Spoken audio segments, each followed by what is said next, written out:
After 10 days of exhaustive group play, we have our quarterfinalists here in Krefeld. Well, 8 teams will play, only 4 will stay, and sudden death cricket is on the way. And also, it's Peacock Friday. I'm Mr. Maximo. This is the FanCode European Cricket Series, Germany Krefeld, and it starts right now.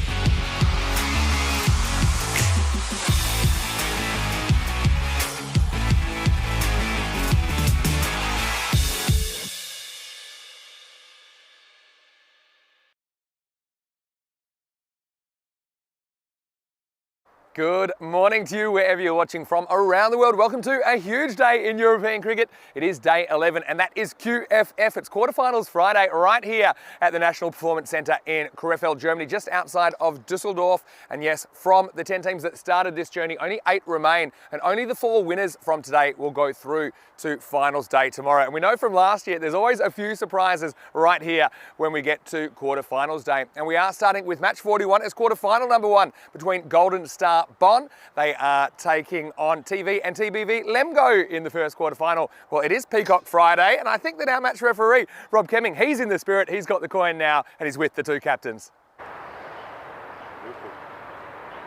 And hits is good. It is hits. Yes. Why that first? Well, looking good there, Rob, and he's rocking the orange, isn't he, from his home country, the Netherlands. But you see the news there from the toss is that Aziz Bhatti of Lemgo has won the toss and he's elected to bat first. Look, interesting one for me that they're going to do that. They certainly did well against the Black Caps last night, handing them their only loss of the group stage. But, you know, the thing about Lemgo, they've got a long batting order. They're not afraid to use it as well. They're pretty attacking. They've got Baraksai, who's up the top of the order. He's been struggling a little bit to balls that have been fuller. I wonder if they'll stick with him or perhaps go with maybe the more seasoned Bhatti at the top of the order. But yeah, Lemgo, they've been a real surprise packet, I think. They've got some experienced players. I've got to say, to see that Ratnayaka, who we saw for Hamilton last year, he's been really good for them with the ball. And I'm looking forward to seeing what they can do. Now, they were 4-4 through the group stage, as were Golden Star Bonn, also 4 wins out of their 8 games. But Golden Star Bonn, they are the higher ranked team out of the 2. And look, I think their captain Zakia, he won't mind chasing. He'll know exactly what he has to do. And of course, Golden Star Bonn, they've got those magnificent purple uniforms and they'll be hoping that they can beat the first team through to the semi-finals. Let's talk about the conditions today here in Krefeld, and slightly different actually because we've got more cloud cover today. In fact, I can't see any blue sky at the moment. There is a slight chance of a shower during the day. They reckon about 20 to 30% chance of a shower, but it's much cooler. It's about 24 degrees and currently about 20 to get this one going. So slightly different conditions. Maybe the ball will swing round a little bit early. We'll have to see, but I'm sure looking forward to quarterfinals day, that's for sure. Well, Rico Fort, well, he knows it's Peacock Friday as well, and he's in the commentary ice cube. The news from the toss in quarterfinal number 1 is Lemgo. They've won the toss and they're going to have a bat first. Over to you, and let's get QFF started.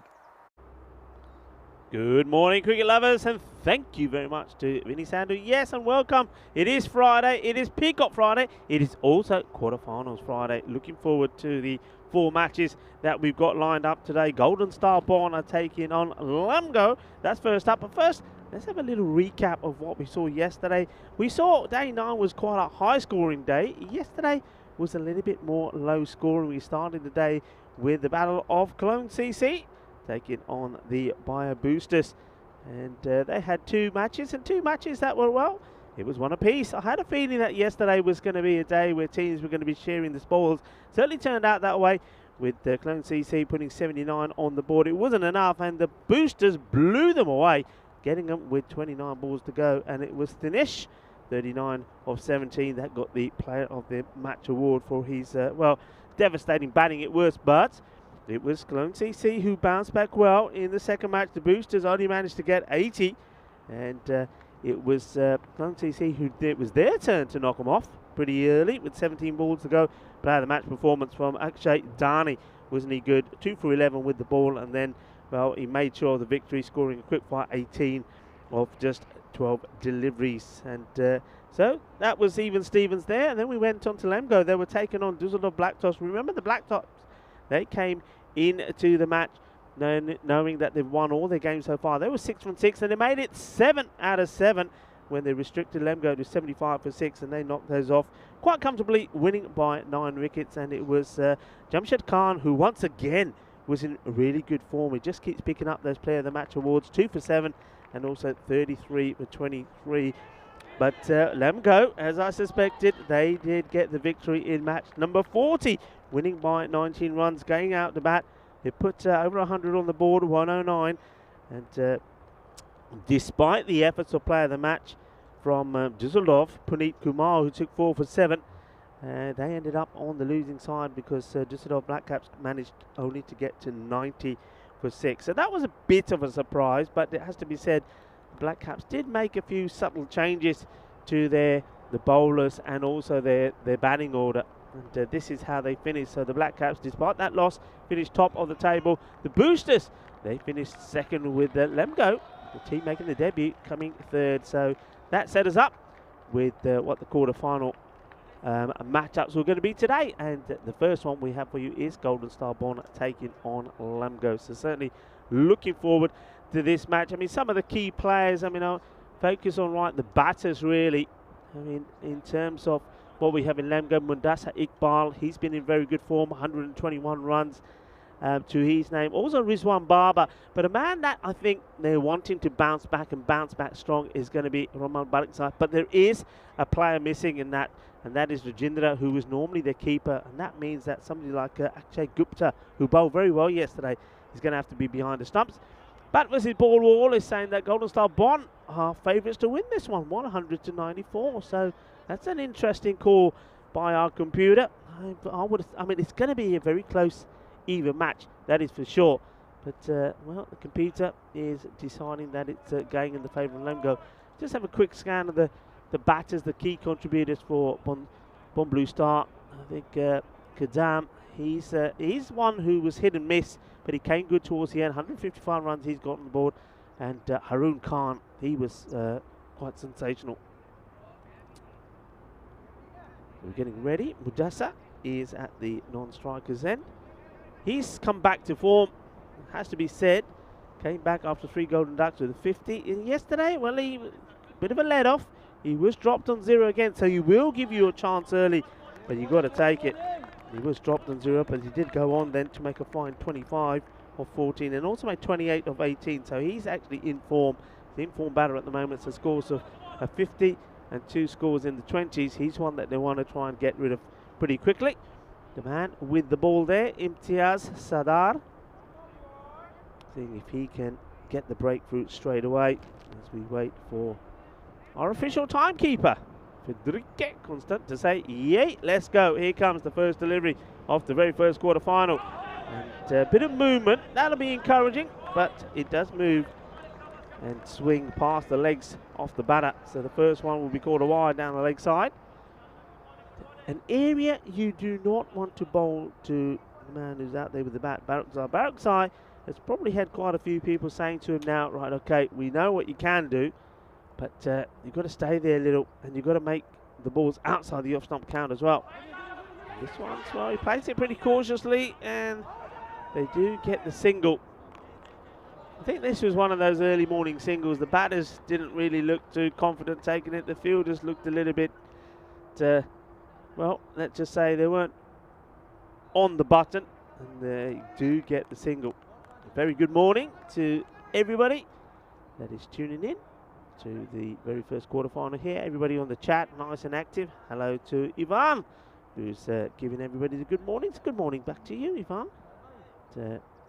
Slightly overcast here today after having days and weeks maybe of sunshine in Germany. Today has started off a little cooler.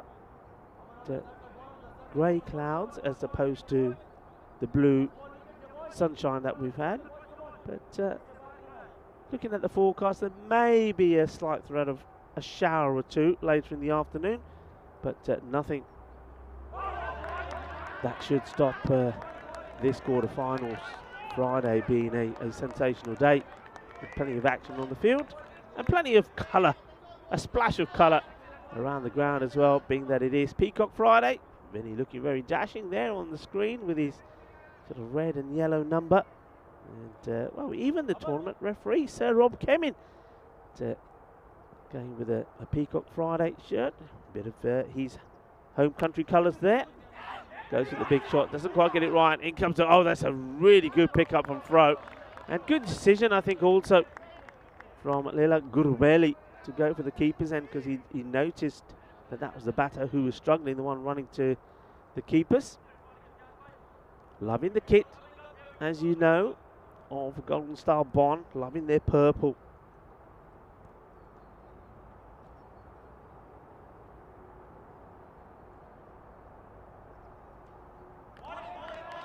Squeezes this one in. That's the place to bowl to Barakzai, isn't it?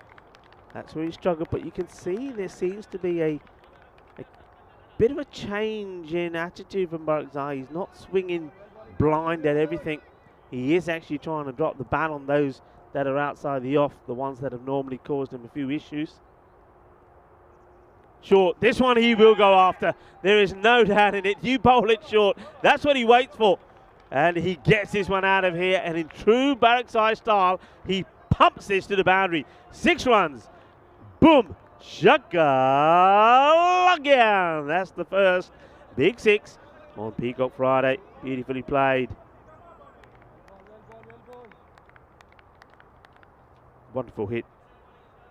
Yeah, that's where you don't bowl to him. And, well, I think Imtiaz Sardar knows that. That one came out wrong. Can he finish well? 9 off the first. Comes down the track and he's gone. Well, that's the perfect reply. Bowl it straight, pitch it up, and you get your man. And Barakzai, he just starts taking a couple of steps towards Sardar here.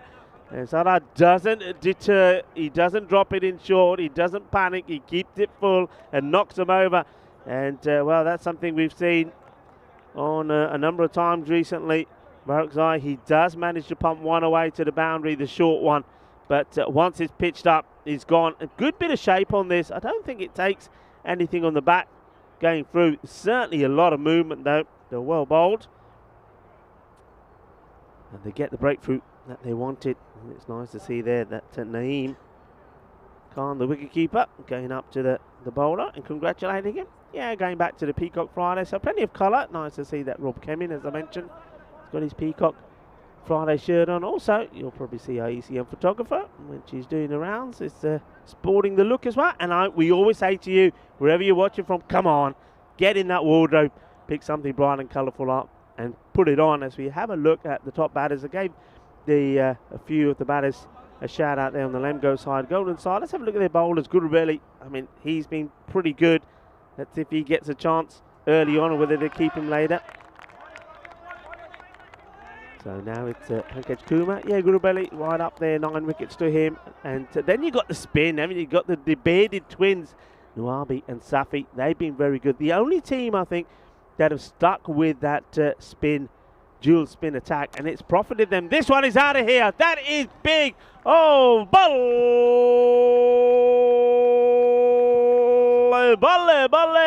Ginna Sona Shaka Lagya. What a pickup that is from Mudassar Iqbal. He, as I said, as a man, he is just getting better and better. That was big. That was huge. That was a bizaway supersonic hit.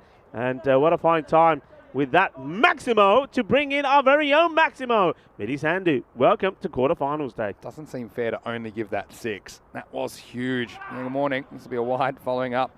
Mudassar Iqbal, a man who scored 3 consecutive Golden Ducks at one point in this series. Oh, I wouldn't mind 3 Golden Ducks if I hit a ball that well. That has gone absolute miles. It might have been 100-metre 6, you know. It was huge. It was still going up when we last saw it. What a shot that was. What a hit. So straight away the bowler's trying to keep him outside the off. This is up in the air. It's an opportunity. Is it going to be another 6 and out? Oh, he's put it down. That is a big let off, and that's Nadeem Abbasi.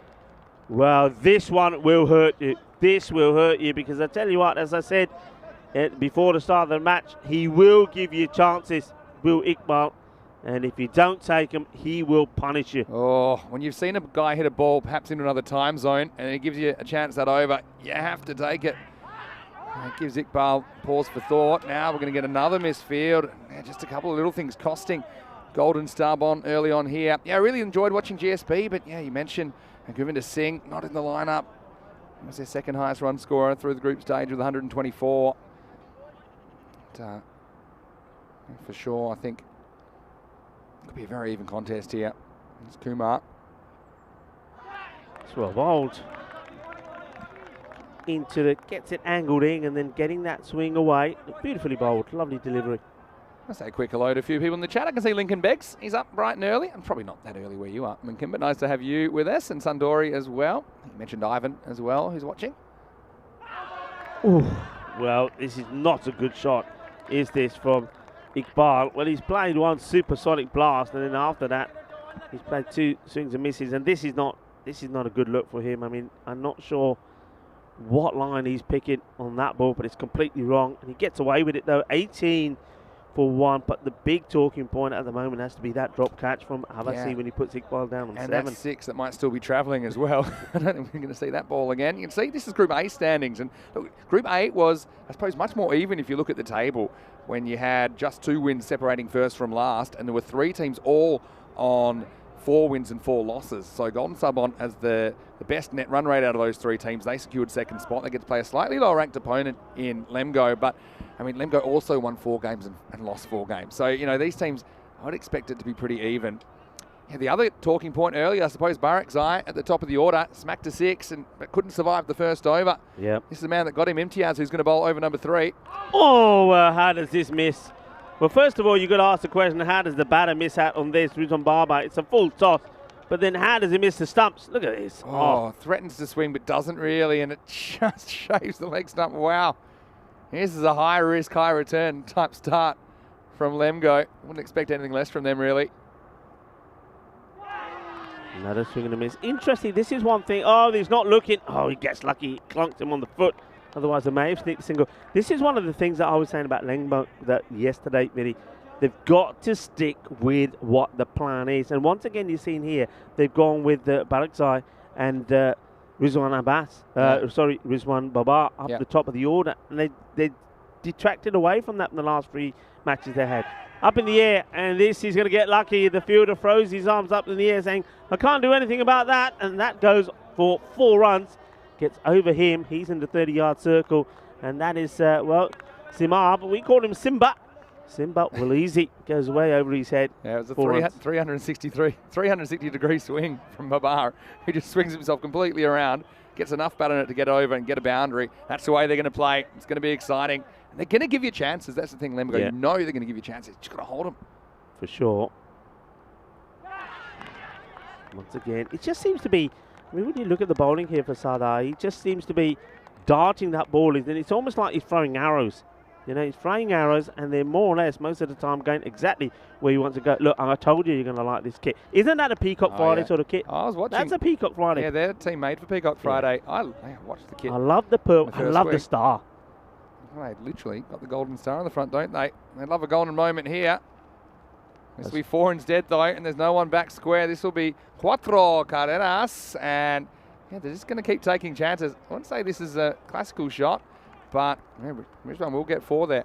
Yeah, I mean, he strayed in his line a couple of times, Sardar, and once to Barakzai, who pumped it for a massive 6, and there he just strays down the leg side and it gets put away as well.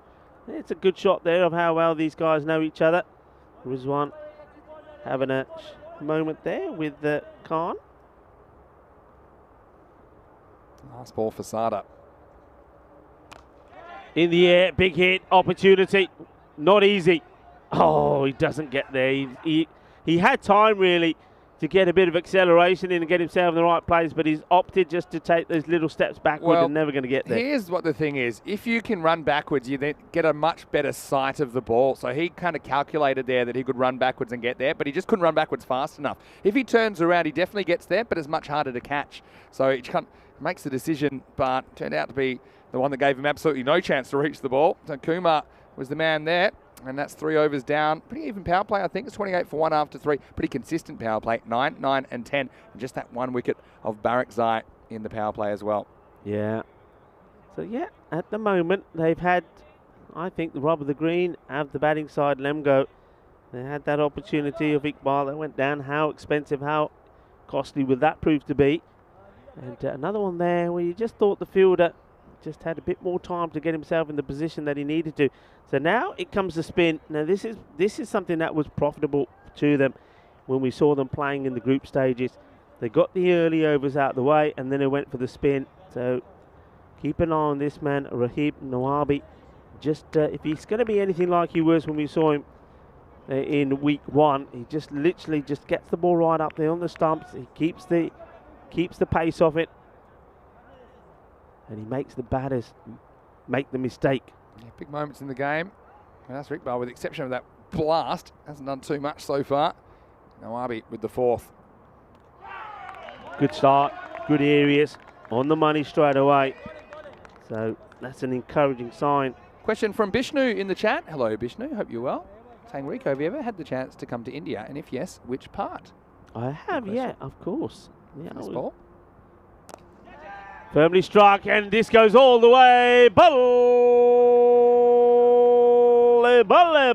manos. Arriba, árbitro, porque eso es una 6, una grande, Like una Ariana. Yeah, when he's hitting straight, he looks good. Yeah. Iqbal, doesn't he? He's a good straight hitter, mid-on, mid-off. That's his range. That's the V. Yeah, that's the V. Yeah, India, I've been to Gujarat, because that's where the wife side of the family is, to Ahmedabad. I've been to, obviously done all the tourist things as well, so the Taj and the Red Fort. And see this one first. He's going to split the 2 fielders, isn't he? Yeah, he is. He hits it dead straight. Just going back to what you say, Vinny. When he hits straight, he gets it right. And look, he just takes one big step and says, clonk, it's gone. It's straight, it's 4. I would be riding on my arm if I was Madassa, hit straight. That's what I'd be saying. It's a safe shot. I mean, that one he hits kind of flat, pierces the mid-on, mid-off. And yeah, crashes into the sight screen for 4. He's been on so far. Shorter. And yeah, good reply there from Nawaz. He's saying, okay, if that's what you're going to do, Nawabi, I'm going to just bowl this slightly shorter. Yeah, good adjustment by the bowler. Yeah. That one wasn't going to be as easy to flat bat down the ground. Look at that Tash. Solid moustache game. Him and Safi. Yeah. Safi may come on to bowl next. Let's wait and see. Wider outside the earth. Once again, good adjustment from Nabi here. But yeah, also the last time I went, I've never been to Rajasthan. Went to Rajasthan and went to a place called Ranthambore. I don't know if you ever heard of it. If not, check it out. And went on a tiger safari there, which was absolutely magical. So yeah, been to India a few times. This is launched. It's on the stumps. Fielder is not going to get anywhere near it. It's 6 more. It was a dangerous shot to play, but you can just see every time that ball is pitched up on the stumps, he wants it. He's after it. And he cracks this, and this goes all the way as well. Shakalagya. Yes, take no prisoners approach from Lemgo, and they have 44 runs now. It's 44 for 1 after 4 overs. And a very good morning to all of you, wherever you're watching from around the world. Great to have your company. And you're right, it's not just quarterfinals Friday, it's Peacock Friday. And I've got to say, I really love what you're wearing today. The flamingos and the watermelons. Thought I was going to be a bit fruity today. I love fruity it. Feel. I love that one. I've got a little bit more German colours in mine. I don't know if you see the little hints of black and the yellow and the red. So that's kind of what I've gone for today. But hopefully you're enjoying your Peacock Friday. And I'm still waiting. I'd love to see, I haven't checked in a while, but my Instagram inbox, if you are watching in a Peacock shirt, take a snap, take a selfie, and send it in. Because I want to have a look and see who else is getting into the spirit. But yeah, right now, really good game. Contest is on. And you always talk about teams from Group A with the break. Sometimes it helps if you've got injuries. Sometimes it hurts you a bit because you don't have that momentum. Nakvi is coming on to bowl next over. And this is going to be 4 byes, I think. And just Yorks everyone. Keeper can't read the line. And pretty much Yorks everybody this one. You see, look, keeper there just beaten by a little bit of turn. And so that's 4 bonus runs there. It's named Khan behind the stump, so we're disappointed he wasn't able to do better at that one. And Nakvi, if there's anybody that's going to pull anything out of the hat for you, for your side, for Golden Star Ball, he's the man. I mean, he's been a key campaigner. Didn't play all their matches, and when he wasn't around, they missed him. So, well, they've put a backstop in here now. Not sure that's installs a lot of confidence in the keeper. Yeah, I was going to say. Oh, this is close. I think this is. Oh, the umpire shakes his head. Well, the umpire has obviously decided this is not going to go on to hit because that's the only thing that he can decide. Thinks it's going down the leg side. I've got to say, for me, it's more likely to hit than not, but I can see where the doubt comes from. Yeah. And you can see middle stump there, you can see off stump. Very tight one. I think Rizwan's a bit lucky to get away with that, if I'm honest. Well, this one. There you go. That's what he's there for. That's what his job is. The backstop now. Nobody's looking. And Nugby. Oh well. Nugby almost surprised Well, out of there. Rico, they do say bowl to your field, right? But when they say bowl to your field, I don't think that's literally what they mean, because that guy was in the perfect position to stop that. Well, That's a terrible delivery, though. It is. And maybe the umpire there is thinking, you see, that's why I didn't give it. I thought it was going down the legs. Yeah, well, that one certainly was. Yeah, it's funny. If I was keeping and they put a backstop in, I'd probably have something to say about it. But I understand that a lot of runs do tend to go in that area in ECS cricket. But, yeah, that was a really tough one for the keeper. And probably, I mean, literally, that saves 4 runs. Because the keeper was never getting that. When they're full down the leg side, it's even harder to get there quick enough. Yep. Okay, Nugby just, he's got 1 or 2 good ones in there, but a couple of bad ones as well. Oof. Certainly having to put his body on the line. Because the thing is, he's not really a spinner. Like, he's not tossing many up. I mean, would you stand up? I mean, yes, he's been peppered here. He's a human shield He's being behind the peppered. stumps. Yeah, you got to stand up to him. Would you? Well, I would. Because I tell you There why. you go, that's why. He likes it. And I mean, he's just celebrating he's able to take this one. Naeem, who's still got a dead arm. I mean, he knows nothing about this, though. I'm telling Foot you this ever now. leave here? He Let's have a knows look. nothing about this. What a take. Oh, I tell you what. Oh, keep going. No, he's Keep back. going. He was down. Is that buddy. down? Yeah, he was down. He was down. All right. Do you think he knows anything about this? Nope. He puts the hands up saying, you got me. I'm done for. You got me. And look, it ends up being an amazing take, but I think you'll see there that Rizwan, he's just got enough of his heel back. Because look, he's not actually looking when he takes it. His head is completely turned. Look, when he Yeah, takes I know, look. he said, I can't believe this is in my gloves. That was anyway, cheeky. Back to live action. This should be out. Oh, it's the same man again. Oh, it's the same man again that put the catch down earlier, and he's having a nightmare. That's Abasi. That's 2 he's had to run to get there, though. And I think when you're running, your head's moving, your eyes are moving. And I know it looks easy, but look, he's having Vinny, that's easy. Don't try and be too kind. It's not as easy as standing still. Well, you cannot hide anybody in the field. And Abasi was in one place earlier when he put the catch down for Iqbal when he was on 7. And now he's put another down. Oh, dear. So, halfway through this first innings, entertainment plus 53 for 1. And I'm not joking when I'm telling you that ECN is the most entertaining cricket in the world, pound for pound. You won't see 5 overs like that. That's more action than you might get in the whole 2020 match. And you've had it all in the first 5 overs. We're only getting started here on quarterfinals Friday. I want to say quick hello to Ronnie Spragon. He says he loves your shirt, Rico. Hope it doesn't distract the batter. Yeah, we hope so. Hello to Omar Sadar as well, who's watching from Mexico. Well, buenos dias, Omar. Hope you're well. I said missing us and hope that we're enjoying the ECS in Krefeld. We sure are, and hopefully you are too. Great interaction on the chat. Keep it coming. Yeah, thank you, everybody. And keep it coming. And remember what I say, come on. Dig out something fancy. Dig out something bright and colourful. Stick it on. It's Peacock Friday. Support the cause. As it looks like Safi is coming into the attack. Just play back into the deck. And they will take the single. The no-look stumping would have been a good one for Naeem Khan. Yeah, lots happened. We've had sixes, we've had wickets, we've had drop catches, we've had 4 byes. We had curled up moustaches on the first 5 overs. Well, you haven't witnessed live the celebration Oh yeah. of the bearded twin wonders, and yeah, it's certainly worth looking at.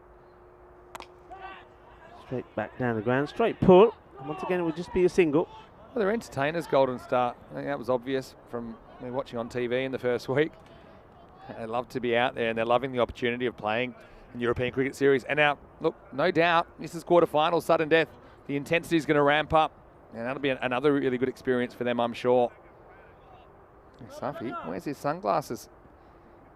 Guess it's not that sunny today. It's a slightly different kind of a day, though, as well. We're not having to battle the sun like we normally do at this time of the day. Safi. Iqbal, well, you pitch it up and you say goodbye to it. That's another one. That's out of here. Well, this one is picked up a towel on the way to the beach. That's a big hit. That ball ain't coming back. Wow, there we go again. It's that length that he's comfortable just swinging straight through. And once again, it's a fairly low-risk shot. And if you get it anywhere towards the middle of the bat, that is travelling. And Manassa, well, you might have a collection of 24-carat gold sterling ducks at home, but this is absolutely smacked. And when he's on, he's on. And right now, yeah, he's looking very, very dangerous. Yeah, I mean, when you've got a guy like this who's hitting anything that's pitched right up, I think as a bowler, you're then trying to say to yourself, right, what do we do? Well, the answer is try and keep it one out. So the off, he goes shorter, up in the air. Will this be taken? Big moment. It has been taken. Safi gets the wicket. And, well, there's one celebration happening at that part of the ground by, well, that's Nawabi, who's giving the fielder who takes a catch a big hug and a cuddle and swinging him round and making him dizzy. Well, that's Simba. Well done to Simba. And then, of course, you got the celebration for Safi himself, who looks at the cameras and he said, "Dekhiye main mucha siddiya karke aaya." Takes the wicket. First of all, good catch there from Walisi. There he goes. When he says, "You catch the ball, I'll catch you, sunshine." And then there's Safi saying, "Yep, you know all about it. I'm the man with the moustache." Yeah, he is. He's just tweaking the moustache. That was really important that they got rid of Madassa because he looked to be sending him into supersonic territory. But, yeah, nice catch. Well as I like calling him Simba as well. And Simba got picked up there, didn't he? Like a little baby lion. He did. Yeah. He was swung around a couple of times. That was a bit of Lion King there. You know when he picks him up when Simba is first born? The circle of life. Yeah, it is. And I got to say, I love the little moustache tweak. So 61 for 2. Big moment that, wasn't it? Because remember, Mudassa was dropped and dropped on 7. So he has gone and put a few more on the board. Still got plenty of hitters to come, though. And they've got wickets in hand. They've got 8 of them. There's still just 4 overs remaining. Safi. Oh, this is a full toss. This is out of here. It's not a good ball. First up to a new batter. He just pumps it down the ground. Manos arriba, arbitro. Eso es 6 carreras más. Eso es una Ariana, una grande. Pretty good shot first ball because, probably not expecting something like that. It's not an easy put away. It's very easy to hit that ball and get caught. But Hassan Ali wakes up on the right side of the bed and starts with a Maximo. Last ball of the over coming up. It's worth 14. Straight pull down the ground. This one should be stopped. Hassan, this is one thing he did yesterday really well. All of a sudden, he realised he too could hit straight. And when he started hitting straight, it looked a completely different proposition altogether. Yeah, 6 overs down, 68 for 2. At the moment, what are they on for? Probably 113 pace. I mean, that'd be pretty healthy in a final. Let them go. I did like, they made the confident move to bat first, even with the conditions a little bit cloudy and a bit of a mystery about if the ball would swing around or not. They did bat first against Black Caps yesterday and have a win, albeit the Black Caps kind of shuffling their order around, but still that gives you a lot of confidence. Right now, I think they're in the better position of the two teams. I want to say hello. Well, I can see that my chat wife is on again. Hello. She's saying, shouldn't be ignoring her, being a husband and have responsibilities.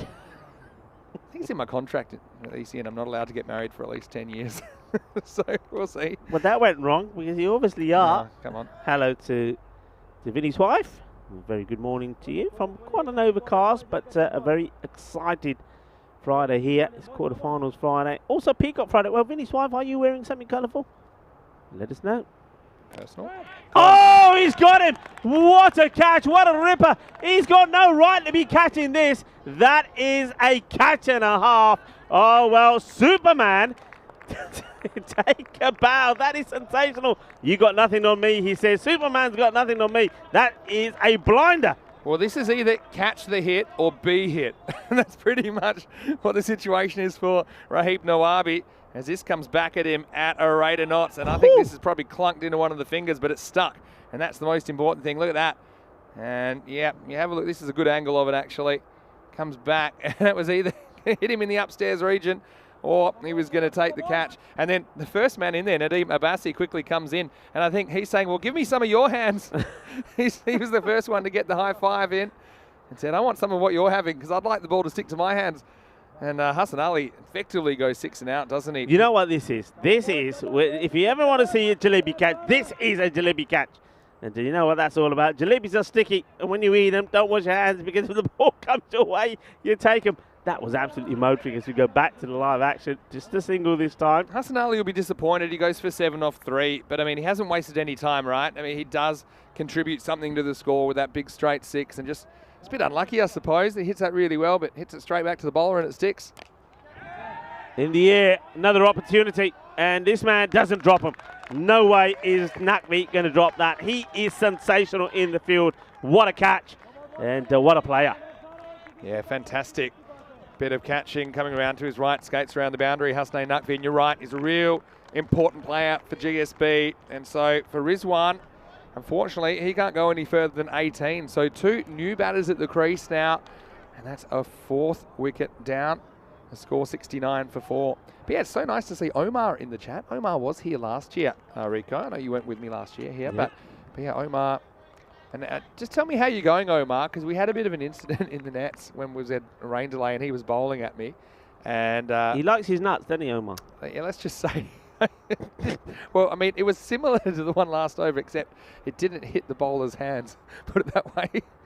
Yeah. Anyway, how are you, Omar? Is everything okay and everything working? Vinny just wants to know is your furniture okay. That's all he's asking. Let us know, Omar. I didn't think it was that bad, but then 45 minutes later we went into the equipment room and he was sitting there on his haunches. He'd gone off quietly.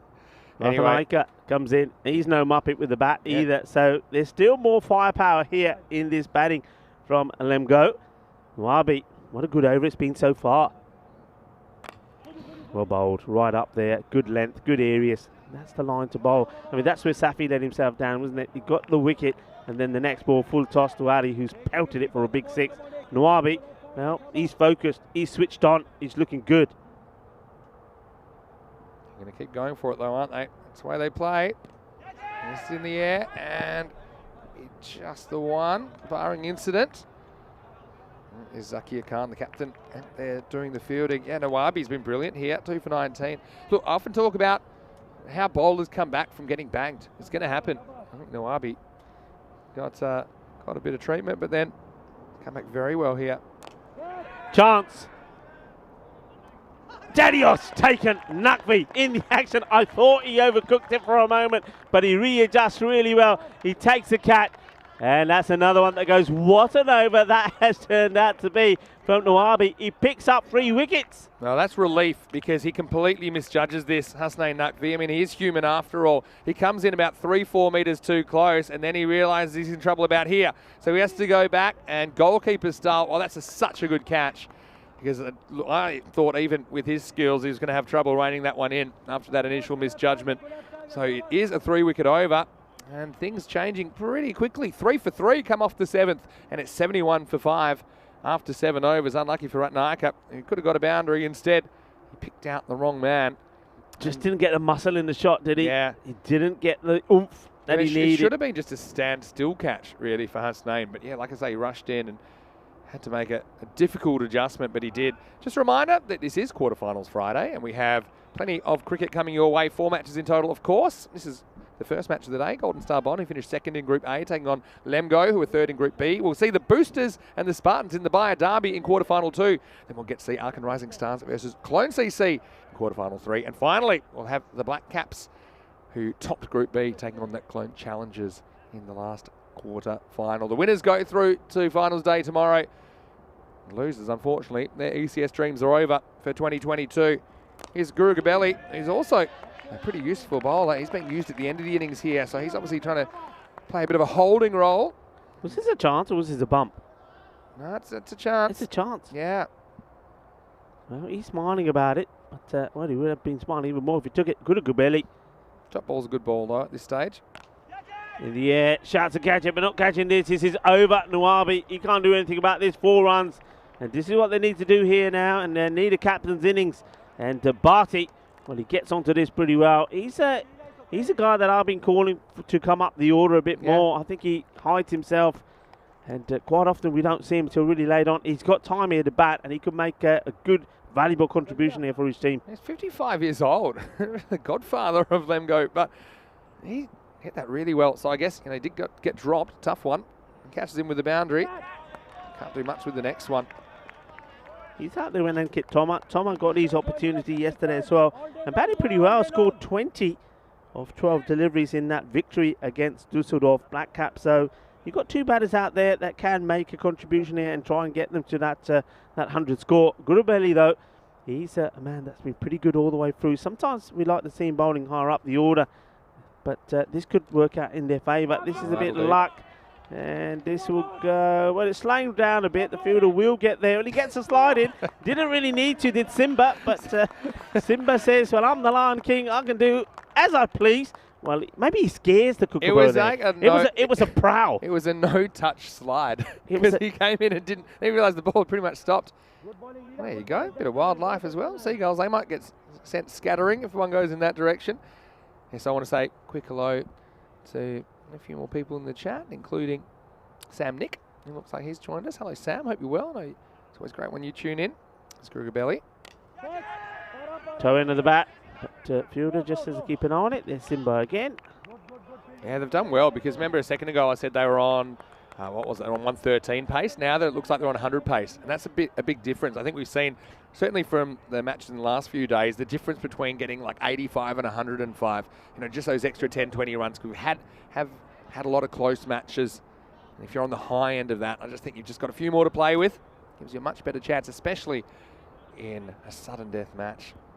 It's never easy chasing down 100 plus because a lot can go wrong, right? And it's always in the back of your mind, I think, that if you mess up, that could be the last time you hit the field.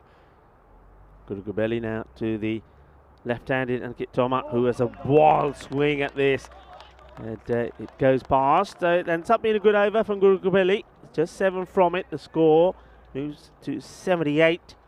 So this is exactly what Golden Star Bond wanted, just to try and get a couple of these low-scoring overs in. They picked up those wickets as well, thanks to that excellent over from Nuabi. So you'll start to see the worm here starting to go back into the ground a little bit. Those 3 wickets did not help. Yes, Sam Nick saying hello back, saying it's great to hear from us. Well, it's great to hear you, Sam, watching fellow PSV Hanmunden player Ankit Toma scoring some runs, hopefully. PSV Hanmunden, they came up with one of the most epic chases ever in ECS cricket, where they scored. They were chasing about 146 against SG Findorf, who were runners-up in the ECL in 2019. So this is back in 2020 ECS. And they were like 40-odd after 5 overs and knocked 100 off the last 5 overs to win. It's incredible. Adil Ahmed scored a memorable century. He scored something like 118 or something like that. But you'd remember that game, Sam, wouldn't you? And that's sometimes a game in the back of my head when I think there's no chance for the batting team. You just have one guy have a magical day and anything's possible. That's the beauty of this form of the game as well. So here we go with over number 9. You always like to say it all happens in the 9th. Well, I think Lemgo wants something to happen here because they've just hit the skids a little bit in this innings. Tomar, the left-hander, you know he loves to swing the willow. He's got the bowler coming around the wicket to him here, Nimat Safi. Let's see if he can get 1 or 2 away. He's eyeing off that mid-wicket region, isn't he? There's a gap straight over Abassi, who's in the circle. I think that's where he's trying to go, almost regardless here. Yeah. Uh-oh, he's going to be gone. Yeah, so he just kind of didn't wait for a call, didn't wait to see where it went, and I don't think he didn't know where it was, did he? Bharti doesn't do anything wrong here at the non-striker's end. I think he knows straight away there's no run, but Tomar was just a little bit too stubborn, I suppose, to want to take off. And that was an easy one for Naeem Khan. That'll be a run out. Yeah, Tomar goes without scoring. Looking at the captain there, but I don't think he knew where this was. I mean, you have a look at this, has no idea where this has gone. So he thinks it's going to, and then all of a sudden he's thinking, what do you mean, Skip? What do you mean this not on? Well, it definitely wasn't on. Yeah. So Tomar is going to be the first quarterfinal. But he goes back, which is unfortunate because he is somebody, as we know, that can give the ball a good smack, a good club. Yeah, Sam Nick with a little sad emoji and a face palm. That pretty much sums it up, Sam. You can have up to 5 emojis to express yourself in the YouTube live chat. Yeah, look, Tomar is funny. It's not funny for him, but I knew he was going to try and hit this to mid-wicket no matter what. And it's actually, I'm not so sure about leaving the mid-wicket up in the circle to him, but it kind of worked because he was going to try and hit it there regardless. Yeah. But then, yeah, sometimes you're so eager to want to run that you'll just run anyway. And that's pretty much what happens there. Anyway, I'm sure we haven't heard the last of Tomar. We'll see him with the ball, I'm sure, in the second half. Up in the air and gone. Oh, well, this I can't believe. He takes it and then drops it. I've never seen anything like that. That's Imtiaz. It's almost like an electric shock at the moment the ball it's like the hits ball his hands. bit him. Look. He takes a catch. It's got, To be honest, he never quite went in the middle of the hand. It kind of came out. It was an ice cream cone gone wrong, and it drops out of the ice cream cone and straight to the ground. So Ramesh Kumar gets lucky first ball. And there's the bouncer for you. You get one of those and over. Bharti couldn't deal with it. Just stares coldly down the pitch. I love this contest at the moment. He's up for it. Oh, wow. I mean, that one's, I don't think he had any sort of control over that one. Good ball, though, from Safi. You're going to bowl the short one. He's got to be right at the batter. Yorker. Oh, no. It's short again, but not quite as short. Just can't be over the shoulder. It'll do. They've done really well to peg this back. I mean, after 6 overs, they were 68. Since then, we've just seen, what is that? We've seen 13 runs. 13 runs in 17 balls. So it's really slowed down for Lemgo. Through no lack of trying, though. Balaganesh Ramesh Kumar, he's a guy that's contributed pretty well towards the end of innings. Let's see if he can do it here. Last ball of the ninth. Well, he almost gets cleaned up here, Ramesh Kumar. He's become known as Sonny. Remember the battles he had with that shirt of his earlier on, and then they thought, you know what, forget it. There's no point trying to cover up the sun. Well, today's not so sunny, so maybe that's why Ramesh Kumar just can't get going at the moment. But another fine over. It's 81, 6 down. Look, they were 52 at the halfway point. At that point, you sort of thought, well, only 1 wicket down, that the 100 was a definite. Now they've got a fair bit to do to get it in this one. Yeah, 50 odd, and then they were 68 after 6. Don't forget. So last 3 overs just gone 3-7-3. And in that space, they've lost 4 wickets as well. So here now we're talking, maybe 90, slightly below what has been par. 103, although, slightly different conditions, I suppose, today. Last overtime, let's roll. Good start from Guru Gubeli, sort of thing that he does. You can see the captain is getting plenty of strike, getting plenty of balls coming his way, but he's not able to put any of these away. Yeah, good bowling though, full, fairly straight. I think Guru Gubeli is a nice guy to have up your sleeve, isn't he? Normally pretty accurate. Strike 2. This is going nowhere at the moment. So it looks like they're heading for maybe high 80s, perhaps. I mean, yesterday had a slightly slower scoring day, 96 per 10 overs, but still the average in this series has been 103. Last year was a lot lower scoring, but that's a lot to do with the outfield and the conditions. It was quite wet last year. I think in a final, you want to be putting 100 on the board, but something in the 90s is still going to be competitive for sure. Firmly struck, and yes! Shaba, third time lucky for the fielder. He takes the catch, and that's Nadeem Abbasi. Well, he's all smiles all of a sudden. He said, I was just warming up. I'll take it when I needed to. So well done to him, and he says, thank you very much to everybody. And no, well done to you, buddy. Takes the catch, and that's an important one because, Azim Bharti, the captain, is somebody who can explode. We've seen him hit a few big balls out of the park, but not this time. And well done to Guru Gubeli as well. And that's a nice shot there of the experience and the youngster. And he says, my heart was in my mouth, but I got it this time round. The thing we've learned out of that is that Abbasi is much better going backwards than going forwards, I think. Because he just had to take a couple of steps back, took it well over his head, took it fingers up. So, nothing going right in this last over. It's quite remarkable. We've seen 4 consecutive balls that haven't been scored off. 3 in this last over.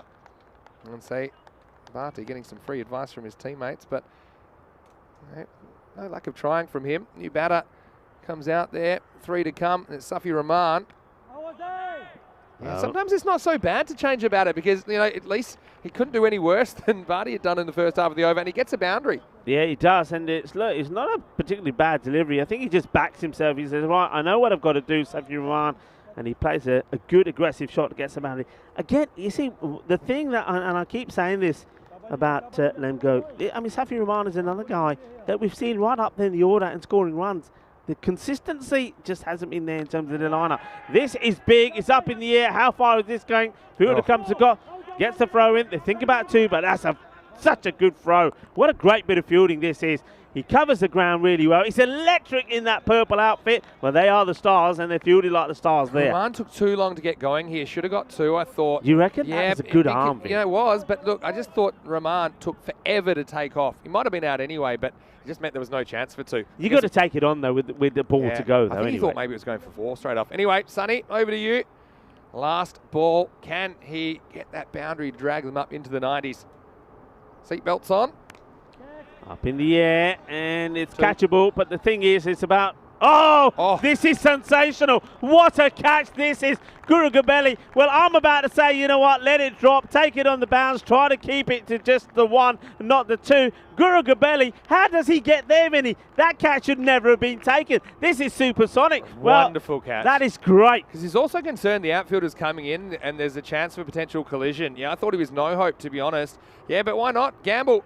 Try and take the catch and save all runs. What a last over that is. There's just 5 runs off at 2 wickets as well. Guru Gabelli with 2 for 12 in the death overs. Sensational contribution from him. And Lemgo, well, they waste a good start, don't they? They were 53 off 5. They were 68 off 6. But, yeah, the second half not bringing too much joy for the Lemgians. And we see Barak Zayat, classic 6 and out for him. And yeah, early on, though, is Madassa Iqbal for me. He showed that he can hit the ball a long way. Though he had a bit of luck, he was spilt a couple of times. Yeah, he was. And that was a man who dropped the first one. Abbasi dropped him when he was on 7. And then he went on to, well, he finished with 32 off 17. But he creamed the ball all over the place. But it ended up being just him, really. Nobody else, none of the other big hitters could do the work. Well, this was the second one, went down. But don't worry about it. Nadeem Abbasi, he did get his man in the end. And that was a great catch there from Simba. Well, Simba takes the catch, and Nawabi, he picks him up and takes him. He took his own catch, and there we saw Safi just doing his trademark celebration with his outstanding moustaches. Well, what about this one? Well, if he didn't get his hands there, he would have taken that somewhere else. Spikes it on the ground and says, yeah, I'm all right. What a good, not just what a good catch, that was what an over it was. 3 wickets fell in that over. And that was a great catch from Naqvi. And the next one that we see him take, he does get it a bit wrong. And he ends up making up for it. Look, that is such a good catch. He overcommits and then he has to backpedal. But takes the catch. Wonderfully well done. And, well, just as Azim Abati started to get going, there was first this, a mix-up. And it was, well, Ankit Thomas was not very happy that the captain didn't want to come down to take that one. He went for 0, and then, well, another catch that goes down. This time with Sadar, but it didn't cost them too much because the man who was having all the problems, Nadeem Abbasi, he turned up and takes the catch, and then, well, he gracefully took the applause from everyone around the ground that was so pleased he took that catch. And, well, this one is just amazing. I didn't think, there's no way that Guru Gabelli was going to take this one, but he does. He gets there, takes a great catch, gets out another dangerous batter who never got game today, Ramesh Kumar. And just like that, after what was quite a blistering start, you'd have to say, they are restricted to 86. 86 for 8. And you'd have to say, I mean, this is, it's theirs to lose, really, isn't it? Golden Star Bond. I mean, it's quite an amazing performance, really, when you consider, you look at that scorecard. I mean, Mudassar Iqbal, 32 of just 17 deliveries. He was supported pretty well there by Rizwan Babar, who once again got promoted up to the top of the order. Aziz Bharti, he struggled really, but held things together, I suppose, 11 of 13. But the big one there, the likes of Ratanaiko scored runs yesterday, Toma scored runs yesterday, Ramesh Kumar, though he didn't have too many balls really to contend with, but they just never got going. The firepower that we've seen from Lemgo just didn't happen this time around. So Golden Star Bond, well, they've got themselves in a good position. This is always going to be a touch and go match because the two teams, we've seen them do really well playing in this series the first time round. We've seen good stuff from Golden Star Bond. We've seen very good encouraging stuff from Lemgo. But one thing we also know about Lemgo is they aren't going to give this up. They are very sprightly in the field. They will motivate each other. They will be G'd up. They'll be wanting this one. So this is going to be a very good conclusion to this one. Have a look at the bowling figures. Once again, Nawabi, congratulations to him. Take a bow. 3 for 19. Took 3 wickets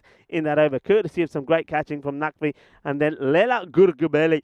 Well, he finished up things off, didn't he? 2 for 12, including that magnificent corner bowl. And you have to say, we're talking about catches. Nuabi's catch, his corner bowl was pretty sensational as well. So midway through this match, it's going to be a close one. It's in the grady 80s. Maybe we're talking golden ball. Well, it is Golden Star that's out there. Will Golden Star, Bond and Lemgo give us a golden ball to start quarterfinals Friday? Who knows? You never know. But it's that sort of score, isn't it?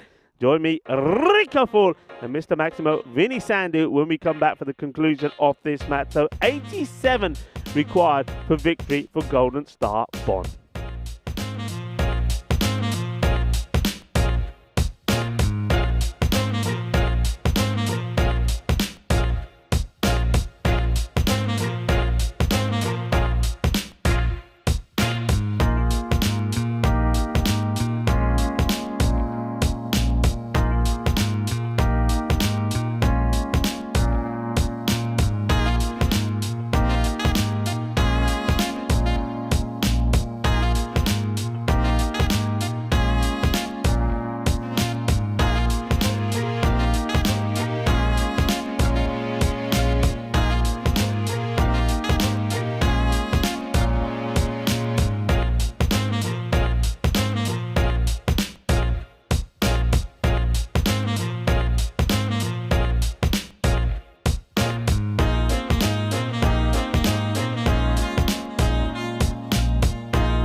Hello, good morning, and welcome back to the Bio-Erlangen Cricket Ground here. This is the National Performance Centre in Krefeld, Germany, and you're watching the FanCode European Cricket Series in Krefeld. And it's quarterfinals day, Peacock Friday, so put your colour on, splash it on.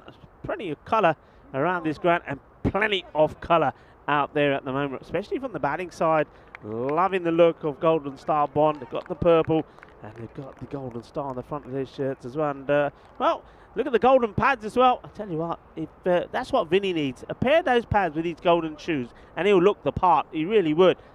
Anyway, Vinny will be with us in a moment. He's wearing quite a dashing Peacock Friday shirt himself, with supporting the colours of the German flag. As we get ready to go, Ankit Toma, the left-hander, gets this completely wrong. And, well, there's that backstop again. And he has too much of an idea where this one went. I think it hits him. He does the 360. So he definitely, look, keep an eye on him at the bottom of your screen. He definitely does the old Michael Jackson. Oh, goes all the way around. Where is it? Almost hits him on the head. Well, we've seen that before, haven't we? As he stops it. That's Barak's side. When he does stop it, it's bonus runs here. Naqvi and Safi are the openers. Safi now goes on strike. That's 2 wides on the board. In comes Ankit Toma into the pads, asking the question, but I'm sure this is surely pitching outside the leg. This is where, I mean, it's something that I was mentioning. I've said it probably all the time when Ankit Toma's bowling. He's got to get this ball, yeah, that can never be out. He's got to get the ball going right across the right-hander. He doesn't do it often enough. You'll see him do it, I reckon, on average 3 deliveries and over. And when he does do it, they're dot balls most of the time. But that's what he's got to work on. Better. Full, straight Yorker length comes into the right-hander. But no issue for Naqvi. Gets the first runs off the bat for his team. Gets himself off the mark as well. Was frustrated when he got out. Ankit Gupta got run out, and he needs to take that frustration out now here with the ball to try and get these early wickets. Down the leg side again. It's going to be another wide. That's where he lets himself down. So just like that, the score on 5, but only, like I say, just the 1 run off the bat.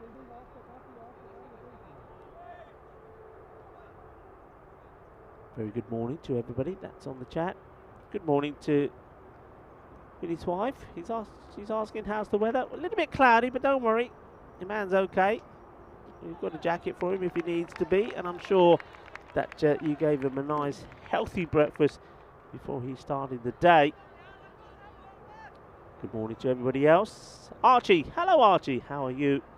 And come on Archie, I know that you brought out, come on, what was it last Friday? You found something in the wardrobe that had a splash of colour on it. Get it back out again. It is Peacock Friday. Oh, got it. That's the ball. And, well, and Kit now, what's he doing here? Is he taking a picture? No, I think he's doing his own moustache celebration. Well, and I don't think, well, Safi doesn't mind it. He says, okay, and then he gives him a bit of a hug. And Safi's all smiles. He says, it's okay. It happens. How about this? Well, Ankit Gupta, he says, you know what, I'm going to go down and do my own celebration. Well, he needs to let his moustache grow a little bit if he's going to do it. It's a good delivery, isn't it? It's where he needs to be after straying down the leg side. He beats Safi, all ends up. Then he says, hang on a minute, why don't I do a little bit of my celebration? And it's nice to see that Safi did see the funny side of it, because he's a big man, is Safi. I certainly wouldn't want to wind him up. They get the breakthrough, they get the wicket, and it is Gupta that does it. Well, it wasn't. I mean, I could sort of understand the celebration if it was Safi that got him out and gave him the old moustache celebration, but it wasn't. But I wonder what happened here. He was about to go backwards, and then all of a sudden he thought, you know what, I'm going to do it. I'm going to do it. Maybe it's something that he thought about and then forgot, and then all of a sudden he came back to it. Well, he does the celebration. But now, can he keep it going? He's making a big change in the field here. As the new batter comes and starts to take his guard. Safi the first to go, and he goes without scoring as well. So goes for a 3-ball duck. wicket. Ready to come in now to the left-hander. And it's Mudapatu, who gets beaten by a good seed. He does bowl well to the left-hander because those wides that he bowls to the right-handers all of a sudden become a good delivery. And he tends to bowl them fairly consistently. So he beats Madhupatu quite easily outside the off. Madhupatu, if he gets going, is a very correct, orthodox stroke player. We've seen him hit the ball beautifully. His timing is great. He's a bit like the Sanka. You know that Sanka is a pretty decent bat, so he's very much the same as Sanka. Of course, I'm talking about the clone batter, clone CC batter. But he times the ball pretty well. That's the end of the first over. So a few wides, a few extras, but the wicket as well of Safi that can be pretty dangerous. And matches without a golden ball. We're on 8 now at the moment. Like in Martin's getting creative here now. It's like Martin's is like me, you know. I mean, I'm not great with technology, but when I find something new, I just love it. I think Martin's has found something new. I like that. Not only can we see the graphic there about the golden ball, you've still got the action that's happening in your screen. And what I can tell you is that action means it's a new bowler that's getting ready to bowl. Looks like they're going for Ratanaika, who has bowled very well. And he's very particular about his field. Wants it absolutely spot on. We saw him doing this yesterday in that victory against Dusseldorf Black Caps. He was wanting his men exactly where he's pointing to. Mudapatu takes another single. I think this is also important that he does this, because the one thing that you don't want is somebody like Nakvi not to be getting any of the strike. And you can see there that he's only faced just the one delivery. So he'd like to face a few more in this one.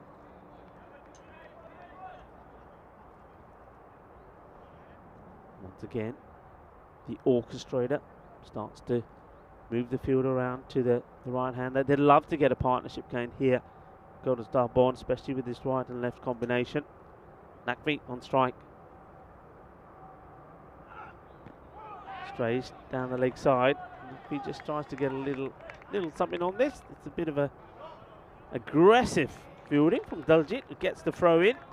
I wonder how long we'll wait for Daljit to bowl today.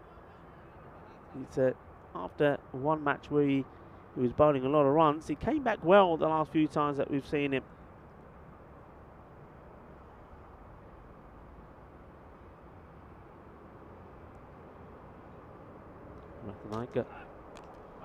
Oh, he's got it. This is a horrendous shot, it has to be said, from Madhupatu. Well, it doesn't matter, says Ratnaika, look in the book, he's bowled and I've got it. It's the second wicket, and well, look at this. So Toma is going, Toma to Ratnaika. This is the wicket they needed, so they've got another breakthrough. They're just not allowing Golden Star Bond here to get the partnership they need. Now, Golden Star Bond, they're going to be a little bit brittle with their batting. They are missing the likes of Baragi, who has been an outstanding all-rounder for 173 runs he scored in the series, not available today. Also Gurwinder Singh, who's been right up there, 120 plus runs. So the two key batters not in the side, and when you're in that sort of situation, that means that everybody who's at the top of the order has to make a contribution, and it's just not happening here at the moment. We saw Safi was the first to go. He went for a 3-ball duck, and now we've seen Nakvi. He goes, pardon me, Madhupati, the left-hander, goes. He goes for 2 or 4. Now, who's going to get the breakthrough? And you can see there that was a sort of self-destruct from Madhupati. It was quite wide, and he just plays it back onto his stumps. So Ratnaika gets the breakthrough. And Amal Madhupati has to take that disappointing walk back. New batter comes in with a dashing goal pads.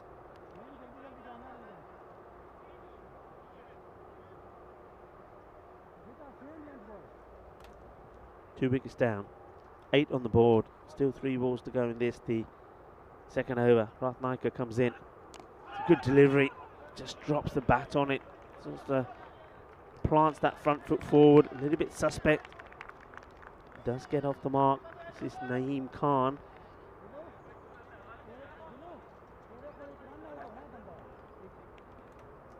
Nakvi. As I look around at the field, you can see just like that, it's a couple of tight overs and how that rate goes up. It's almost like they're chasing 100 now. This is pretty close to being chopped on as well. The Chinese cut just eludes the stumps. It could have been another. Not happening for Golden Star Born at the moment. One thing when I was talking to Safi when the teams were warming up, one thing he did say to me, he said, yeah, we're up for it, we're fit, we're healthy, whatever. Obviously, they were disappointed that they got Paragi and Gurvinder Singh not playing. But the other thing he was saying is that just not had the opportunity to practice. Goes back to a conversation myself and Vinny were having yesterday. Well, this is struck really well. This is a catchable chance. And I think looking at the initial reactions, I think it may have been. I think this is in the air. Yeah, definitely. Oh, that was pelted. That was absolutely pelted. And Thomas, well, he's taken one there for the team. That would have been an outstanding catch. We've already seen some great catches in this match already. The catching of Nakvi, the corner bowl from Nawabi, that would have been sensational as well.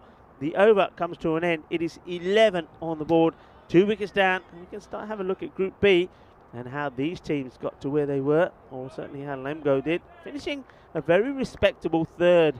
Remember, they're a team making their debut, so they've done extremely well. And certainly don't forget that victory, the only team to beat the Düsseldorf Black Caps. So they'll be very pleased the way that they came into this day, the form that they've come into this day. And then looking at the moment, you'd have to say at the moment that with those 2 wickets down, and with that rate now just under 10, that they'll be thinking that they're favourites to go on and win this. Daljit Singh has got the ball. He's next to bowl, as I'm joined in our commentary position here by Mr. Maximo Vinny Sandhu. Yeah, thanks, Rico. Good to be back. Here's Daljit. What kind of a day will it be for him? Well, maybe good, maybe bad. I don't know how this has gone backwards, but it's going to be a boundary to start the third. And just a couple of bits of luck going the Golden Stars' way. Yeah, look at that. That's the finest cut you'll ever see in cricket history. Well, he's definitely played this genuinely, but I don't know if he really wanted it this fine.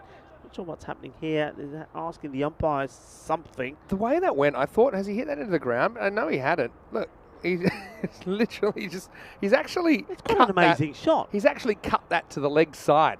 I don't even know how that's possible. Well, that cut was so late it might never arrive, but yeah, Naeem Khan, interestingly, he's not the highest run scorer, and they are missing their 2 highest run scorers, GSP. But the man that's hit the most sixes in their tournament is Naeem Khan. He's hit 12 of them.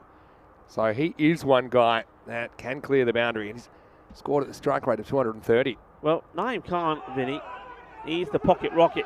That's why you're looking at those stats. Well, now, have a look at this. Well, he might be the pocket rocket. Well, just here, he's mixing with the stumps and also with Daljit and ends up on the floor of the pocket rocket. He had to choose the best option, and well, he's almost... Oh, he's hit Daljit, he's hit the stumps. He was just desperate to make his ground there. Yeah, I mean, if that hits, he's going to be run out in the end. It's a bit of a wipeout instead, but he will survive. Game in the balance. Key partnership, isn't it, between Nakvi and Naeem Khan, especially with these 2 missing. Nakvi, these 2 trying to get this partnership going. Both very competent batters. Nice looking shot and beautifully timed, gets 4 runs. And that's what I'm talking about. They can play their shots.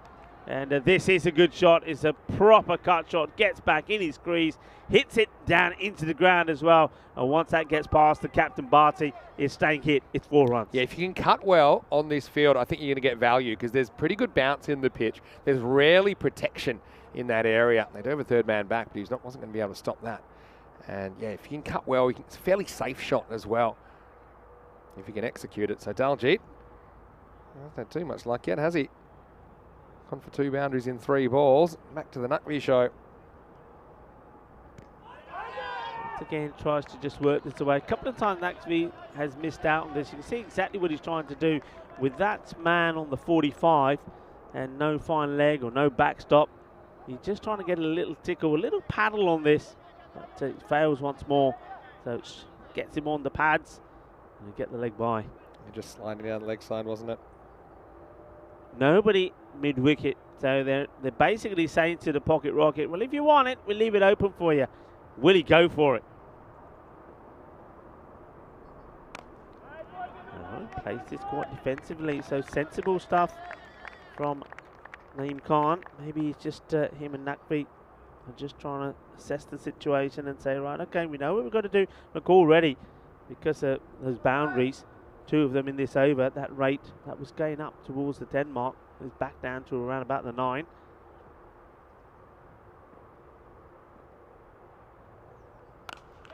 Hits it, and it's gone. Well, there's nobody there. They left it open, and it gets smashed away. Well, Navjot Singh takes the catch, the 12th man.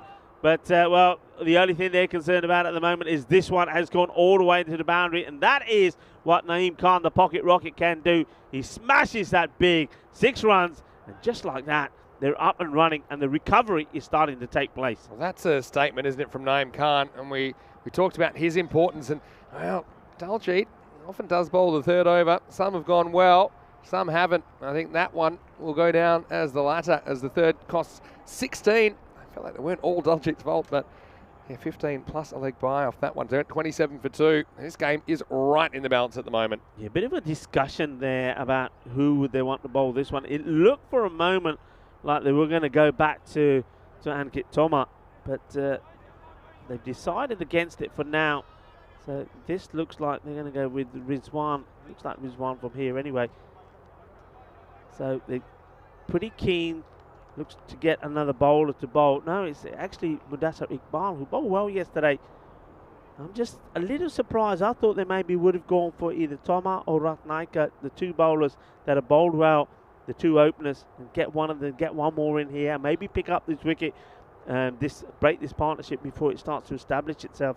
But Mudassar Iqbal, he's been on with the bat, the ball. You know, and sometimes that helps with the bowling as well. If you're having a good game, you made some runs, you are an all-rounder. That's what Iqbal is. Here he is, delivering the first ball of over 4.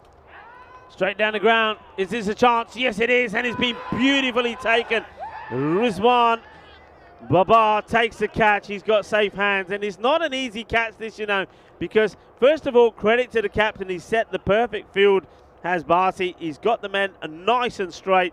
And this is dipping, but he gets down into position, takes a really good catch. And there's the captain saying, hey, let me in, let me in. It was my field position, you know. As soon as this is hit, you see Mudassar Iqbal, he turns around straight away because he knows is in that catching territory. And the catch has been taken, and they get the breakthrough, and it's a big breakthrough. Yeah, sure is. You have to take your chances. That's something that the Golden Star didn't really do in the first part of their innings when they were in the field. It was a good catch. I think Rizwan Babar, honestly, I know he's had some moments that probably he won't want to look back on, but I think he's been a very, very good fielder in that part of the ground. And yeah, Nakvi just gave him a chance, and Rizwan took it. Almost kept the trousers on as well, but the main thing was the ball was safely tucked away. 27 for 3 now. I'm saying nothing. All I'm going to say is that last bit of commentary you just did, just go back and listen to it again. Okay. Okay, I realise now what I said. Can't edit that out, can we? Just go back to the cricket. Take out of that what you want. Well, sorry folks, but yeah, you just listen back to that little bit again. Or don't, whatever you want. Some people say I've got a filthy mind, but Mudassar has done pretty well. Yeah, I'm hearing you. How about Lemgo, though? What a surprise packet they've been. I know they've got a few players that we have seen perform before in the ECS, but yeah, I think that they have been wonderful ever since their opening 2 wins in their first 2 matches against VFB Gelsenkirchen, the Black Miners. This will be runs. Just the one, though. Fielder gets down well, keeps it just to the single. So once again, 2 batters have to start rebuilding. Look, 1 or 2 people have said this in the chat. As long as Naeem is there, anything is possible. This guy can just go bang, and in 1 over, he can quite easily make it magical. Does it a couple of times, he'll win them the match. But you still need some support out there, and it's now down to the captain, who also, I mean, hasn't scored big runs, but he's shown signs of what he can do, Zakir Khan. Up in the air, opportunity. No, he's not able to get there. He sort of gets planted, rooted to the ground, Ali. And now they're going for the second, and they will get there. That's, well, a bit risky. It was risky in the first place because it only just got to Ali, or over Ali, because he wasn't able to move quickly. And then here comes a throw from Barkzai. And very good running, but no, they took a little bit of a gamble there. Naeem has decided that he needs to make things happen here. He wants to strike. Got away with it though in the end, didn't they? But yeah, this is high pressure stuff. It's finals day on the highway for these two teams. Only one will survive to tomorrow. And that's Iqbal.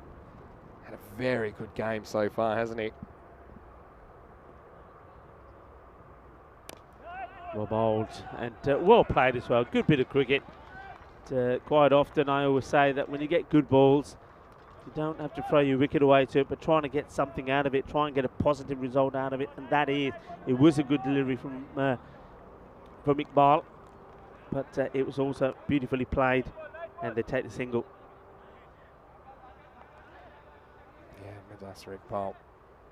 Can he finish this over? I mean, even if he doesn't take another wicket, he's slowly driving that required rate up towards the 9 mark. They're pretty much right on the pace right now of 8.7.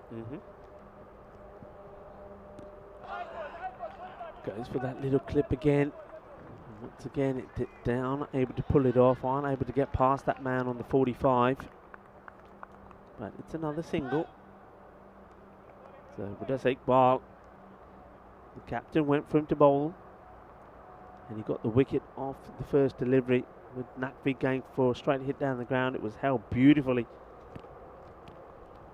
by Rizwan Babar. Now only just sorting out his laces before he bowls the fifth. The last ball.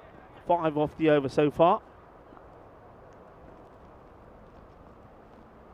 Oh, does him an absolute beauty. And oh, he can't believe it. Well, look at the reaction here of Mudassar Iqbal. We know he likes to show his emotions. Well, he shows his emotions there. He said, can't believe it. How does that miss? He says, well, we're not lip reading here. But all I know is that it's the dot ball. So 33 on the ball. It's all the threes at the moment. And running a little bit behind of where their opponents were at this point. But they know what the target is. Yeah. And based on the target, they're all right. They're where they want to be. Hang in the game. That's the thing. You can't go slowly, but it's not like that net run rate, or the required run rate, I should say, has ballooned out yet either. So you just have to be smart. And look, if someone's having a heater like Mudassar Iqbal, maybe you can afford to be a bit more careful against him. And you are going to get some bad balls along the way. You probably are going to have some bowlers that you can turn the heat up on. We saw that a little bit with Daljit, didn't we, in the third over.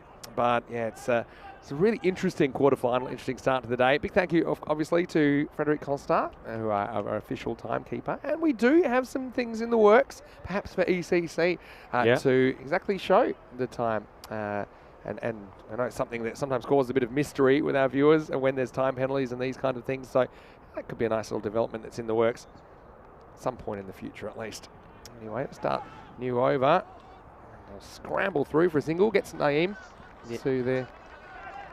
Well, what's going on here? No. Well, they're asking the question here. Is it because he's gone in? Wants to swap bats. I'm going to have a look at this. This is weird. They make the run, and then he kind of walks out, and I think the other umpire's saying, look, no, this shouldn't be out. Yeah. I don't think he's got to swap bats with him, which you don't normally do in the middle of an over, but have a look here. Yeah, there's no issue with the batter getting in. Yeah. And I think what it is about, he then gets in and starts to go back the other way, and he says, hey, that's out then, isn't it? It's pretty stupid, if I'm honest, from Naeem Khan. Yeah. But it's not going to be out. Also, should have had the right bat at the start of the over is the other thing. So, no, they're not going to give this out. I mean, I've seen it given, if it is, I've seen it given. I think pretty much they're saying you shouldn't even be appealing for this. That's what they're saying. They go, okay, let's just go back to it. Yeah, that's smart. But also, wait before, if you're going to get out of your crease, just wait longer so there's no doubt at all. I get the feeling that the umpires have had a chat there with the captain and say, look, in terms of the laws of cricket, we can give it, but do you really want us to do? Because it would probably be very sporting. I don't even think under the laws of cricket it's out. And the reason is the batter's treating the ball as dead. The wicketkeeper is. The only reason then he wants to resurrect the ball is because he sees the guy walk out. I don't think, even under the laws, that ball's alive. But I'm just happy that situation was resolved. Yeah, it's been resolved. Yeah. Well, this is in the air, and it's an opportunity, and the wicketkeeper makes no mistakes, and they do get the wicket. So, again, maybe a little bit of karma there. So good things happen to people that do good things. That's what I like to say, and I think the captain there was probably involved there saying, no, okay, we're not going to honour or we're not going to go with that appeal. And the very next ball, he goes anyway. That is the massive wicket, and that is the one that I think will settle this quarterfinal. Yeah, so he gets him in the end, doesn't he? Didn't have to wait too long for another opportunity. That's good clean weight to get a dismissal at least. And yeah, huge wicket of Naeem, who is a born six-hitter.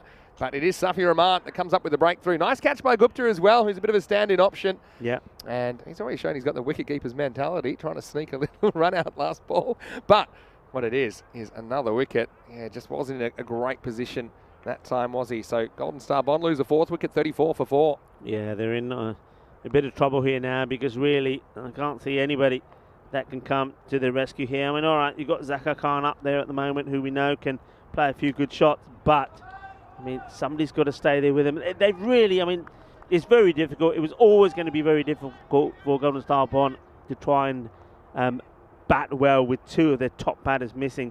That's why it's so important to keep the score down to this sort of score. They did that part well, but you still needed the likes of Naqvi, Safi, and maybe Naeem Khan to get one of those three to get you a big score. It just hasn't happened. And now I'm just looking at the batters that are out there at the moment, saying, right, who is going to be able to score the big shots? They go and take on Hassan Ali, who makes a misfield, and they get there. So they turn 1 into 2. So there's certainly no lack of trying, no lack of effort. That one is quite unbelievable. And you can see the fielder can't believe that Ali's missed it. Maybe he sold him the dummy there. Yeah, good morning there to quite a few people saying good morning to us. Shrug and James Stewart, Neville Ross as well. Good morning, everybody. Good morning to all the moderators and everybody that's been piping up in the chat this morning in Quarterfinals Friday. Also Peacock Friday. So come on, I hope you're all wearing your dashing Peacock Friday shirts. Carves this away, but once again, not able to beat the fielders. Good field set here from Bharti, the captain. Everything seems to be going to hand at the moment. There's slight acceleration in place as well from the bowlers, so I get the feeling that they're maybe running a tad behind. You can see Safi Rahman runs quickly back to his mark and wants to run in. It's nicely bowled.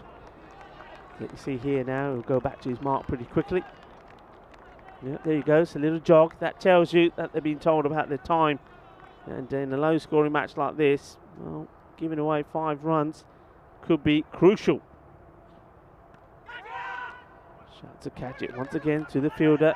It just escapes Ramesh Kumar. They have taken a few wickets, though. I think that's probably when they're given the time warnings. They're not really taking into account the wickets already. But yeah, halfway through this innings, game's still in the balance. You'd just be a little bit worried about those 4 wickets, wouldn't you, for GSB? 38 now for 4, pardon me, after 5. Yeah, so wickets will be the concern, and when we look at the scorecard, it's the wickets that have fallen.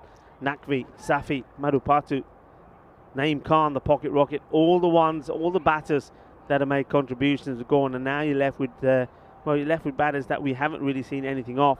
Remember, Bairagi not in the side, missed him, 173 runs, also a great bowler, and Gurwinder Singh, he came good towards the end of their campaign in the group. I'm going to miss him as well. So with those 2 big guns missing, it was always going to be tough, and that's why it was so important that one of the top 4 did get 40-50 runs on the board. Hasn't happened, but captain is still there, and the captain's still there, and the fielding team captain from Lemgo says, well, let me have a go at him. Battle of the captains in the air. This is a nice shot. He manages to get enough on this. Not really much of a bat lift, if you like. But look where it's sort of like a short arm jab, but he gets it enough over the infield, 4 runs. Yeah, you've seen you don't need to have a big back lift here. You get value for shots. You can use the pace of the ball. I think especially when you're cutting, you don't really want a big back lift. You just want to have a good kind of bat angle and be hitting the ball at the correct point, correct contact point. Well, boundary. That will help him feel a bit better. Makes all the difference, doesn't it? You know it. You're a batter. Well, they're being just being ticky-tacky at the moment. No real boundaries, and one's come out the middle of the bat, and all of a sudden, I think the captain's thinking, okay, maybe. Better delivery. Fuller doesn't give him the width this time to cut. Takes the single, and liking the intent, he's sort of basically saying to the fielder, well, I'm looking for the second, get it in, and I'll decide whether it's on or not. Good Gabelli, what can he do with the bat? Oh, well, he can edge it back onto his stumps. That's what he can do. Well, hang on a minute. Something's been called here. Something has been called here from the square umpire.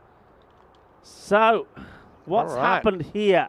There is a call. What was the call here? Was it a call of no ball, dead ball? The two umpires are coming together. Well, I think, is he saying, okay, let's first have a look at the actual ball. There's no issue there. But look, again, he's called dead ball, and he called it while the ball was in the air. Side on. Because there's a fielder moving illegally in the background. So have a look here. He said dead ball, and he says that before the ball arrives at the batter. So you can see that really clearly. And that would have been because there was a fielder moving, either moving sideways or moving backwards, or just wasn't in position. Spot on. Even though that looks terrible if you don't know what's happening, you could really clearly see him make a big confident call. And he doesn't know at that point what's going to happen to the ball. And that is actually correctly done. That's done correctly. And you saw it perfectly there on your screens as well. The square umpire, Arun shouting dead ball. So, Guru Gabelli may get a bit of luck here. So he plays this down beautifully. He's bobbling away. No mistakes there from Rizwan. He gets the throw in quickly as well. Having said that, that is a big bit of luck for Golden Stars Bond, because I probably in practice it probably didn't affect what happened on the ball. But I mean, yeah, that is correct by the umpire. The umpire's looking out for all these kinds of things, aren't they? All the time. Down the ground in territory of Rizwan, who takes this on the bounce and gives it back to his captain, nice and casually. Yeah, under the new rules, that would be 5 runs. Well, it's not so much, it's not automatically 5 runs. I'll tell you, I think what the rule is.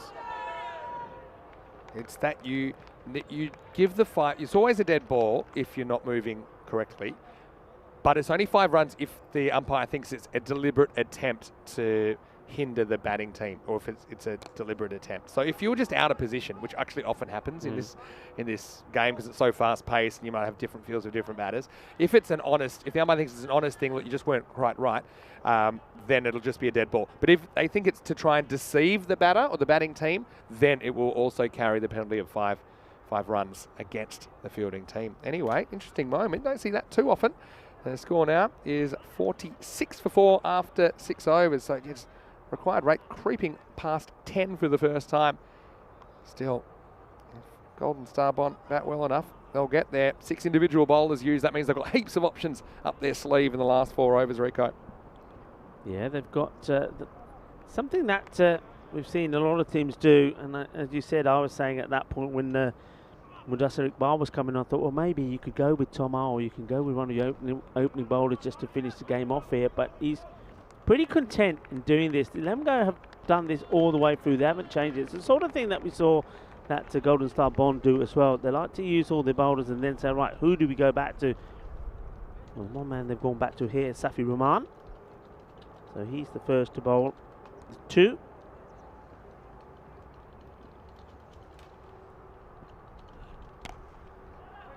It's this well. Pressure on Diljit. Ball bouncing away, and it's always pressure on in that area. You know what happens, and that's going to be cuatro carreras. Diljit saying, well, each day he's just getting worse and worse. He has, you know what, he's the sort of guy that has an off day, a good day. An off day, a good day. So he's the sort of person that has serial parontas. Serial parontas. Stick to the parontas. Yeah, Diljit will be kicking himself there. Safi Rahman with the comeback ball. This is cut away nicely. I think this could easily be 4 more. No, it stops. I think he ejects this just in time. Well, let's have a look at this. I think he's okay here. Yeah. I think he's okay. It was a nice looking shot, though. Pretty good chase, though. I think, does he get a hand on it the first time? Yeah, finger. You see it's Bhatti gets a finger on Ratnaka. Now this step here, is he all right there? And this? Yeah, he's okay. Well, he's got the old tunnel ball. I like that. He now makes the ball through. He's like the shot you see the tennis players make. Just he flicks it back through his legs to keep it in. It's got a name, that shot in tennis. Has it? Let's call it between the legs shot. But I think it's got an actual name. Any tennis fans will know. What a game this is. Back under 10 over required now. Big swing and a bat. So you can just see that they're trying to, they've decided, okay, we need to attack one or two of these bowlers here now. And Safi's the one they're going after. Yeah. Safi Rahman. Pretty good week, I think. Haven't always seen him on the park, but he's been there. He's been pretty good. Oh, big wild swing and a miss. Krefeld is so lucky to still be there. This is missed by less than a stump, I think. There was a 4 stump. It would have knocked it down to the ground. Decided, I think, Krefeld, after getting that stroke of luck, whatever you want to call it, that he's decided, well, okay, I'm going to swing the bat at everything now. And this one, he just gets it over the batter. Well, are they going to take on 2? Well, how about this? Well, this is a yellow card or maybe a red card in a different sport from Safi. He sees another fielder coming in. He just look. This is a bit of kung fu fighting going on here. First of all, he gets the chop on his fingers, and then, well, watch this lunge. There we go. He's late on. Get your red card out. Yeah. Oh, that's a red card, isn't it? Oh, it's okay. There's nobody Spikes around. first. Nobody around. Spikes first. No damage. 55 for 4. 7 overs gone now. And don't forget, we have more cricket coming your way. This is just the first of 4 quarterfinals today. And very interesting clash in quarterfinal number 2. It's the Boosters versus the Spartans. Both Bayer teams will take each other on. So there's going to be a lot of black on the field in quarterfinal 2. This is going nowhere. And that one's coming your way in around about half an hour's time. Thank you to everyone in the chat. AVD and Shrug were the first to say that shot in tennis that I was talking about, but the between the legs shot is called a tweener. A tweener? A tweener. Now wait for this. This is a long chase. Is he going to get here? He's not. It's going to be 4. So Tomar, he's got big legs, and he couldn't quite stride there in time. Butty is going to go for a boundary here. And GSB, despite those wickets troubles, they've built a bit of a resistance here. And yeah, this is where it started all going wrong for Lemgo in their innings as well, wasn't it? So yeah, game on here. Yeah, so it's called a tweener because you're hitting it in between your legs. So it's called a tweener. Between? Tweener. Yeah, I do know that now. Thanks for reminding me. Oh, well, this time he is out. And Barty says, well, last time you didn't give it. Well, this time you got no hope. And he's overjoyed and he does the Jack. Steady on, 55-year-old. Well, he almost gets a broken jaw from Rizwan. he's saying, what was all that about? That's quite a violent hug from Rizwan, who came in, and he's a strong man. This one almost shook him up, I think. At first, he's thrilled because, yeah, of course, he's feeling a bit aggrieved about what happened last time. But then, yeah, have a look at this. First, the aggression comes from Barty, and then Rizwan rocks him. Whew.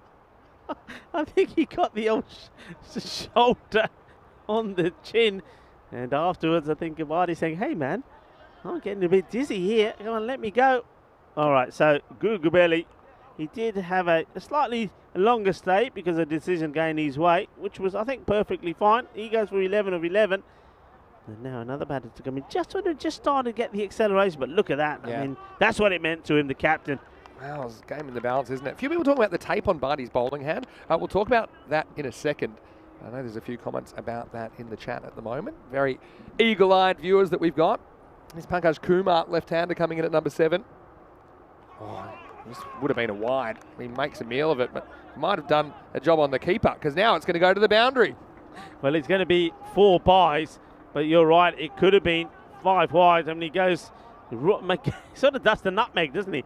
And he gets his pad out of the way cleverly because otherwise he could have knocked it onto his stumps. Gupta can't see that for most of it, and at the last moment he pulls his back pad out the way. So I thought it was bad batting. Turns out maybe that's good batting because what would have been a wide turns out to be a boundary, although it will count as a delivery. Down the ground. They pushed the one. Think about, oh, well, I thought they're not going to. And then you can see the fielder saying, go on, if you want it, take it. Take it if you want it. That's what Rick Pyle is saying. He's a fiery character. But the batters, I think they're deciding, okay, that'll do. That's Pankaj Kumar. So much dependent on the captain here, Zahar Khan.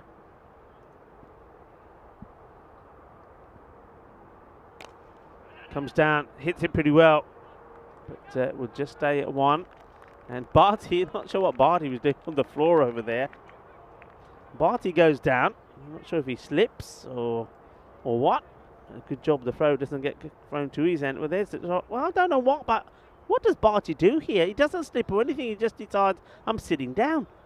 It's a bit crazy, wasn't it? Anyway, here's the end of the 8th over. The score 65 for 5. So, yeah, with regards to the tape situation, I know that it's if the umpires and or the batters have an issue with it, then the bowler can be asked to remove tape from his fingers. I mean, if the batters haven't said anything, if the umpires don't have a problem with it, maybe before the game he might have said to the other captain as well, look, I've got this issue with my hand, and do you have an objection? And they've said no, so we don't know about that. But then the batter certainly is within their rights to remove anything from the bowler's hand or forearm, i.e. Dean Jones, Curtly Ambrose. Remember that one? Yeah, remember that. A while ago? Yeah, Ambrose was not amused, was he?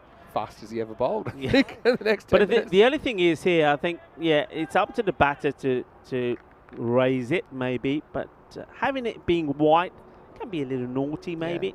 But I mean, the white ball. they're within their rights to say no. I don't want to do that. And if no one's done that, can't really criticise, right?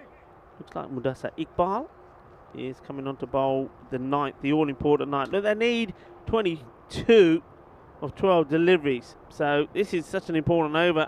And the dot ball is not going to be a dot because the keeper doesn't take it clean. He has a shy, and now I think that may be out because it's a direct hit. Well, they're absolutely sure about it. Well, this is excellent work from Gupta. Remember, he's a stand-in keeper. He would normally be bowling here. Well, Ramesh Kumar thinks he's got him. Well, let's wait and see. Yeah, let's have a look. I think he may, let's have a look. I think a dive would have got him in. Yeah, look, He doesn't dive. If he gets the dive in there and sliding in, he would have got the man. You can see why they're up and about. That's a big wicket to get.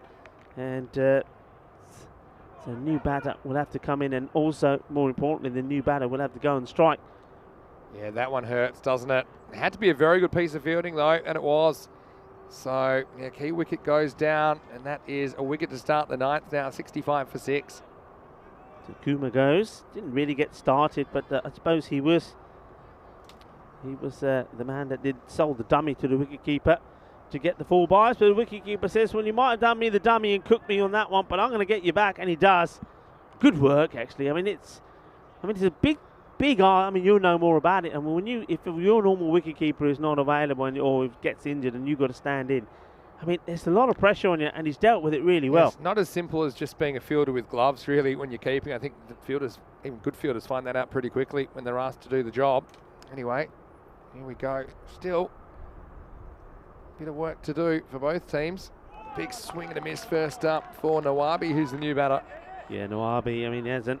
You were at the point now, and I think we were there when Pankaj Kumar came in, where batters are coming in who haven't made any contribution at all with the bat, and really they need to be thinking at this stage, bat, ball, single, captain on strike. And, that will help, and that will help even more because it gets it through the two fielders. It goes for 4 runs. This is a valuable hit. This really is. Now, he can back this up now by just getting back onto the next one and giving a few to the captain. Yeah, I mean, that's really useful. 18 off 9. Now we're starting to think, how many do you think you can get in the last over? If they could even get this down to 12, 13. Yeah. With the captain there as well. Nawabi showing he's no mug with the bat. Probably stick a fielder out there now. In fact, they won't. They'll just switch him over. But yeah, no square leg, back on the boundary. And now he's going to be sent back. I think that's smart. Yeah, he didn't want to attack the stumps, though, did he? He wanted to get it back outside the off. That's where Nawabi was playing and missing. Let's see what Iqbal does with this one. This has been hit pretty well, and it's going to be 4 runs. Cuatro más for Nawabi. What a lovely shot this is. This is probably one of the best shots of the day. Look, gets down to one knee, crushes it. Daljit here. Well, he's been suspect out there anyway. But maybe he needed to get a throw in, a slide in or something to try and stop this. Well, Iqbal can't believe it. He's saying, how does that happen? How does that go for 4? I'll tell you how it goes. Well, the bearded twin is out there. That was an absolute banger of a shot, wasn't it? What a great shot that was. Oh. Game alive. Hit through the line of the ball. There's 2 fielders back there and just pierced the gap. He'll go again, Ariel. Volley.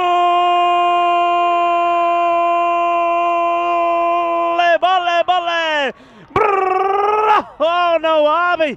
My word, what a hit this is. He just stands and he delivers and he sends this one out of the park. What a hit! Which team will have the final mustache tweak? That'll be the question. And he has just batted his team into a winning position very, very quickly. But it could all change just as quick. That is a fantastic cricket shot. Last ball of the over. Madassa Iqbal goes for it again. And this is going to drop safe. They've got to try for 2 here. They've got to go for 2. That's 1. And that's, well, it's close. But the umpire is saying what? He's not going upstairs. So he's sticking with an on-field decision. I think is not out. Massive over. This is massive. It's probably in, but it's worth, I thought it's worth a second look. Let's have a look. I think he went to the wrong end there, if I'm honest. Look, yeah, just in. But look, you see that Rahib's still running to the other end, but they do get Zakir Khan on strike, the captain. So an even 6 off 6 off the last over. Well, we had a golden ball quarterfinal last year. How many came on that over? Yeah, I can tell you that there were 16 off that over. Wow. Could we get a golden ball hit? Started with the run out, don't forget. It went run out .4462. Oh, I've got to say, Rahib Nawabi, he came out and he looked like someone that's batting at the wrong end of the order, if you ask me. That's something else. He hit 16 off the over in the 5 balls that he faced after there was a wicket. And now 6 runs needed. Ratnayaka to try and save the game for Lemgo.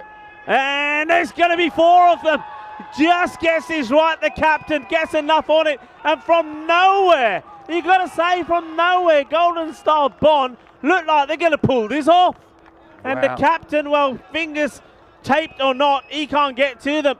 And you can see, look, he's talking here. What do you do here? Do you go for the run in this one and just tie the score and say that's it? Nah, yeah, don't. I'm not taking any risks now. We'll see what the field is, right? If the field comes right up, that's a different matter. But if they keep the field back, you just take the 1. Well, has the captain played a masterclass innings here and timed it to perfection? 21 of 14. But Nawabi, what he did in that last over, the over from Madassa, who was absolutely brilliant in his first, only conceded 5 or 6, no more than that in his first over. For 5. And he just went for 16 off 5 deliveries. Oh, sorry, Iqbal only went for 6 in his first over. All right, well, here we go. Get your running shoes on.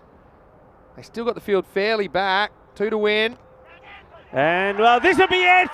They have booked their place in the quarterfinals. The team who are making their debut in a European Cricket Series, they have done it.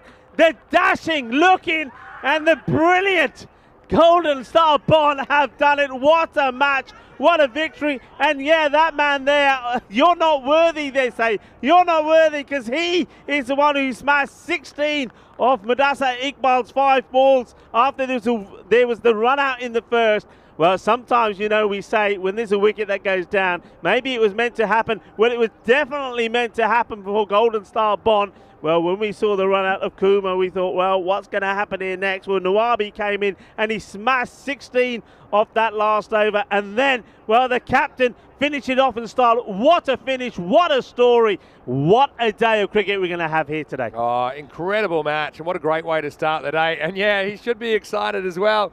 Rahib Nawabi. I mean, for me, it's almost a player of the match performance. And there we go. I said, who will have the final mustache tweak? Now we know. It's GSB. Golden Star Bond, who really looked a bit down and out at the start of that 9th over. I remember they were 65, so they needed quite a few of those last 10 balls, but they go 4-4-6-2-4-4, and what a finish. And look, not just Nawabi, but how about the captain with consecutive boundaries? To perfection. Lemgo do not know what's happened. They don't know what's happened. They're winning this match, hands down, especially after that first ball of that 9th over when they get the run out of Kuma. And they think the game is done. And then Nawabi comes in, and just like that, this is why T10 is so fantastic. This is why the European Cricket Network is unbelievable. Serving the world with the finest and most entertaining form of cricket that you'll ever see. When you see anything like that before, just like that, just in an instant, Lemgo have lost the game, which they still can't understand what's happened. They needed 22 off 10 when he kind of halfway through that 9th over. This is what's coming up next, and we'll talk about the team, the Boosters, who actually won the Golden Ball quarterfinal last year against the Black Caps. They're taking on the Bayer Spartans. So the Bayer Derby is going to be front and centre. And that will be starting in around about 15 minutes when we return. as we have a look at the radar being a bit wrong. And, well, Barakzai turned out to be in the right place at the right time. But I tell you what, these early wickets, they cause a bit of an issue for Golden Star Bond. And Safi being on the other side of the tweak. A nice little moment there. I think there's good spirits between the teams. It's going to be highly competitive, but really, it was GSB that had to bat themselves back after digging themselves a big hole first up. And Kit Toma was being cheeky and giving the Mustache send-off to Safi. Well, it was the Mustache twins that came back and gave them the send-off because they knocked them out of this FanCode European Cricket Series here. And Golden Star Bond, despite these wickets falling at this point, when they looked, they were out of it because, well, when we saw the pocket rocket go, we thought surely there's nobody left there that can do it. But the captain was still there, and I kept on saying, will this be the captain's innings? Will the captain take him all the way through? There was a few mishaps in the field as well, weren't they? Diljit had another shocker, unfortunately, but the captain couldn't do it alone. He needed somebody to come out there and do the business. Gurugabelli, well, he did get a second chance, didn't he? But he went the same way. Barty, the captain of Lemgo, he was all over the place. He was up and about and thought that they were going to do it. But look, then this run out. This is the moment that changes the match. It's quite unbelievable. Yep. They're on a high because they think, yeah, we've won this now when Kuma gets run out. But Nawabi came out and he bashed 16 of the next 5 balls. Yeah, it was just swings and roundabouts all the way through. And yeah, just looking back, it's just the fielding was good early from the Lemgo side, but they just kind of fell off the pace a little bit with, I think, some misfields. And in the end, every run would prove to be crucial as they ended up conceding the victory with 4 balls to spare. And doesn't it mean a lot to Golden Star Bond? Well, if you're a fan of the purple and gold, you'll be happy with the result in quarterfinal number 1. And Lemgo, they were outstanding during their debut series, but their dream comes to an end at the hands of GSB, and they do get the final tweak. What a game that was. And you know, the Grady 80s throw up a few close contests, and this was no exception. 89 for 6 off 9.2. They get there with 4 balls to spare, led by the captain Zakir Khan, the top scorer with 25 off 15. 16 to Naeem Khan, who was good, but Nawabi was very good, wasn't he? We wondered how he'd be able to impact the game, considering he hasn't had a lot of batting so far, but he was brilliant with his 16 in the number 8 position. And look, the bowlers didn't bowl that badly, did they really? 5 of them shared wickets. Tomar never got the chance to bowl again after he bowled the first over just for 5. Interesting decision. They had to go back to either him or Ratnayaka. They went back to Ratnayaka, and unfortunately, 2 consecutive boundaries finished the game. But credit to Safi Rahman and the captain Aziz Bhatti as well, who had identical figures of 1 for 14 off their 2 overs. And Ratnayaka, yeah, a bit unlucky, you'd have to say, to be put in a pickle. But that was all because of the heroics of Nawabi. Well, we say it all happens in the night, and that certainly was no exception here in match 41, quarterfinal number 1.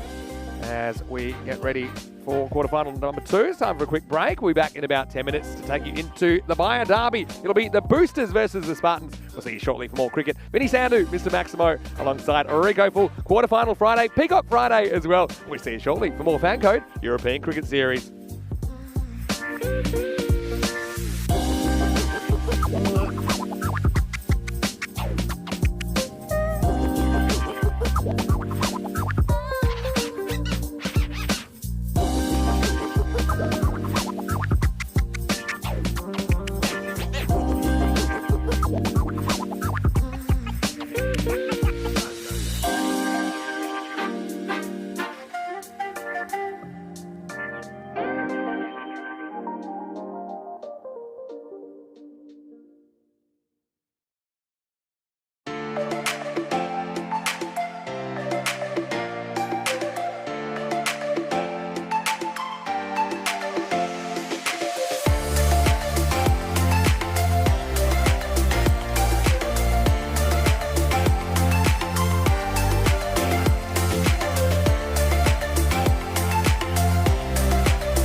Hello and welcome back to Quarterfinals Friday right here in Krefeld, Germany. And we already have one of our semi-finalists decided. Now it's time for the Bayer-Uerdingen derby. It is going to be the Boosters versus the Spartans here in quarterfinal number 2. Well, they are from the same club, but I'm sure there's a healthy rivalry between these two teams because only one Bayer team will make it through to finals day. Let's see what happens at the toss. Rob Kemming is with the two captains.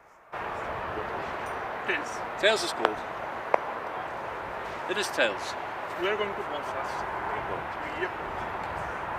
So it is the Bayer Spartans that have won the toss and they have elected to bowl first. I think speaking to both captains, they both kind of wanted to bowl first, maybe to do with the conditions, but we saw that a very good start in the quarterfinal 1 with about the first few overs, although they kind of went off the skids after that. But I think both these teams will fancy their chances. I think that they both won plenty of games through the first stage. Of course, the Spartans won 4 out of their 8 games. The Boosters won 5 out of their 8 games. And perhaps the fact that the Boosters have had that recent cricket coming into this may help them a little bit. They certainly built some momentum on a 5-game winning streak. So really looking forward to this match as well. The teams will all be in black. Well, we're not really today because it is Peacock Friday, and over in the Ice Cube, Rico Full is ready to go in match 42, quarterfinal number 2. And I can tell you that the news from the toss is the Spartans. They've won the toss and they're going to have a bowl. So we'll see the Boosters first up. Over to you. Let's get it started.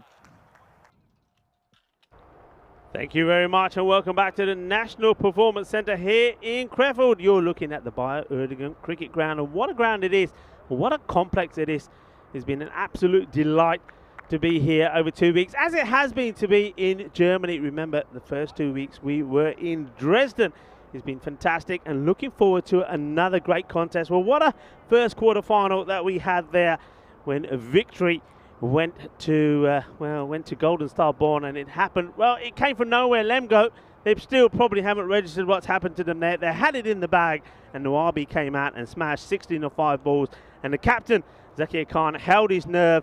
25 not out for him to hit the winning run. So the players are out there. The umpires, Marcus Ahmed, Arun Kaduri, have led the players out as we get ready for this one. The bat versus ball wall, but they're picking the Bayer Spartans 98 to 93. Look, I would say that in terms of hitting power for the batters, both teams have top guns in there. It's all about who fires. It really does. And we've seen magical stuff from the Spartans, though they haven't all clicked at the same time. The Boosters, though, for me, are a team who at the moment are in the zone, and maybe they'll be benefited by having played more recently, whereas like the Spartans, they've had to have a bit of a break. But we saw with the first quarterfinal, it doesn't really make a difference. The team that played a week ago in Group A were the team that came back and hit the right notes to get the victory to them.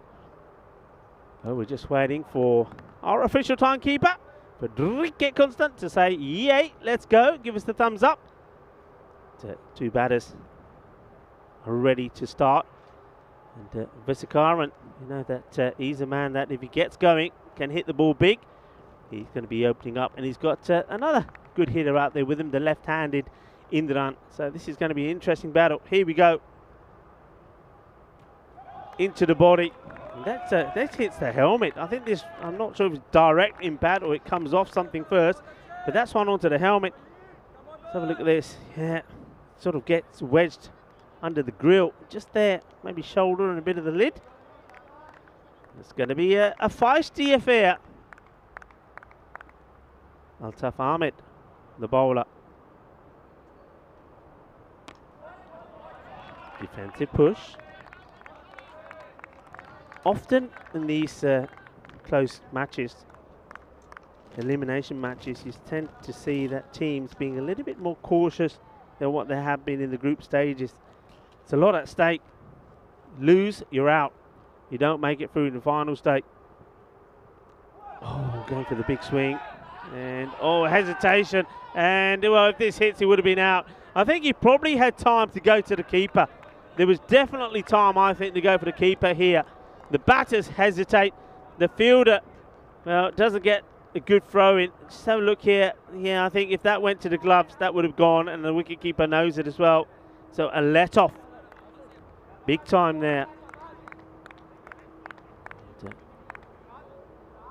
Shahib Khan, the keeper, just holds his head when he sees that thrown away from him. Watch out for him with the bat as well. Shahib is one of those batters that I was talking about. So Vasakaran gets credited with the run, so he does get some bat on that. And now it's time for the left-hander wicket-keeper batter, Sasikant Indran. Takes guard, has a look round at the field.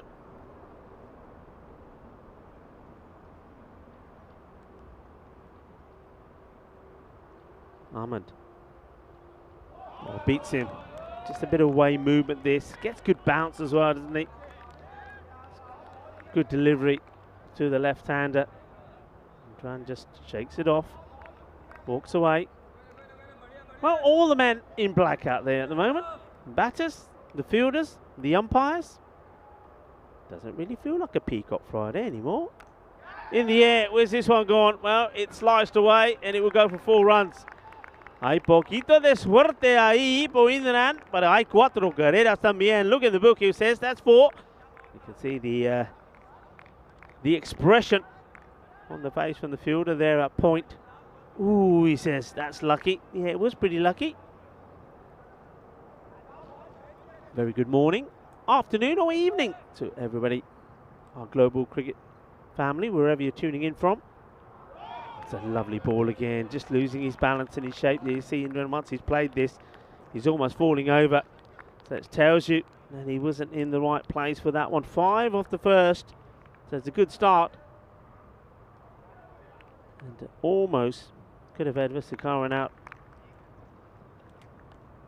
We have a look at the top players in this one. Let's focus a little bit on the Spartans. We haven't seen them for a while. So batting, and Wakas Fatima. He's absolutely, well, he's a gun when he can get going. He's a bit lad. He's got the laddus as well. Siddiqui, he's probably been a little bit more consistent, as well as Shazad Khan, the wicketkeeper batter that I mentioned. And on the, we know all about the boosters. They've done some good work recently. Go out there, they play with freedom. This has been a hit well. It's a Gandhi ball down the leg side. And Vasakaran is not going to miss out on them. Bowl there, he says, and I will send it. And that's exactly what they do. Remember the boosters yesterday had a fascinating win against Cologne CC when they just basically got the 80 runs they needed with 29 balls to go. And that's when they can do the boosting. But then the second time round, they got that defeat. Cologne CC came back and beat them by 8 wickets. So they're coming into this match with that defeat behind them.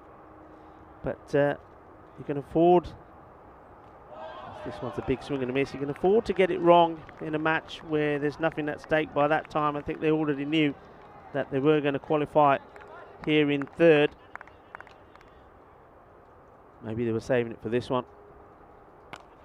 Good hit, and that goes as well. Does it go all the way? Yes, it does. Manos arriba, Vidro, porque eso es 6 más. And is he saving it for the best? Is he saving it for when it matters? Ritran Vesikaran. Well, this goes, look, all the way and then bounces over the scorer's hut as well. Well, they're in the firing line here. And that's where this man, Vesikaran, likes to hit his big sixes. Bhushan under attack. This time he gets it outside the off, and Vesikaran takes a single.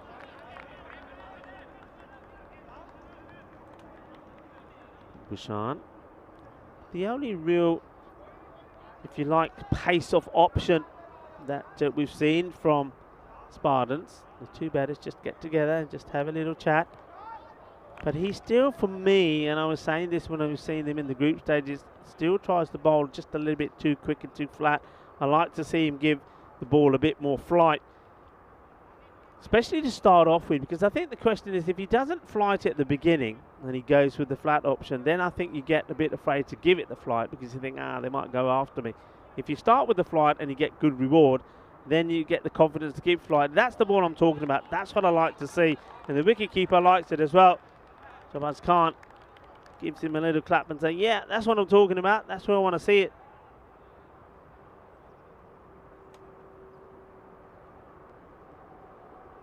This one's down the legs and it gets punished. It's a Gandhi ball and it gets put away. Well, that goes into the nettles, into the bushes. That's a big hit.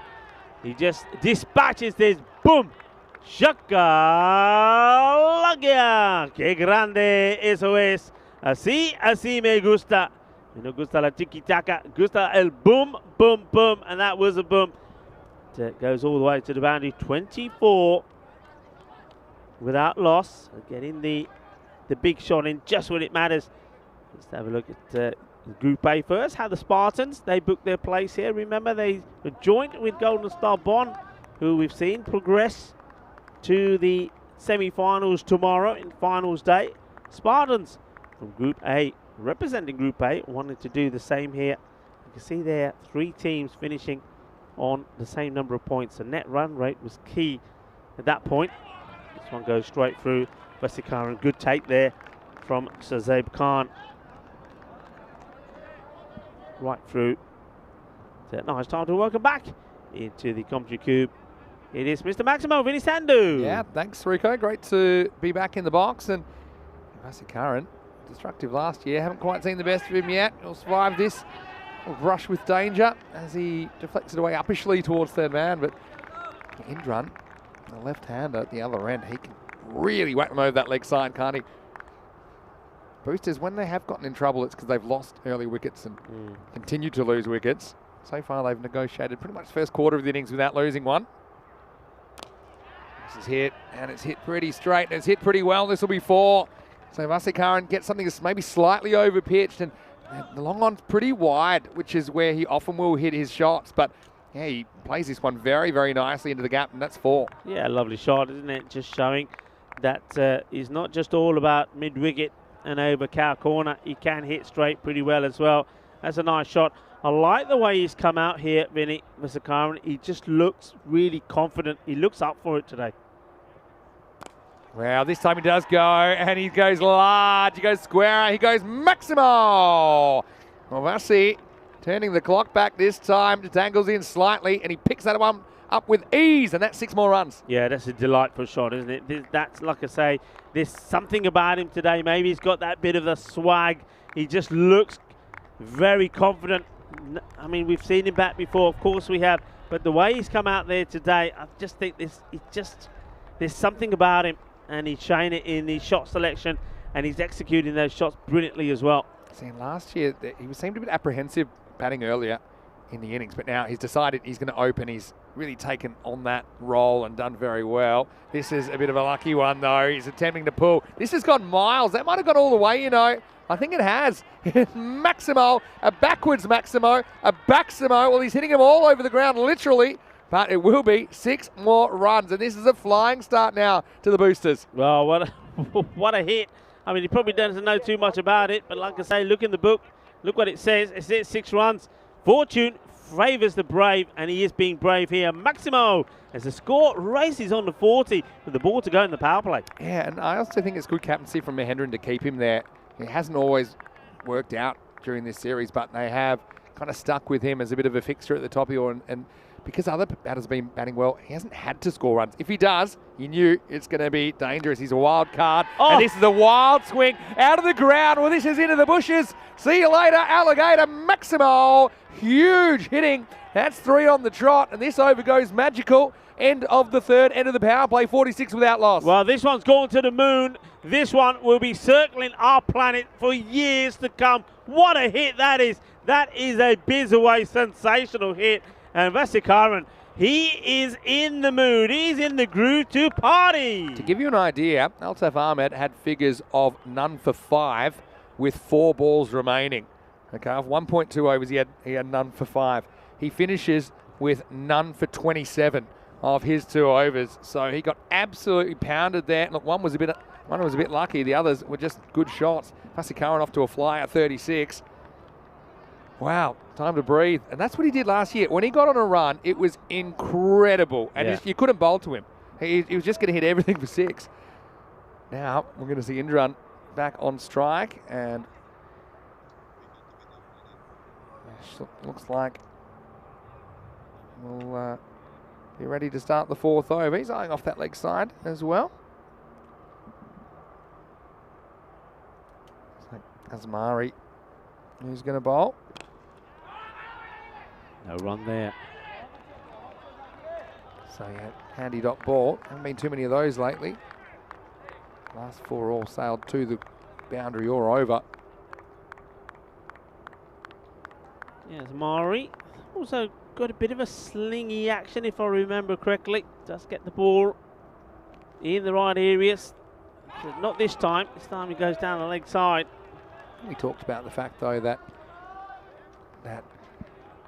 left-hand, right-hand combination is pretty valuable at the top of the order, just especially when the ball's moving around, then for the bowlers to control that movement and keep constantly adjusting.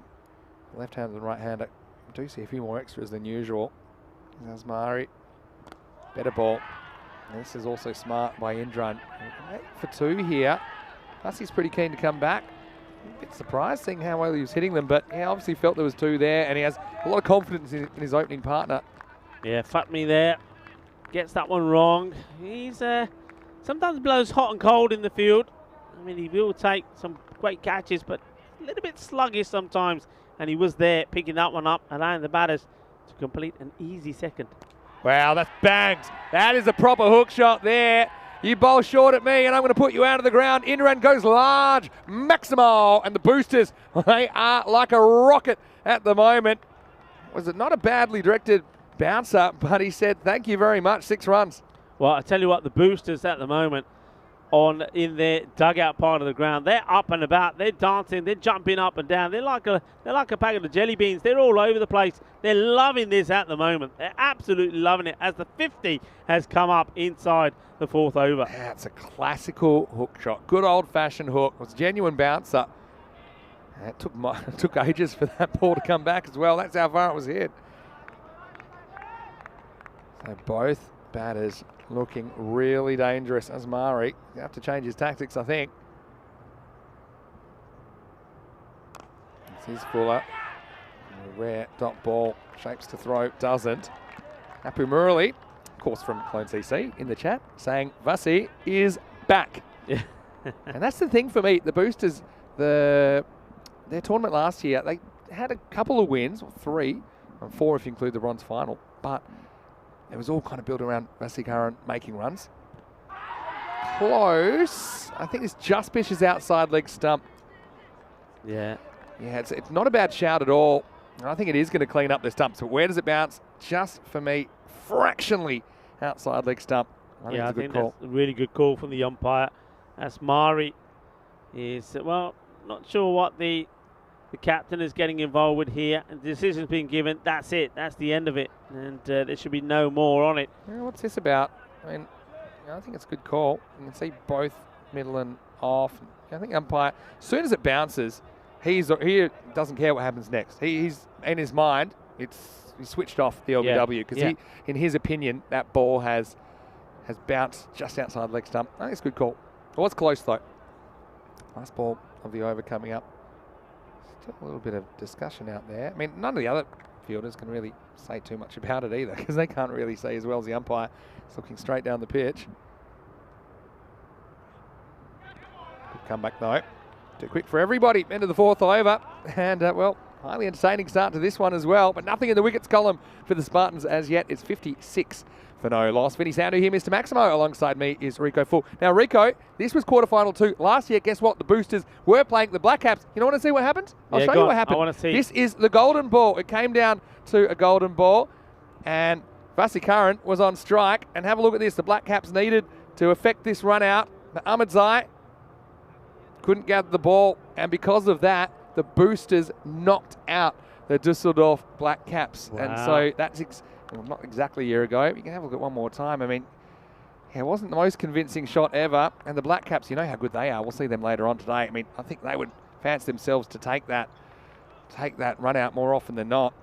But I love watching memorable those. moment. I love watching those. Golden When the ball pressure's 17. on the field. And Ahmedzai Majid, well, he want to put that behind him, wouldn't he? Yeah, so that was golden ball 17. Now we're up to 34. So it's exactly kind of halfway through the golden ball story. Yeah, really interesting quarterfinals day last year. And so far already, I think we've been really entertained. Well, that first one today was just sensational. Yeah. You know. Oh, dear me. It's come out wrong, isn't it? That's a no ball. I'd be swinging at this, though. I don't know if he could reach it or not because you know it's a no ball. I think Indran, he just got a little bit of a deer in the headlights about that. He could stop by the keeper. And the other thing you probably notice in that is that we were bowling from the other end. It's because the amount of rain we had so much rain here last year that the run-ups were unusable. Yeah. So for, I think, 2 or 3 days, we actually, including quarterfinals day, we had to bowl from the other end. So it was a bit unusual. Felt like we were looking at the wrong end the whole time. It's going to be smacked for 6. Well, it gets it to bounce, but it's not going to bounce again until it reaches the forest. Maximo! That was a free hit, cashed in. And right now, Boosters are a runaway freight train. Well, they're doing what they did yesterday in that victory against Cologne CC in the first match, and that is they have pressed the turbo boost button, and both these batters are going at some rate. 63 is the partnership now, and well, they haven't given a chance. That's the other thing. Haven't given a chance. Taha Hassan had a good group stage, didn't he? And right now, he's the man they've even trusted. Now they're going to come back for a bit of a dicey 2 on the fumble, and they're going to get there. So, yeah, Taha Hassan, he was their leading wicket taker through the group stage with 9. Best of 4 for 13. Yeah, it's Fatmi again who gets into trouble. And just that little moment, little lack of concentration right at the end there allows the batters to get the second. Goes leg side again, doesn't get all of it, but gets enough. Maximo! Sace Mars, Indran joins Vasikaran in the 30s, and it's the Boosters having a party so far in quarterfinal number 2. Yeah, well, it's Peacock Friday. Well, there's a splash of colour around here, but there's a bit of doom and gloom at the moment also, especially on the faces of our Spartans, because they have no idea how to deal with this attack of these 2 batters. Vasikaran and Indran are going big, and they're scoring runs at a sensational rate at the moment. Oh, look at this run rate. It's up at 158 pace. And they don't look like slowing down.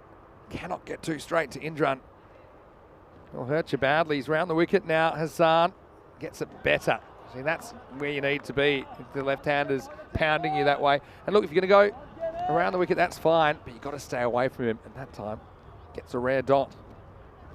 Happy Murali saying crazy hitting. Well, I said earlier, pound for pound, I don't think you'll find more entertaining cricket on the planet than the European Cricket Series.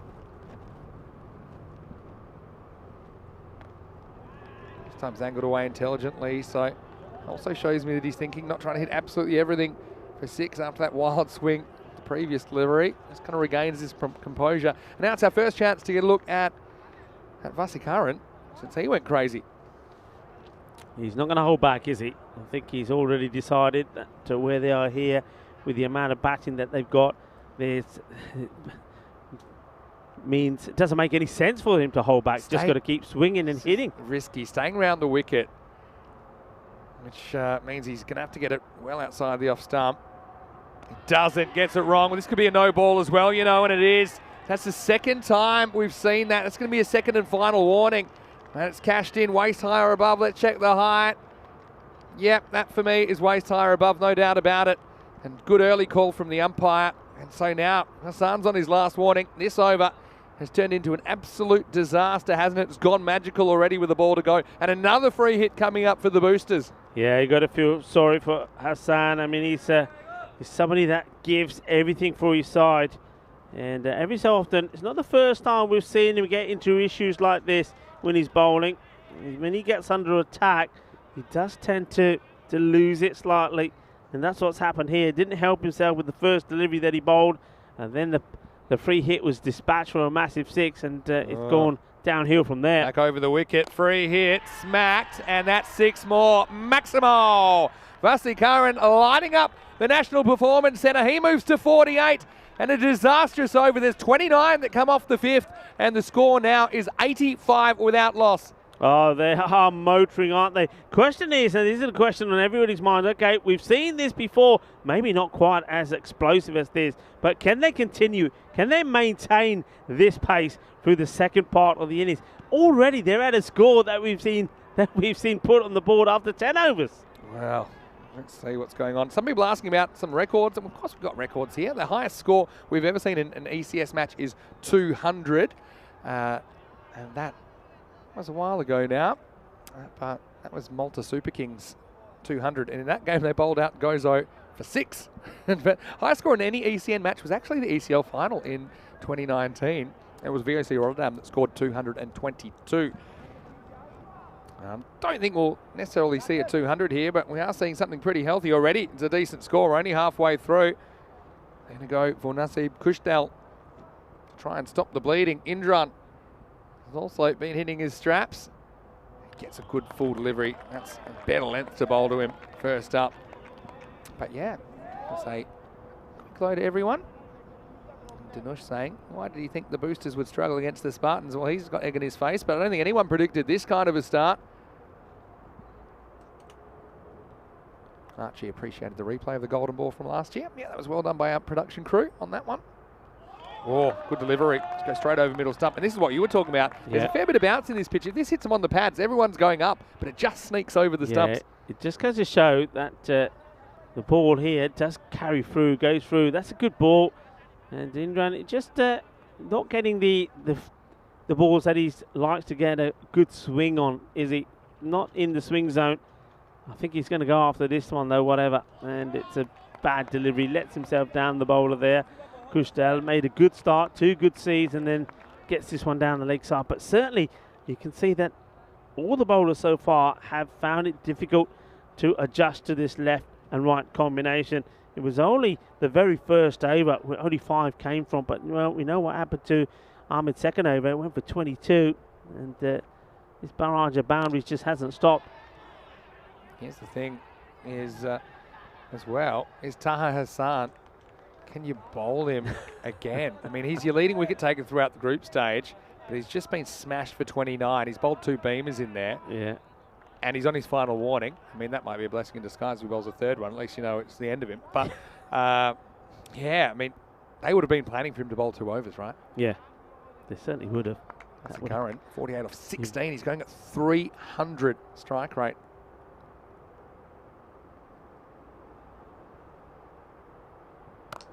Smacks this, and this will be his 50. It's a really good innings in a big game for the Boosters. Vasikaran standing up once again, and this time waits nicely and just punches that in front of point. What a memorable innings this has been so far. Yeah, it's been a super knock, hasn't it? I mean, the 50 comes up in just 17 deliveries.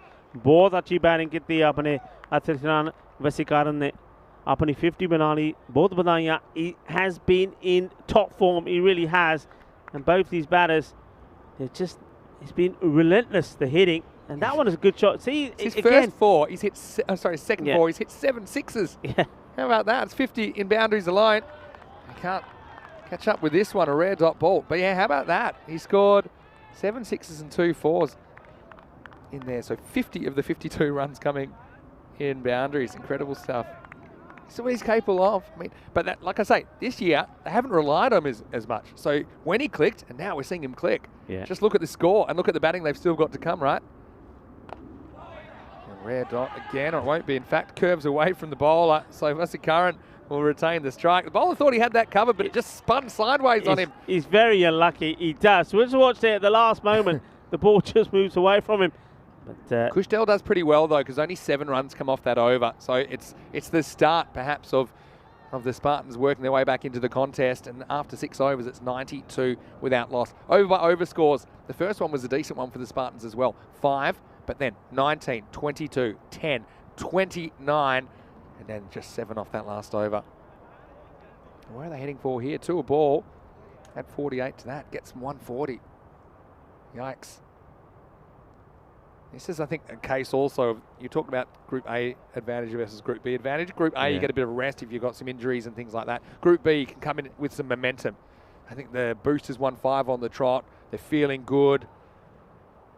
And they're batting with a lot of confidence right now. And why not? Here's Asmari. Bowled a pretty good first over.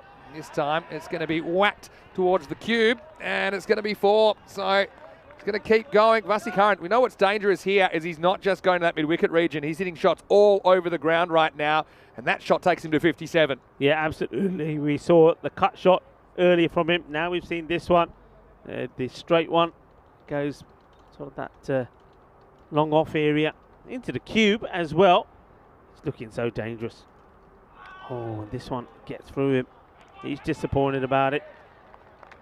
Akhilesh has got me racking off the records in the chat where he talked about the highest score in ECS cricket being 200, the highest score in all ECN cricket being 222. He also wants to know the highest chase, or the highest ever successful chase, is 159 by ACCB against Cluj in Romania last year, and that was on finals day as well. An incredible match. In fact, I think they chased down the 159 with about 9 balls to spare. They absolutely went crazy. We have had a golden ball at 167 though in Cyprus, 167, 167. And no surprises, that golden ball got hit for 6 by Big Guri Singh. He just tapped it out of the ground. Yeah, so highest target achieved though is 159. Before that it was a 150. You remember that was in Bologna last year. Yes. I think by the Kings 11 in another sudden death match. That's not a bad delivery. Goes upstairs. This will be the one for the over. It is. Vasikaran gets something. So even though he's walking at him, he's saying, all right, hold on. I'm still a fast bowler. And that one goes right past his cheekbone. Yeah, good delivery. Guess the issue though, now you've used it, right? Yeah, 2 balls to go. You can't rely on that anymore. Don't have to be super full though. But I think might try and follow up with Yorker. It's a length delivery, but yeah, Asmari is just trying to hold on, isn't he, for the Spartans? And look, there is a window back into this if they can, really keep the screws on, maybe take a couple of wickets, which you'll need to. They could potentially keep it down to something like the 120, let's say, if it was an 8 and over from here. Yeah, the question is, though, like you said, Hassan, he's probably going to have to bowl that over unless the captain bowls one. We know that he can. This is gone. What a good catch there. You need something to happen, and the keeper comes up with a bit of magic. Shazab Khan. It's a big, thick outside edge, and he flew away to his right. Well, there's a highlight for the Spartans. They finally break the opening partnership. Vasikaran bats well, but goes to a screamer. Out for 57, and it's 96 for 1. Yeah, this is, look, the work from the keeper is quality. This is a great catch, but I think the bowling is really good as well. To bowl the way he has done this over, when you think the amount of runs out on the board has been really good. Vasikaran gets a bit frustrated, and he doesn't want to see another dot ball go past him. He wants to send this to the boundary. That is a great catch, and you can see one man who's absolutely pumped about that one. Is I think that was who's that out there? That's Kushdell. I think he's absolutely pumped because he knows that's a great catch. But let's have a look at what we've seen here. We've seen Golden Star Bond have booked their place into finals day tomorrow. They will be playing in a semi-final. They beat Lemgo in what was quite a sensational first quarter-final. Well, that was quite a low-scoring one. This one looks like it's going to be a high-scoring one, but who's going to win it? Yeah, we'll find out, won't we? So later in the day, we'll get to see the Arctic Rising Stars taking on Clone CC. Again, Rising Stars, we haven't seen them for about a week. And then the Black Caps, who went on quarterfinals day. I wonder how much that'll affect them as well. Taking on Clone Challengers. Again, it's the same sort of a mismatch that we saw last year, really. Even though, look, Clone Challengers, they weren't the worst in the group stage getting 4 wins out of 8. But it is Asif. This is what I was calling for. I thought, wonder if Mohamed Asif will have a bowl here. And when he bowls some slow spin. When he has come on to bowl in the group stages, he didn't bowl badly at all. And I think he's been forced to play this card because of the way that Taha Hassan bowled. Here we go with Sakesh Indran now. He's still there. He's been joined by Tanesh. And this is launched in the air. This is miles in the air. Over the sight screen. Maximal. 100 up. Well, no Vasti, no worries for Indran, who keeps on keeping on with 6 more. What a shot this is. I mean, there's no pace on this ball. So to get this and get the distance on this shot is quite remarkable. That is a thunderous shot, it really is. And the worrying thing here for Spartans is the man that's going out there now, Raja Tanishan at the non-strikers end. He was their top scorer. Yeah. He's got 209 runs to his name. Sport for options now, really. Oh, this is pretty full, you know. Just okay for height, but not by much. Pretty lucky to get away with that in a sense, because it could have easily gone to the boundary. Gets a shin boner on the way back. Yeah. I thought this was pretty high. I mean, I think the batter is also coming down the pitch. Has it been called or not?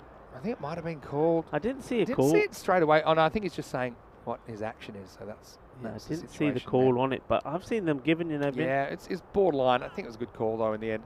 Good non-call. Ooh, what Goes about up. this one? Good call. Close, pretty close. I think it may just touch the line. Yeah. That's a good call. Yep. Umpire's been excellent, I've got to say.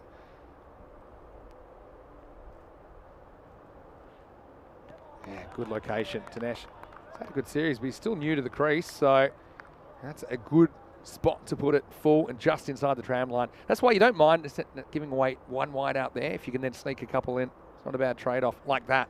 So, yeah, that's really good stuff by Asif. Got to say they've fought back pretty well here. Just a faint pulse for the Spartans, but they've been really good last couple of overs. Once again, dot ball. So this is what we talked about. Take a wicket or 2. Mm-hmm. Try and dot up the new batter, and maybe you can keep it down to something 120s or so. And look, you're still going to have to bat really well, but at least you feel like it's possible. The good delivery. Full and fairly straight that time, but dot ball, and this will take us to the end of the over. So 3 consecutive dots after that wide. Just 8 come off that over, including a massive 6, which has landed across the road. Anyway, it's 104 for 1 after 8.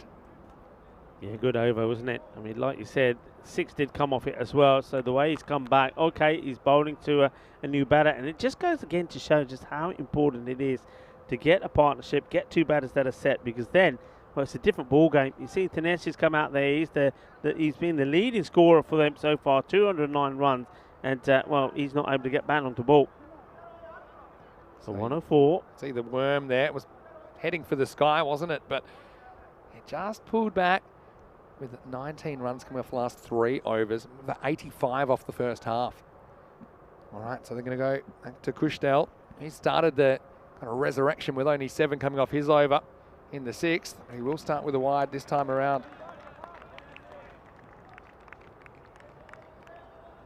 Indran is the man who's hungry. He's the one, he knows that if they are to get that big score that they were looking to, and certainly at the halfway point when it was 85, then he's got to keep the acceleration going. Dead. Is that Well, do you hear something Somebody shouted something there. Who was that? there? Is that going to be a dead ball? Yeah, who shouted here? Was it somebody on the field of play or outside the field of play? I don't know. This is weird. See if we can get a replay here. It certainly distracted everybody. I think that'll be a dead ball. They're pointing the fingers at Altaf Ahmed. And he sheepishly is not looking at anybody. So I reckon it was Ahmed that shouted something. That's weird. Yeah, I thought for a second it was a big call, a dead ball, but definitely everyone, because it came out of nowhere, was distracted. I think it's probably a good decision to re-bowl the ball. Yeah, but it won't be for Kushdell because he's got a dot in there. I think Indran, he didn't play that shot because he got distracted. Well, there's no one going to be distracted about this because this isn't landing back on the field. Maximal. Indran wants a half century of his own, and he's been brilliant in this quarterfinal so far. Goes with a little shuffle down the pitch. It's on the length he wants. He turns that into something drivable. 6 runs. Yeah, a big hit. Well, the man who was guilty of doing the talking, Altaf Ahmed, is now the man who's going to see it sail over his head and go fetch it. And, well, I think he's had a few words said to him by the bowler. Krefeld wouldn't have liked that. Got to get this back outside the off and get that movement in that he was doing earlier. He tries and he does. Better from him. Yeah, just lose his shape that time. He's been good when he's tried to hit straight off those full deliveries. And he's always good over mid-wicket, but he needs it to be a little bit shorter, I think.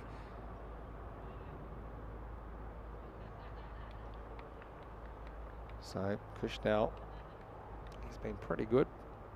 Hasn't have a wicket to show for it yet. And this is maybe a chance. No, it won't quite get to the fielder. And Altaf Ahmed, well, he can't get there. He's done by the bounce. Well, this is just one that you feel probably should be stopped, but just loops over him for 4. And that brings up Indran's 50 off 24 balls. So both openers getting to their half century. And really, it's been a big exhibition of power hitting from both of them. Yeah, superb. Well done to Indran. Congrats. 50 off 25 deliveries.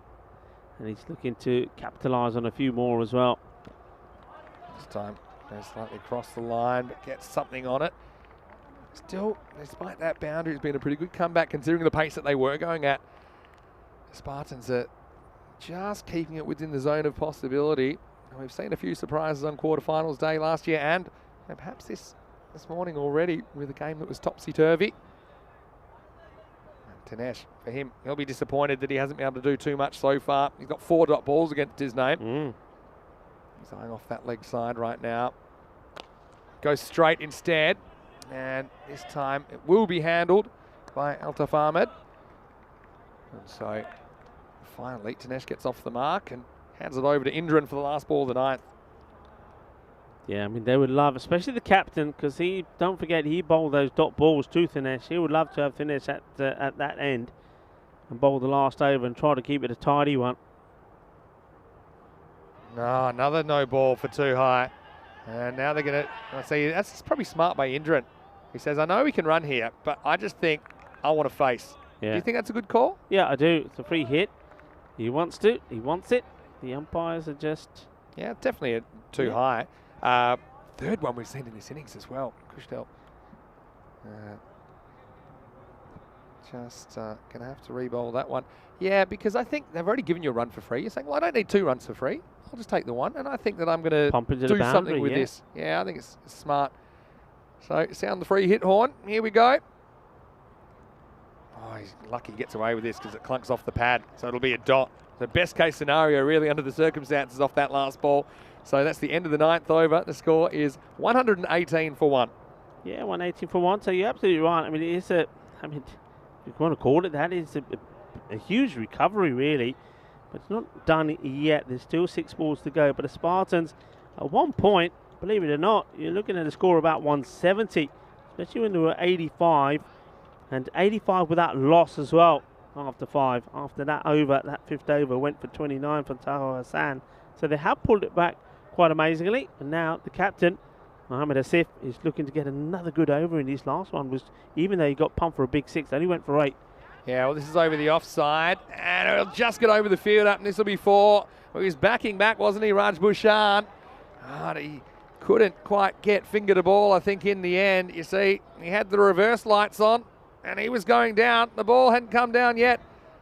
And finally, Tanesh gets moving with the boundary. Yeah, I mean, if he stays on his feet here, Bhushan, he's got a chance, but I think he sort of takes himself off balance. He tries to go backwards too quick. You know those down he goes. Novelty running races, like the backwards 100-metre spin. I don't think Bhushan will be entering that one. Oh, he's going to be gone here. Pretty sure, unless that's a warning. No, he puts the appeal in. He says he wants it, does the captain. That's going to be out. Well, just checking that he was out of his crease. If he was, then he's gone. Yeah, so I guess it's something that you want to be wary of. Hey, what? Yep, he's going to be gone here. You can see that he's just started moving a little bit early. So, I mean, that's definitely on. It's definitely on the non-striker to be in his crease. Thing is, it's a bit tough to get on the free plate because the umpire's in the way. So, see here, he's out here. And for me, unless you think he's gone too early, I mean, they might want to have a look at this again. I think when I looked at it, live, he waited and made sure the bat was out and then took him off. There was a slight delay before he took him off. And so Indran just gives him the thumbs up going, all right. And yeah, well, interesting. No love lost between these two buyer teams. And so it's the captain that takes the responsibility, Mohamed Asif, who runs out Indran backing up. And I know a lot of people will say, this isn't really on. But again, he is stealing ground, whether he knows he is or not. And so I suppose you've got to say that's an alert piece of cricket from Asif. And look, sometimes I think, I'm going to say something that might be unpopular.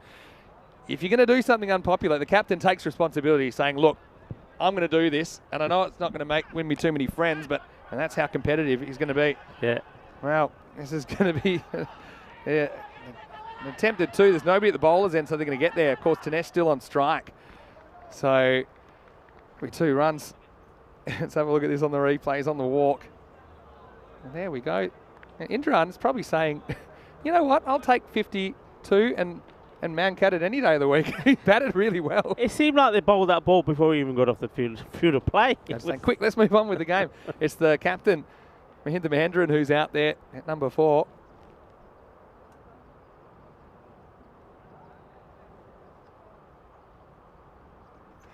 So here we go with Dinesh. He gets beaten again for bounce this time.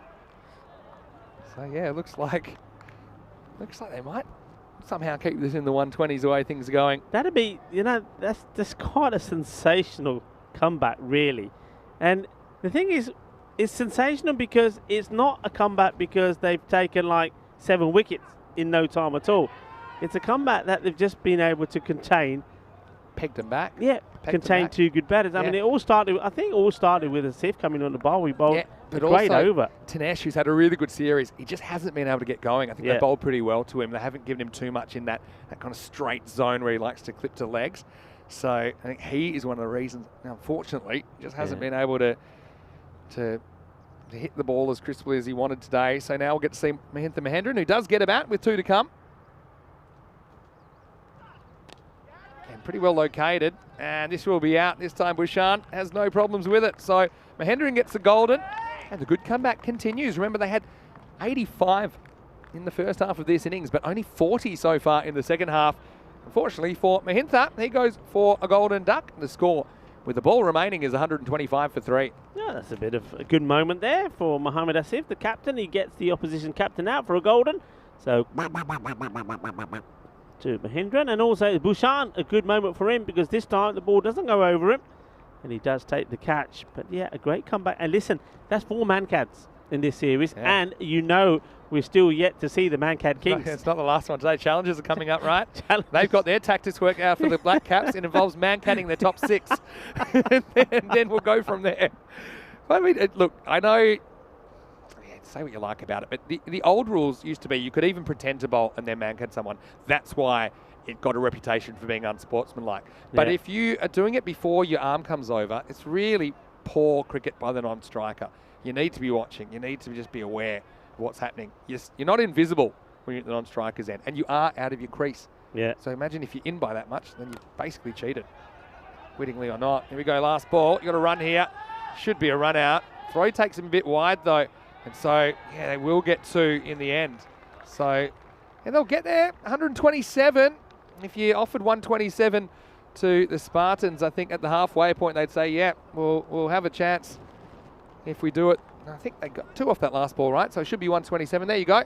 So 128 be a monster chase. But I tell you what, bit of feeling in the game between the buyer teams. And, well, I think we're going to see plenty more fireworks before the end of quarterfinal number 2, Rico. Yeah, I think we are. I mean, I'm suspecting this is going to be boom, boom, boom, or wicket, wicket, wicket, the start of the second innings, because I know one thing for sure. The Buyer Spartans, they've got some big hitters. Their captain can go big. We know that Fatmi can as well, Siddiqui. They've also got Shazad there as well. So they're not going to give this one up, but it all depends how the power play goes. As we have a look at this, it was a fantastic opening partnership, wasn't it, between these 2 openers. They're just anything that was put short was put away. They didn't mess around. They were on top of their game, and some of this batting was exhibition stuff. And that partnership, 96 for the first wicket. But then once that wicket went, well, okay, Vasakaran, he got his half century, 57 of 24. Then Indran, he had to be off strike a little bit and couldn't get going. Well, this was the catch. What a sensational catch, and what a way to end that partnership. It was brilliantly done. But I think the bowling also from Asmari was good. That was a really good 7th over because only 4 runs came from it and he picked up that wicket, and that started things going. And then I like the bowling of Mohammad Asif. So it wasn't that he got loads of wickets, as we saw. That was Indran getting his 50. A bit of luck there for Tishan, who got himself off the mark with the boundary. But Indran, well, he got man-catted by Asif as he went, or run out. We'll start to refer that to. And Bushan then getting Mahindran, the captain of the Boosters, out for a golden duck. And they were able to, like I say, get a good recovery in. Don't forget, at one point, the score was on target to being around about the 170 mark. So they do really well in the second part of this innings. It ends up being 85 in the first 5 and 42 in the second 5. So credit to the Abaya Spartans here. They needed to be Spartans at some point when they came back to this. But look, that's quite a magnificent start. Vasakaran 57 and Indran 52. That set the pace for them. But a good comeback from the bowlers. The bowlers, well, we'll have a look at the bowling figures. Also, look, the extras, they did pretty well there as well. Only 4 wides. But it was the no balls really which caused the problem. Hassan had those issues. We know that Kusul did as well. So here's the bowling figures. Like, some of them are really going to hurt, aren't they? I mean, Ahmed, his first over only went for 5, and then his second went for 22. Tayo Hassan for that one over 29. That really sparked the celebrations for the Boosters. But then there was a good comeback there. I think Asmari bowled well. His second over was brilliant. Probably one of the best overs I've seen bowled, because he had to bowl it under extreme pressure. And, well, the circumstances meant that he had to make sure they were good. Otherwise, he was going to be pelted. And what a catch it was from the wicketkeeper to take that wicket as well. So this one is going to be a high-scoring. I think it's going to be a high-scoring classic. I really do. I think the Spartans have got the batting to chase this down, but they need to get off to a good start. Will they be able to? It's going to be absolutely sensational. Join me, Rika Full and Mr. Maximo, as we return for the conclusion of quarter-final number 2. 128 going to be required by the Spartans if they're to do it. Will their captain be the one that comes good when it matters? Join us in 10 minutes' time. Volvemos en 10 minutos.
Hello and welcome back to the Bio-Erlangen Cricket Ground as we get ready for the start of what promises to be a very exciting run chase. And will it be chased? Will it not be chased? There was a bit of a poll. Let's see what people thought of it on the poll. And you have the results that will be coming up there for you at some point. But 60, well, I've got it here, 69% of you said yes. So you're pretty confident that the Bio Spartans are going to be able to do this. Well, their captain, Mohammed Asif, is out there with Wakas Fatmi. There's Fatmi, the man with the big laddus. He's at the non-strikers end. And one thing for sure is if you bowl bad, they will punish you. There's no doubt in that, and we saw that even with the batting there of the boosters. If you put the ball in the wrong places, they'll punish it. But if you bowl well, you've always got a chance. Shot up in the air, and that I think goes all the way. Yes, it does. Balle, balle, Ginna Sona Shaka Lagyan. Just what I'm talking about. Yeah, clears the boundary quickly, and this is it. If you're going to bowl bad, if it's going to be short, you're going to give them too much whip, they are going to go after you. They're wanting it. I mean, Asif hasn't gone big in this series. He's made starts. A lot of these batters, a lot of the top 3, top 4, they've sort of got into the teens or into the early 20s and got out. I think this is the time where they've got to go a bit bigger, show their worth. Captain starts well. And there goes across the line for that. The short ball that he prefers. That's normally his shot. And, well, it gets a couple of low 5s for a dot ball, does Vignesh, the slinger. But you've got the pace of Vignesh and Prabha to deal with as well. But I'm just wondering, especially if you don't direct it well, whether the pace can be used against them. Certainly was for the first scoring shot. But Vignesh gets it right. Let's see where this one goes. Big swing of the bat. Fielder chases, and it's not going to get there. Well, it was quite a ginger chase there from Thanisian. It doesn't really get his skates on. I think he's given this up already. You see there, he's not really running hard at it at all. 6 of 4. Hungry for more is the captain. Vignesh says to get it right. He's probably now thinking, okay, where do I bowl this? Well, maybe if I was the captain, I'd be saying, okay, Vignesh, give him width, you know what's happened. Short, you know what's going to happen. Try to get him to drive. Let's see if that works for you. In he comes. Edge. Unlucky. The fielder can't stop it either. It goes through the banner and goes to the other side of the ground. It's 4 more, so it gets a bit of luck. This is past Indran before he can even move, and it's gone pretty quick past the man who's at third trying to stop it. 14 off the over, so they're flying. This is now where, unless it's a gift and it's one that you would normally put away, this is where you now got to think. I think the captain has said, right, I've got 14 off this over. I've done it. I've done what I had to do. Now if it's a good ball, respect it, take the single. Doesn't need to throw his wicket away here now. Batting deep inside his crease to Vignesh. He goes for it. Chance of catch it. Oh, just out of reach off the fielder. And maybe a younger, more athletic man may have got a hand to this perhaps. You see, he puts the hand out, but he's not able to take the catch. And that was Dayandan. So we've seen him have an interesting venture up the top of the order with the bat. Wasn't, of course, called upon today. But to Dayandan, just not able to get a hand onto that. So, Asif does get away with it. Didn't want to shy away from the shot. That now brings Wakas Fatmi to face. Takes his time.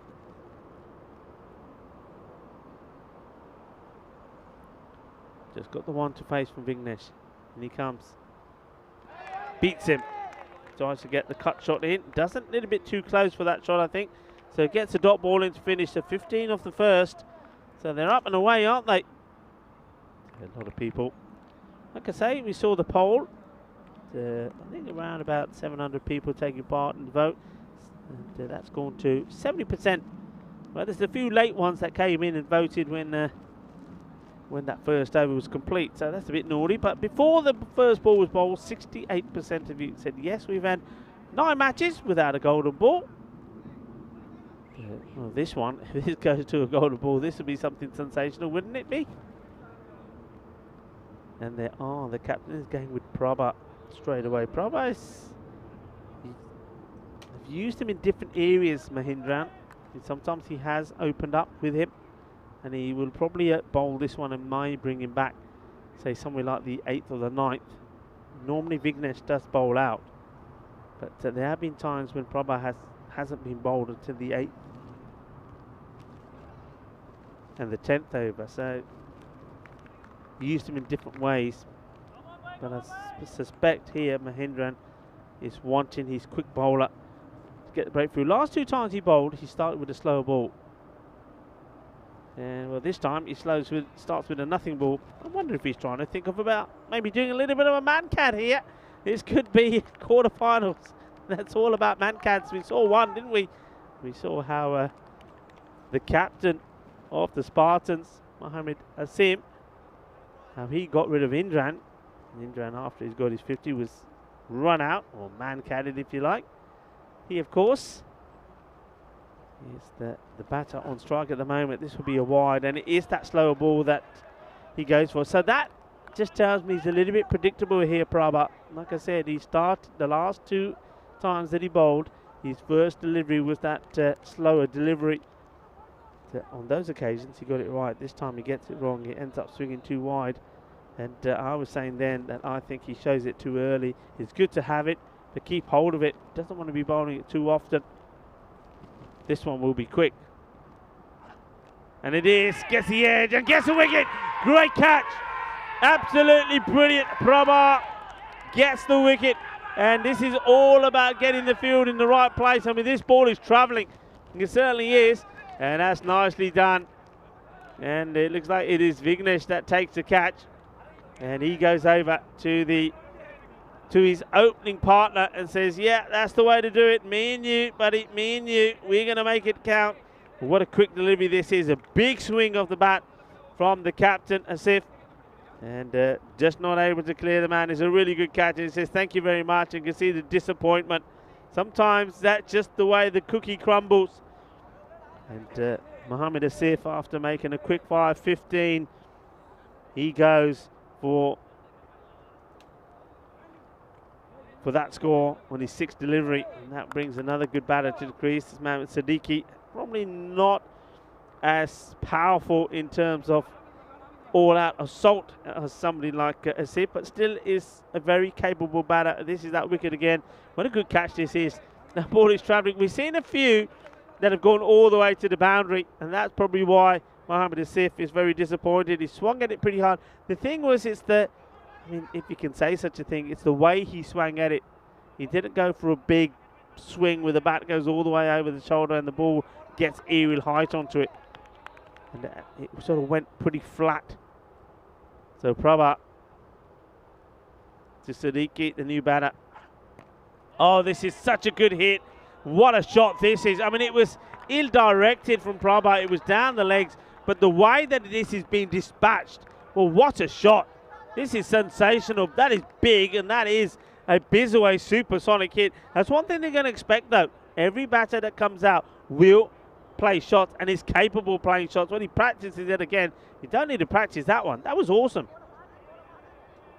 Massive hit. Oh, that was huge.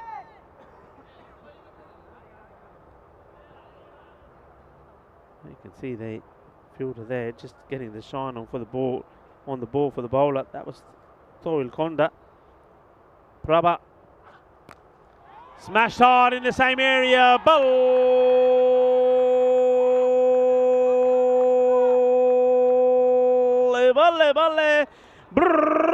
Oh, that's what we're talking about. Oh, this is a battle of the big guns.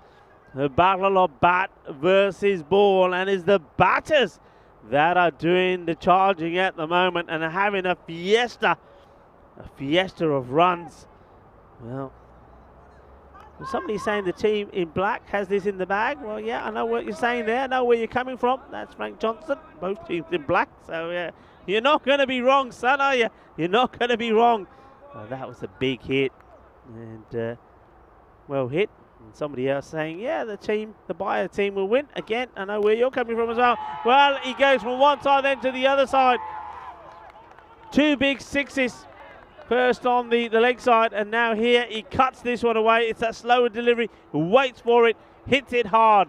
And the fielder jumping to try and see if he can do anything about it. No, he can't. Well, what an introduction this is from Siddiqui.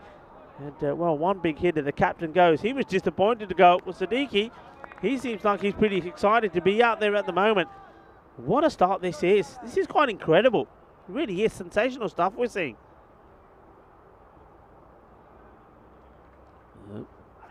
Short, doesn't quite get this, but is he still going to get the boundary? No, the fielder does well. They're looking to take 2. Going to have to hustle. Oh, they're asking a question, and the umpire's going to go upstairs. I suspect he's made it.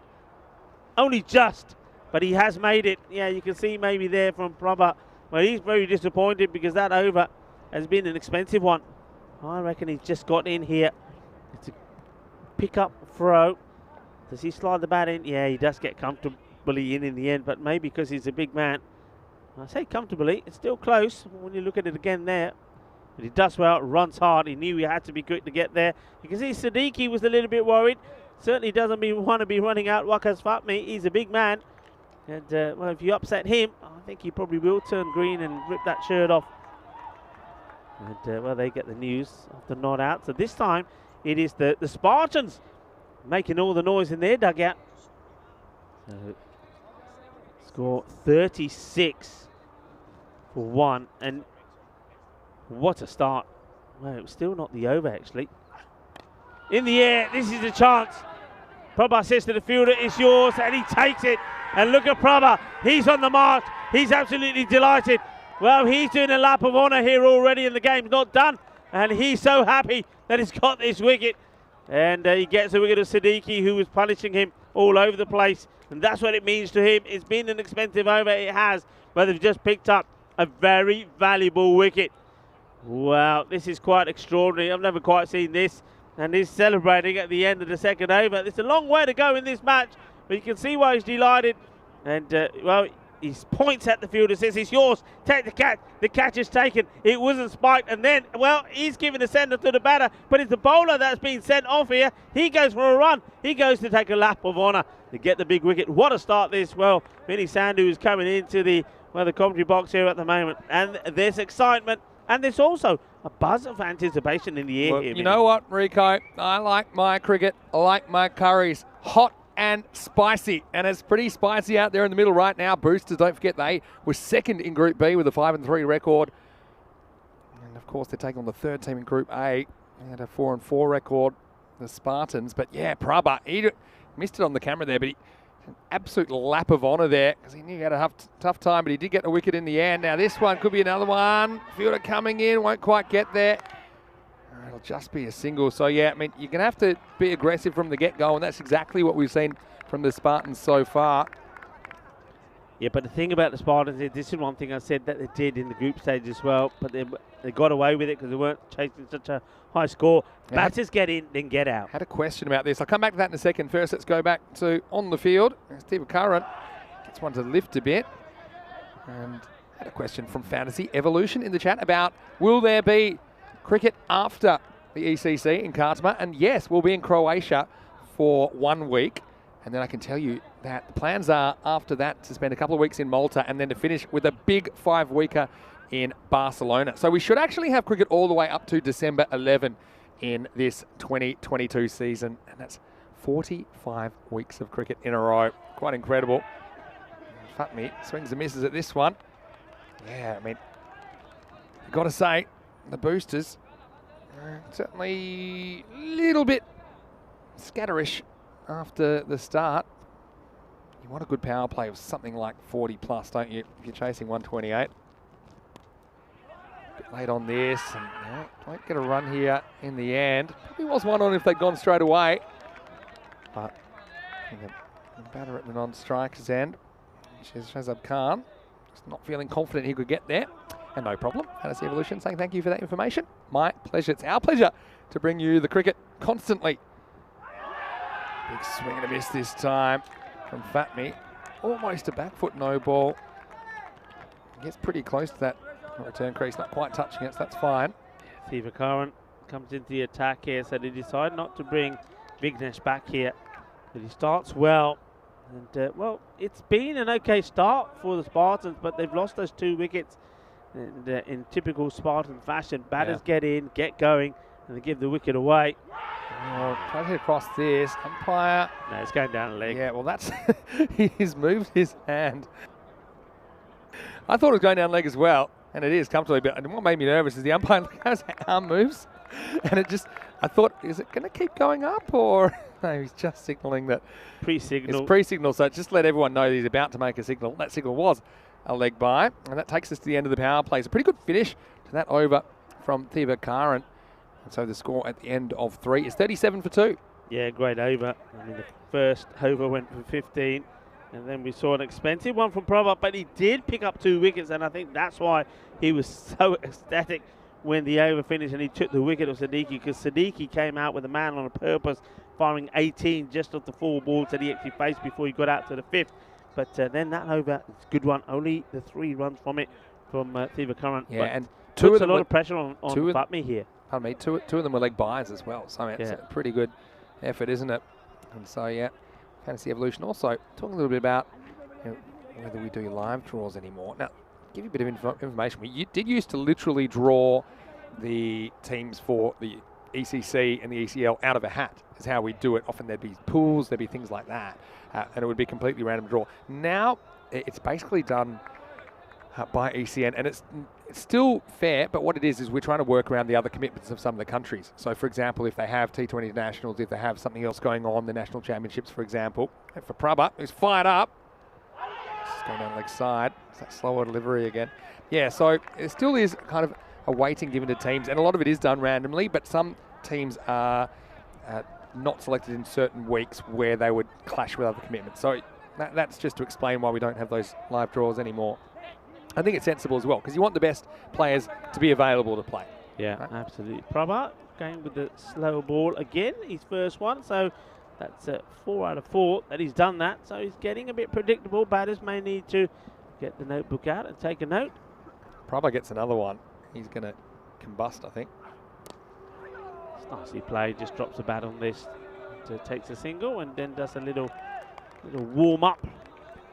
And I was going to say, I've just smashed the like button, actually. I forgot this morning. Normally I hit that like button straight away, but if you are watching this on YouTube, we'd love for you to hit that like button and allow us to keep doing what we're doing so that more people see the magic of European cricket. It certainly has been an exciting day so far.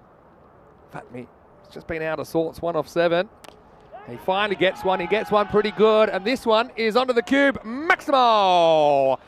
Well, it doesn't look like a player that's 1 off 7. This is a really good cricket shot. He clears the front leg, and not easy to do that to Paki Prabhat. You never know quite the speed it's coming, but the speed off the bat was epic. Yeah, this is a good shot because it wasn't right in the slot for that shot. You know, he had to create it, but he backed himself to do it. He's a powerful man. He eats the laddus, and he's got arms that look like he's got a load of laddus in there. He sends that, and he hands that on top of our cube. Big hit. Maybe that can get him going. It's a slower ball. Clever variation from Prabhat. He wasn't going to give him the same ball twice, was he? So, yeah, that one definitely testing out the roof of the cube. You can see it there on the replay. It's taken a few, isn't it, the cube, and it's still standing. So, give it its credit. That's true. A little bit flatter, we might have been in trouble. Tyrone almost lost his front teeth, didn't he? Mac and Dresden.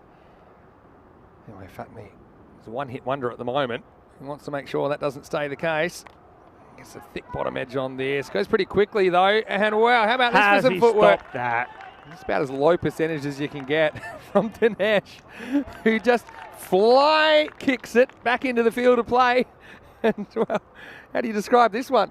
Well, he was very sluggish on one earlier. This time he's running quickly. Well, look, I mean, you can use your hand. You can use his hand. I just can't believe he's used his foot there. That could have gone anywhere. He's got so lucky with that. He's pretty happy with his work as well, because he knows that I reckon 1 in 10 times that might work. And that was the time. Last ball for Prabhat. high. This will be a dot to finish the 4th over. So the score at the end of 4 overs is 46 for 2.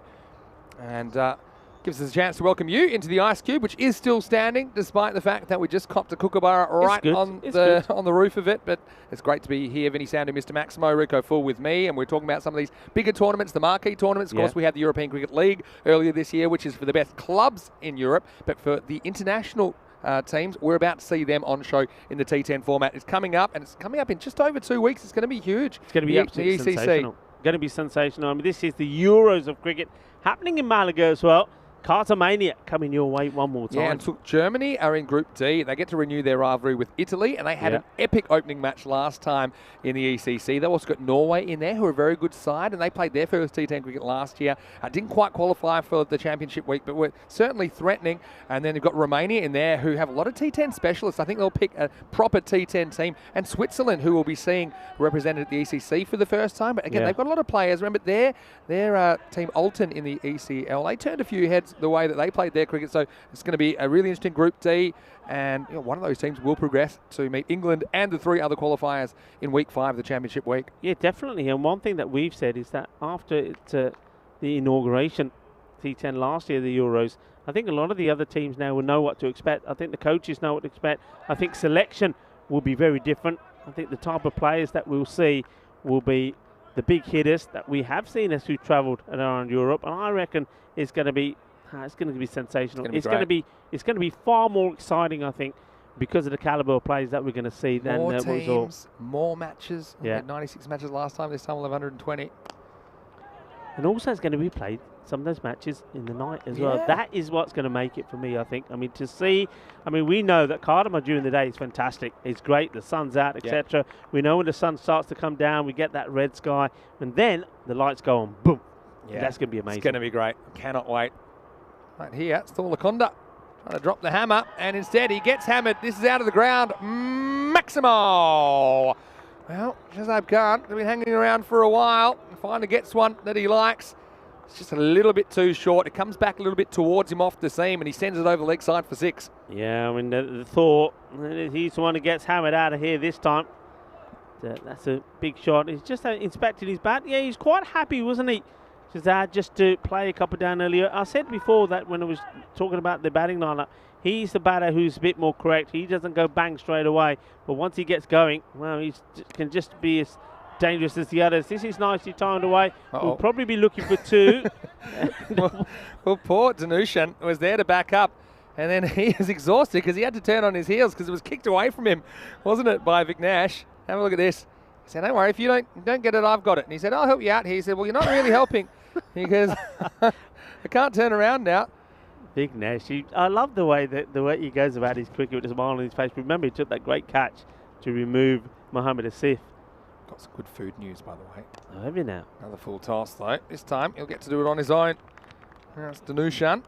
Yeah, so in Khartoum, when we're there, actually, the ground is between Khartoum and Coin over there in Spain, right? Mm-hmm. And I think last time we had a lot of support from Molly Malone's bar from Coin, which is about 10-15 minutes away. They were always down watching the cricket when they could on their day off. And this is hit pretty well, but Hendren should cover this for just a single. And so occasionally I would go there after work, and we'd have a nice Guinness or something like that. Mm-hmm. And I said, look, the burgers here, they're very, very good. But the most they had was a double patty, blah, blah, blah, blah. I said, you really need a triple patty burger. Yeah. Okay. Just said, can you do something for me? As this is just leaned on. A bit of work for the fielder. That's Tortuga country, isn't it? Thivakaran will handle it. That's very Just a single, ends the over. 59 for 2 at the halfway point. So, yeah, they end up making me this burger. And they said, you know what? We're going to put it on the menu. We're going to call it the Maximo burger. And I even told them it should go for $10.50, which it does. And they said now it's their best seller. And not just that, they've moved into a bigger place now. So now it's not Molly's Malone's Bar, it's Molly's Roadhouse. Okay. And it's got a big thing. There's live music there. There's all sorts of things going on. And actually, it's one of the things I'm looking forward to because I think that some of those guys, they'll be down. And I'm looking forward to smashing a Maximo burger. And it's pretty big, but also very satisfying. Maximo burger, okay. Maximo burger. Yeah, we're going to have to try that, I think. yeah, look, I'll give them a shout out because I mean they were coming down with coach loads, Yeah, weren't they? they had were 30 or coming 40 down with people coach sometimes. loads of people. So And we'll leave Corey one day holding the cube together. We won't be in the cube, we'll be in the commentary box then, but we'll go and have a Maximo burger together about that. Maybe you can design a burger for them as well. We'll bring something back for it. I'm sure we will. All right, here, this is interesting now. They're going to take the pace off with the captain, Mahintha Mahendran. So 59 off the first half. That means they're going to need 69 in the second half. So they've gone well, but they need to go quicker. And this is quicker. This is a sweep out of the ground, straight over the scorer's hut. Maximo! What a good shot that is by Shazab Khan. This is a beauty, isn't it? Sweep slog. Thank you very much. Adios, Balota. That's gone. That's big. That's 6. That is a una grande. Good shot. What a shot. What's the rate required here? So what I said, 69 off this was 13.8. Now it's gone down to, even with that shot, down to 13.0. It's a huge hit. Still coming back. Yeah, Mahendran, again, shouldn't let that bother him. Okay, he's there to do a job. You don't want to bowl too fast here. You almost want to like lure them into a shot. And yeah, often spin bowlers in this case will bowl the next one quicker. But I think that's pretty predictable. I actually would like them to go slower and try and lure the batter into a mistake, because the batter probably, their eyes will light up and they'll want to go again. So it has to be brave, but let's see what tactics he employs here. Bowling again to Shazab. Goes slightly quicker, but just ties him up this time. And you see Shazab's filthy with himself. He couldn't get any bat on that one. Yeah, he misses out on that. Nice shot there of Nawabi in the background. He's still here, hanging around. Of course he is. He was the player of the match in the first quarter-final. 3 wickets and also that amazing 16 off that 9th over. All happened in the 9th, didn't it? That's why I was a bit late back, actually, this innings. This one is hit, but not really hit out of the middle. Should just be 1. Well done by Thivakaran, who's been solid down there. Yeah, I was chatting to some of the Golden Star Bond guys, because, of course, I wasn't here in the first week, so Ujwal was covering me. Thanks again to Ujwal for that, because it is their first series, and, yeah, what a great bunch of guys they are. And they're super excited to be the first team through to the semi-finals tomorrow. It's well located, makes him drag it, and it's going to be dropped. And Vasi doesn't drop too many, and I think he cops this. Catches a bit of this, you know, Vin. Yeah. Firstly, I think it was well bowled by Mahendran, who basically forced the batter to fetch it. And it was flat to Vasi Karan, who I think takes this in the face. Look, off the hands. And yeah, he's not showing too much kind of pain there, but I'm sure that one would have hurt. I think he's just relieved as well. It didn't go for 4. Yeah. This time he goes straight. Is it long enough? It certainly is. That one is out of here. Well, the batters are heating up now. Have a look at this. It's not an easy shot, because I thought he's a big stumping risk here.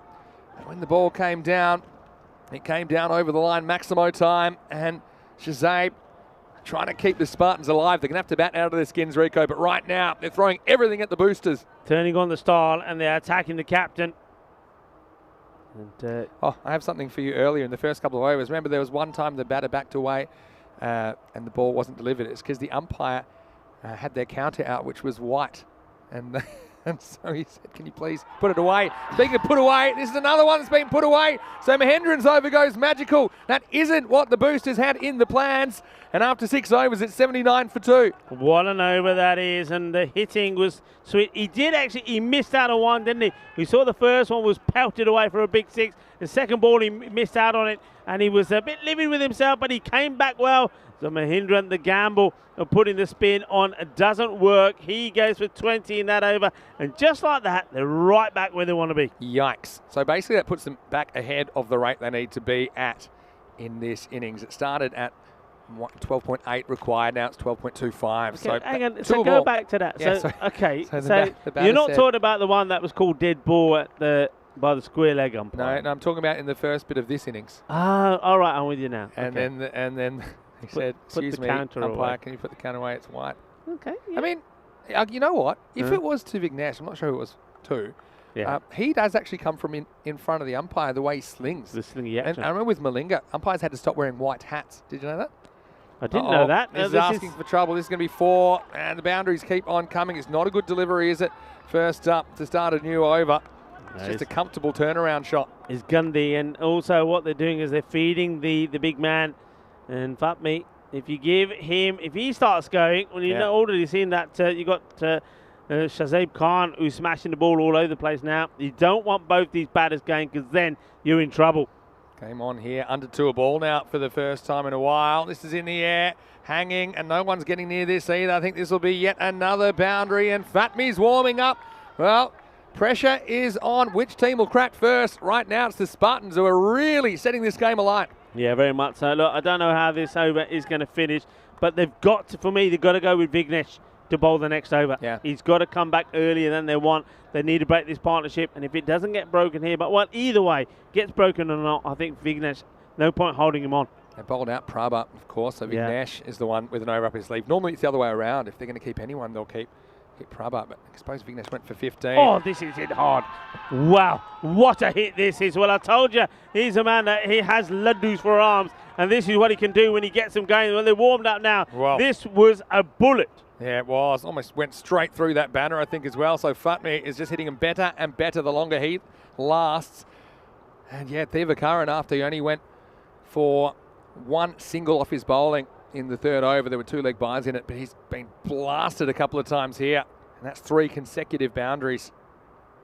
Yeah, so they're the Malinga white hat thing in one international cricket, because he actually gets... His release point is so angular that it was in front of the umpire's hat, and the batters were having trouble picking out the white ball.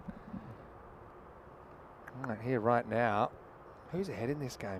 Well, that's the partnership of 57, unless they break it. Well, Leans back on this one. A cowboy shot. Hussey, remember he dropped that catch moments ago. Right, they do need to break this partnership. He does well to get to his left. Still pretty wide long on there. I've seen a lot of catches taken straight at mid-on. I think this is one field where maybe you could have those 3 outfielders. You know, they've kind of got it a bit the way they've got the deep cover. Very straight, long off and wideish mid-wicket. Right now he's going to get creative, and this is going to be even more runs. Well, right now it's an exhibition, isn't it? And Cuatro Cadetas Master Spartans, well, right now they're in a winning position here. this is a beautiful shot. It's such a good shot. I mean, he does prefer to play the shots on the leg side, but he fetches this one from outside off, and he sends it into that space. And once it gets clear over that fielder, is 4 runs. He is playing some beautiful strokes at the moment. They need one back to get the momentum, don't they? The boosters. Remember, they do have Vignesh, who's a handful. The slower bowling option didn't work, so that's concerning. And yeah, we'll see exactly who they've got still to bowl. With Thorlaconda's still got one, I think. We've used 5 bowlers at the moment. Mahendra Mohi get a second over. Just looking so confident, these batters. That last little lap boundary was a sign of it, wasn't it? So 7 overs down. The score now is 97 for 2. They'll need 31 off the last 3 overs. So yeah, that is about an average run rate that we've seen on this ground. Yeah. Coming up next, we have the 3rd quarter final. Ark and Rising Stars taking on Clone CC. Well, we haven't seen the Rising Stars for about a week, but they did finish top of Group A with a 5-3 record. Clone CC, we have seen them this week. They've been very, very hit and miss. 3 and 5, but their good cricket's been very good. Irfan Ahmed is back today to lead the side, and Sasanka Sanka will likely open with him. Dabolka comes in for his first match of the series as well, as does Ahmed Shah Shirzad for Ark and Rising Stars. But yeah, look out, Varun Reddy. I mean, he's a player I always like to watch for Ark and Rising Stars.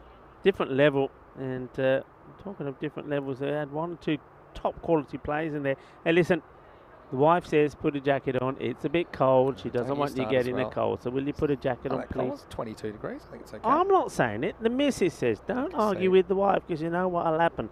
So get the rolling pin out again and you'll be in trouble. I have to change my number, I think. Anyway, here we go. This is where the rubber hits the road. 3 overs to go that will decide which buyer team makes it through to the finals. And they are going for Thorlaconda here in the 8th. And then means they've got 2 overs still to bowl. And here's their options. They've got Vignesh. I think he'll definitely bowl one. I'm surprised not bowling this one. But I really am. You've got Mahendran. Do you bowl Vasikaran, for example? Yeah. A few questions. This is a chance. It's in the air. Or is it a chance? It's going to loop just out of the grasp of Dhanushan. And they are going to scramble back for a couple. A bit unlucky, to be honest, because I thought for a second the infielder had a play on that. But yeah, just never, ever really got within his reach. They can't sit down, can they? That's a false My shot. Spartans cannot sit down. They're on their feet. They won't sit down. 100's up now. Yeah, I was almost deafened by the noise earlier on in the innings. This is probably one that would have been a wide. Instead, it'll just be a single. And so, yeah, does well there, Mahendran. And so, yeah, certainly a couple of not quite hitting the middle. For Laconda, can he get the breakthrough? Sure bowled. That's one way to stop getting run out. He says, I'm going to throw this. He said, no, you're not. Boom. Down you go. What's the umpire sending him off? Look at this. He said, you ain't throwing nothing, mate. To be You're fair, throwing nothing. he's just trying to get You don't mess with those ladoos. trying to get right back to his crease. I'm liking that. Fatmi says, you think you're going to throw it? Boom. Down you go. You don't mess with him. Just Yeah, he's just saying. sorting out some cramp. Good comeback though. I mean, still a lot to do. I mean, these guys are up and flying, but one wicket could change this game very, very quickly. Oh, shot. Sweeps it around the corner, and the fielder's not going to get there. That's a real class shot from Shazib Khan, as he'll get a boundary, and he takes this from outside off. Jeez, not an easy shot at all. And the Spartans continue to impress in this pressure situation. What a delightful shot. You know, we often say that we're surprised we don't see too many batters that play the sweep shot. This guy, he's executing it to perfection. Do you know why? It's because it's hard. It's a real hard shot to play. But You have to look, get the timing just right. How many shots has he played outside the off? So why they're bowling it in that zone to him?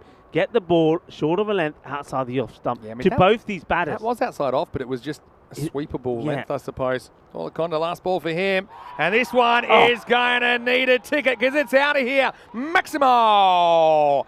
Shazib Khan lighting up the ground, 46 off 18. And with 2 overs remaining, it's 111 for 2. 17 required off the last 2 overs. What a shot, what a hit. But again, it's in the zone. They're feeding him, and he's gobbling them up, and he's smashing the ball over the rope for 6. What a big shot. What an innings this has been. Remember, when he came out there to bat, the first few deliveries that he got, he just stroked the ball around. He was happy to block.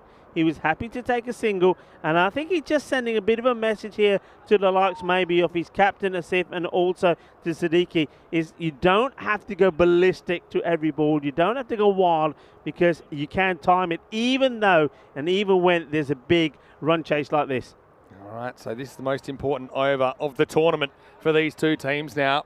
With 2 overs remaining, there's 17 required. If Vignesh can come up with something like a single figure over here, or even 6 or less, it's going to really force a bit of pressure on the Spartans in the last over. But again, the question is who will bowl it?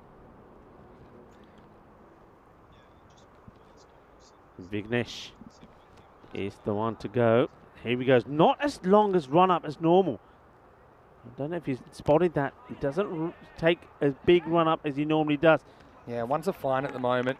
But I mean, we'll bring Shazib Khan on strike. Yeah, it's true. I wonder what that's all about. Yeah, but this is it now. Now he will be, I reckon. He's not going to change the way he's been batting, Shazib Khan. He will still be trying to fetch these from outside the off and looking to play on the leg side. Oh, good delivery. Gets beat. That's why you bowl your trump card in the 9th over and hope for the best in the 10th. Yeah, good delivery. I still think, Navini, I mean, you need to break this partnership. I would have gone with him earlier. Yeah. I would have tried Mahendran like he did. If it didn't work, which it didn't, 20 came off it. I think you go to him. Is it going to be too late? He gets that one through. Khan won't let another one go through. Good that's field for sure. here. The 3rd man back, and that's one area I think that Khan would love to just kind of lean on one outside the off stump there if he gets that delivery again, but they've got that boundary covered. Is he going to take him leg side? Try. Miles in the air. Now, where's this landing? It's going, it's gone. Maximo! And 50 for Shazib Khan off just 20 balls. Potentially a match-winning knock. Now, well, you'd have to say that the Spartans came in as slight underdogs, but the way they're playing right now, they're playing like winners. Oh, well, what a big shot. I mean, just for a moment, I think his teammates, they were standing and they were watching saying, surely, is it going over the rope? Is it not? Isn't it? And it does. Big hit. And what a knock it is. This is fantastic. 52 of 20. Shaba, board, but he ain't finished the job yet. 10 off 9, and it would have been a wide. Probably a good result for the fielding side because it does get Khan away from the strike. And Fatmi, who took a little bit of time to get going, but has hit some nice shots himself. 28 off 20. 9 off 8. Again, who will bowl? I think, glad I'm not trying to pick it. It's not easy.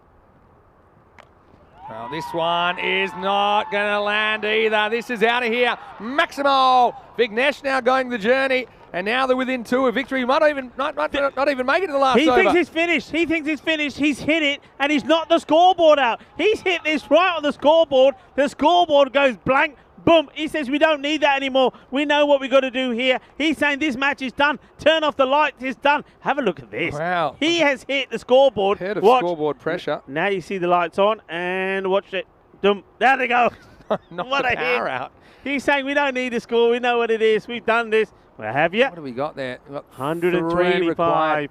3 off 7. Another boundary will do it, you know. Instead, this is hitting the air. I don't think anyone's going to catch it, though. Vussi's coming in. What a catch! Oh, unbelievable work, and we will go to the last. That's an outstanding piece of cricket. So, Fatmi goes 6 and out, and it's not over yet. Vasi Kara is one of the catches of the season, and 9 overs in, it's 125 for 3. What a catch this is. Well, you said he's not going to catch it. Oh, he had other ideas. Remember, he wore one on the chin earlier when he tried to catch one. That one will be haunting him. That could have changed the way this match goes. But this one just keeps him in it, because I think if this catch is not taken, they probably would have taken 2. What a catch that is. Well, that is sensational. A great catch from a great player. He's played his part in this match, but at the moment, the one thing that will be haunting him is the catch that he did put down on the boundary. 1-2-5 on the board, 6 balls to go, 3 runs needed. So here's, sometimes I was saying you're spoilt for choice as a captain. Yeah. This is not one of those times, because no one's really an obvious choice to bowl. I'll give He it. either goes Yeah. pace on or he goes himself.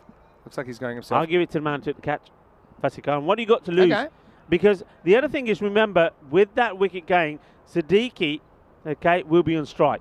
Yeah. Right? So, so you got the main batter on strike. I don't think it really matters who's going to bowl, because he's going to try and go for it in this shot. I think you go for Fasikhan. All right, here we go then. I can finish it with 1 blow. And he'll take the 1 here. One's a decent result here. Will they try for 2? Don't think they probably need to. Well, now, for me, is where you got to gamble and bring people up. Okay, because you've got Shazab Khan, who's been batting so well. You've just got to bring all the fielders up now and hope that Taha Hassan gets stuck on strike. Because I think if you concede another run now, you're not going to get another chance. So I'd actually approach it now like they need 1 to win. Because I feel if they get 1, then they're almost certainly going to get the other one. I'd bring everybody up and just hope that you can squeeze a few dot balls and build some pressure here. And 1 or 2 dot balls will... They're not listening. Yeah, well, I'm I'm surprised. Big time.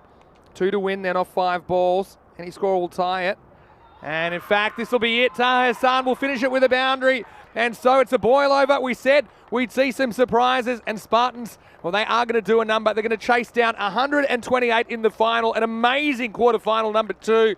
And for the boosters, well, they're not able to replicate their heroics of quarterfinals day last year. They will depart the scene, and it's the Spartans that win quarterfinal number 2. They're the second team through to finals day. What a match. What can you say? The first 2 matches of this quarterfinals, well, if the next 2 are going to be anything like that, well, buckle down, because there's some excitement that's going to be in the air tonight. We haven't got the sunshine, but we got the cricket, which oversees the sunshine at the moment. It's been absolutely sparkling out there in the middle. This was a great match. It started with a bang, didn't it? But with those early wickets going, a lot was on the shoulders of Waqas Fatmi, and also that man out there, Shahib Khan. Shahib Khan, I think he batted brilliantly when Fatmi couldn't get the ball going, when he couldn't find the boundaries. He had to do it alone. And when Fatmi started to get going, they did feed him a little bit to get him started. Then they just took the game away from them. They did get that late wicket, but that catch goes down. Catches win matches, and that catch that Vasikaran put down, that one is what it will come back down to. It's just an incredible cricket match. I mean, we've seen 2 very entertaining matches, different sorts of matches, right? That was very batting heavy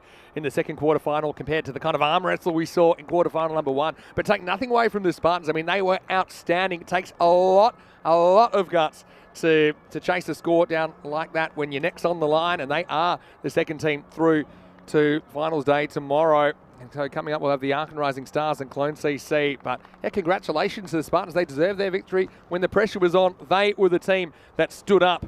So half of the picture has been filled in for tomorrow already. Of course, the next game will be starting in around about 20 minutes between the Rising Stars and Clone CC. Let's have a look at some of the highlights. And wow, it certainly started with a bang and it finished with a bang. There were plenty of bangs in between, but early on, Muhammad Azif, he really got things off to a screaming start. He certainly did. I mean, he hit the ball well, and it needed something special, and this was special.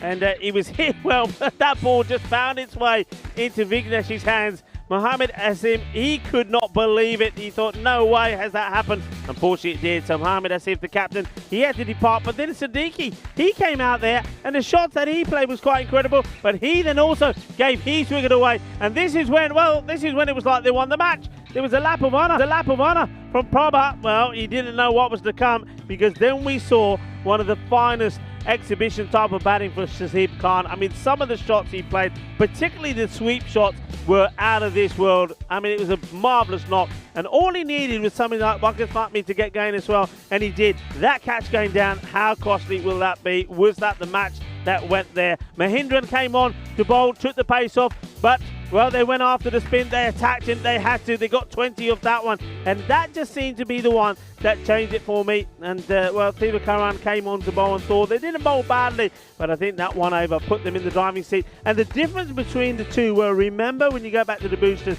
they got 85 of the first 5, then slowed down in the second when they got 42. There was no slowdown here from the Spartans. They showed what they can do when their batters get going. And one thing I always say about them, if they get one of the batters that scores a 50 and another one makes a good healthy contribution, they will always score these type of runs. Yeah, I mean, it's a pretty improbable chase, isn't it, really, when you think about where they were at the halfway point. And it's another reason we don't call matches in the first 5 overs, because the boosters, don't forget, they were 85 without loss after 5 overs. So a quarter of the way into this match, they were flying ahead. But in the end, it was the Spartans that were flying into finals day. And look, as far as the bowling went, there weren't too many extras, just the 2 wides in that, but it was all about the stroke making. And Shahid Khan, top scoring with a memorable 54 of 22 balls, well supported by Wakil Fatmi, who did go late in the piece to an absolute screamer of a catch from Wakil Fatmi.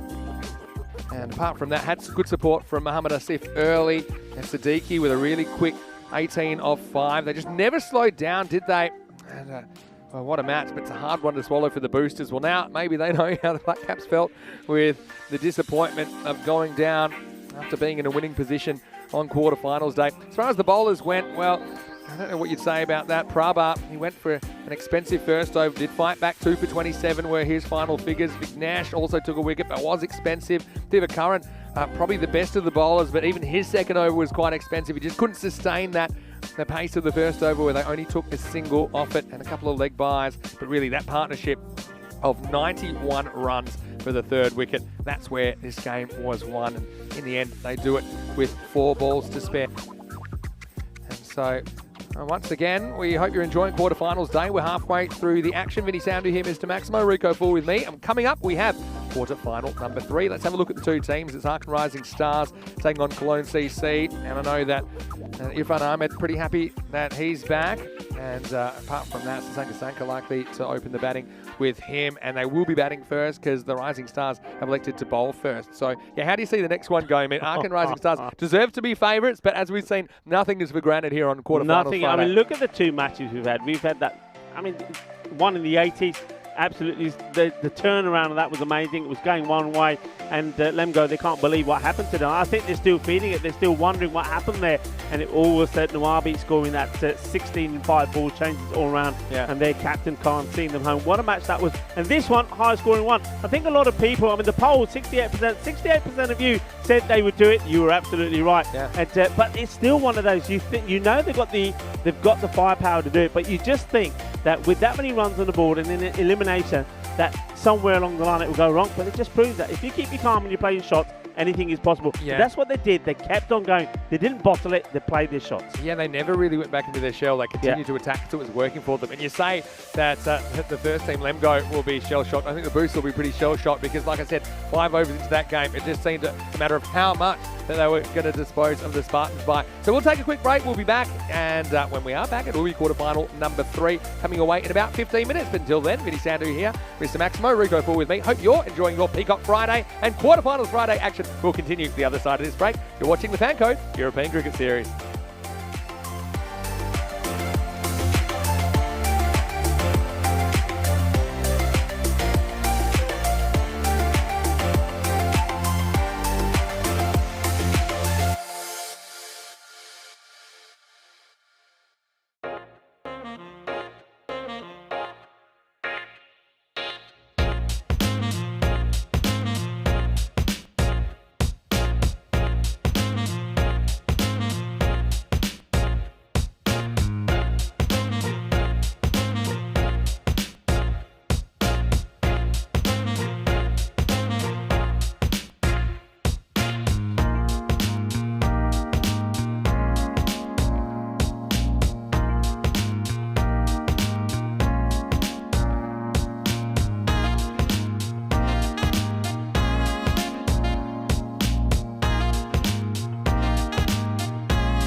Well, hello there and welcome back to quarterfinals day, and now we are halfway through the action already, and I'm here with little Maximo, and of course this robotic lawnmower, it is probably the hardest working lawnmower I've ever seen. Never seems to stop, a bit like the cricket never stops on ECN. So now we are heading for quarterfinal 3, and it's going to be the table toppers from Group A, the Ark and Rising Stars. They're taking on Cologne CC. Let's see what happens at the coin toss. Tails is called. It is hits.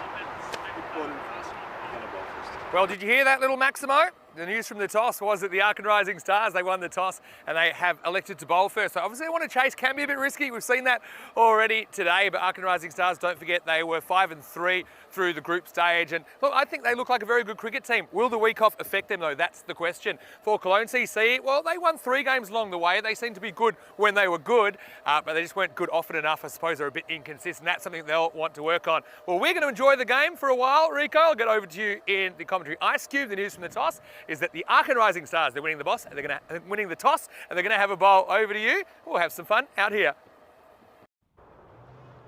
Thank you very much to Mr. Maximo, and he's with the other Maximo, following it around. Well, that Maximo has got a stalker in terms of Vinny. Look, haven't we been spoiled with the cricket that we've had here so far? Just a quick recap on the 2 quarterfinals. Lemgo versus Golden Star Bond. Golden Star Bond winning by 4 wickets. What a finish that was, 86-89. Then we saw the high scoring blockbuster. The Boosters, well, they certainly boosted their way to a good score, 127 for 3, but the Spartans got them with 4 balls to go. It's been sensational. And this one, well, this is your fantasy dashboard between these 2 teams. The Ark and Rising Star against Cologne CC. Oh, and another one that, you know what, is quite evenly balanced. So far, it's the teams from Group A that have been successful. Is that a pattern that will continue? Well, this is what the bat versus ball rule says. It says yes, is expecting the Ark and Rising Stars to win yet another close match, 102 to 100. You can see that it was Cologne CC. They finished well, didn't they? They got that victory yesterday, winning when they really were up against it. Won against the Boosters by 8 wickets, just showing what they're able to do. And it's the way that they came out and the mannerism that they came out and won, really, that surprised me more than anything else, especially after they were blown away in the first one. So they're looking to keep their good run going. The Ark and Rising Stars, they lost their last match, so they want to go back to winning ways straight away. You can't afford any losses here. Key players, I think the Rising Stars, watch out for Warren Reddy when he gets out there. He can hit the ball pretty big, Carney. They've got some really good hard hitters there in their team. Goyani, also somebody looking to come good, as well as Takir Khan, a great all-rounder. And well, CC, they're a team that have got the likes of the talented Sanka in their side. Irfan Ahmed comes back in, but also Debbie Holka is their normal captain. He comes in to this match ready for the quarterfinals. Is he going to be able to perform? I have to say, as we see the first ball getting ready to bowl, and it's well, quite an energetic start, but it's been timed away beautifully for 4 runs. Now, certainly charging in here, the bowler, but just lovely play, shot, beautiful timing. That's what you expect from Sanka. That's what he does so well. Just gets into perfect position early and just guides that away. Shazad comes firing in, but sees that just been turned away. And now he's just making a slight change in the field. Shazad.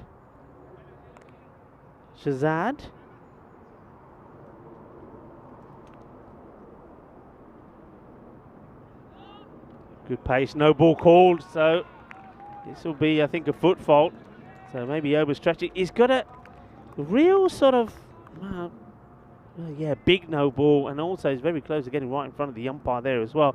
Yeah, he's sort of arms and legs, isn't he, as he comes in, Shazad. I wonder if he's just trying a little bit too hard. He doesn't seem to have a nice little balance or routine going. And sprays this one pretty wide, but also the problem with that was his front foot, so he needs to get that adjusted straight away at the sharp.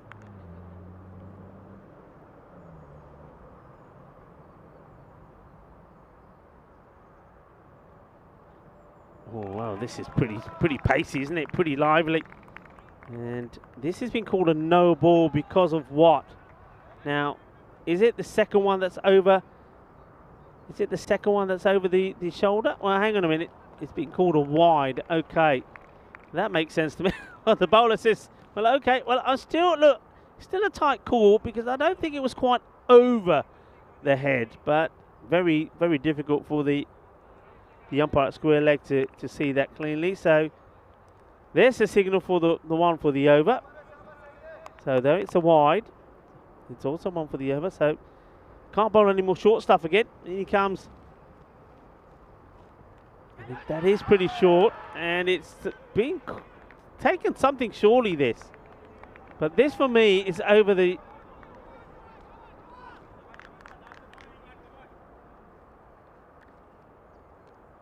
Yeah. Well, this one, of course, the bowler, because that last one was a wide, it would have been a free hit, and I think he's got the message there. I was going to say, there's certainly something there. There's a sound. It certainly takes part of the glove, I think. The bowler celebrates. Everybody's looking at each other. Then, of course, yeah, remember, there was the foot fault, free hit. Then he bowls the wide, so the free hit carries on. And that's why he's not out. Can he do it again? He's been a bit down leg side, isn't he? This one's hit beautifully straight. Well, now that one was an umpire killer, and the umpire gets out of the way, and the fielder, well, he chases it. He chases this like Maximo was chasing the other Maximo. And, well, Maximo did catch up with the Maximo, but the fielder doesn't catch up with his ball. 4 runs. Kafi Koji Kite Filani, but Joka Lagya. Nice shot. So, hello to everybody that's getting involved in the chat now on Quarterfinals Friday.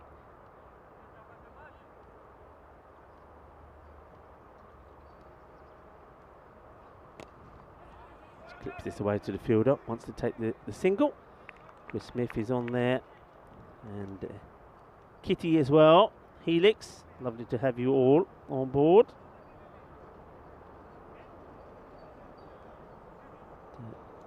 Certainly been a fantastic start to the day.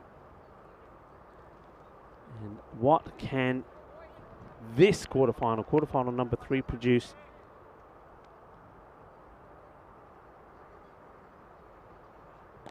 Oh, this is a cracking shot. Once again, just drained down on the leg side of Shazad. He can't be bowling there because sooner or later, this is going to happen. And Irfan Ahmed, he's somebody who's been looking to go big, has led the team in the absence of their captain, Dub Holkar, who now comes into the side. And maybe that would just take a little bit of pressure off him. He didn't play the last game yesterday either. So he's had a bit of a break. And maybe that's exactly what he needed. That's a cracking shot.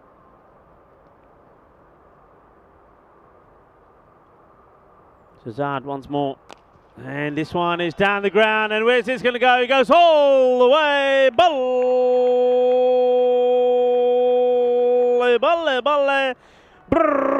Welcome to the party. Welcome to Friday. Welcome to the quarterfinals.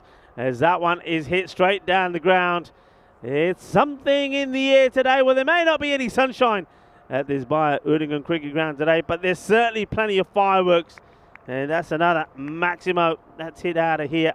Lovely shot. Just have a quick look at some of these teams. Let's have a look at the Auckland Rising Stars. We haven't seen them for about a week. Varun Reddy.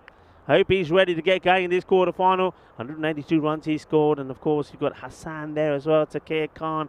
All being very good. But they need to be at their best here. And with the bowling, Hashmi has been Hashmi's been sensational. Great all-rounder. Hassan there again. And Inia as well. So plenty of good players there. Clone CC, they'll be relying on Sanko's out there at the moment to score runs. And don't forget, they'll have Panwar as well. Panwar, for me, is a player that is starting to find his mojo now. And I think he can go and score big runs out there. And Aman Kapoor, he's somebody that came into the fold yesterday. And I liked what he did yesterday as well. He'll be looking forward to getting out there. And once again, getting another opportunity. Big runs can be scored by any one of those batters. First over went for 23. So Shazad, though as fiery as he was to the liking of the batters. It'll be interesting to see if he gets a call straight away. In the air, and that's coming in our direction, but the fielder will get there. Nicely stopped by Mubasha. And the captain goes for Ijaz Hashmi to bowl quite early. I think if he would prefer to normally prefers to hold back Ijaz slightly. But I think because that over was so expensive, he's gone for Hashmi just a little bit earlier. He just normally has a way to just quieten things down for his side. Little hop and a skip before he gets into his action. It's down the leg side. You can't be bowling there. And not for the first time. It gets pumped away. That is big. Que grande eso es. Que guay, que genial. Es una Ariana. Es una grande. 6 más. And slightly slower delivery, but the wrong line. And smashed away. And that's somebody who wants to get into the action. So one of the, I think the booster players. Just still out there. In fact, I think, yeah, booster players and also the players from the last match, the Spartans, just congregated together there, having a chat, reflecting and watching on. This will be a wide. And the wicket keeper wants to play a little bit of catch me if you can with the kookaburra. Does throw it onto the stumps.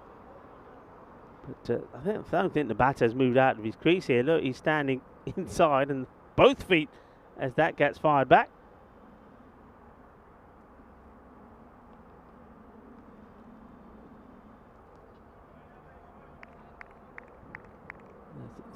Sugarthan is behind the stumps.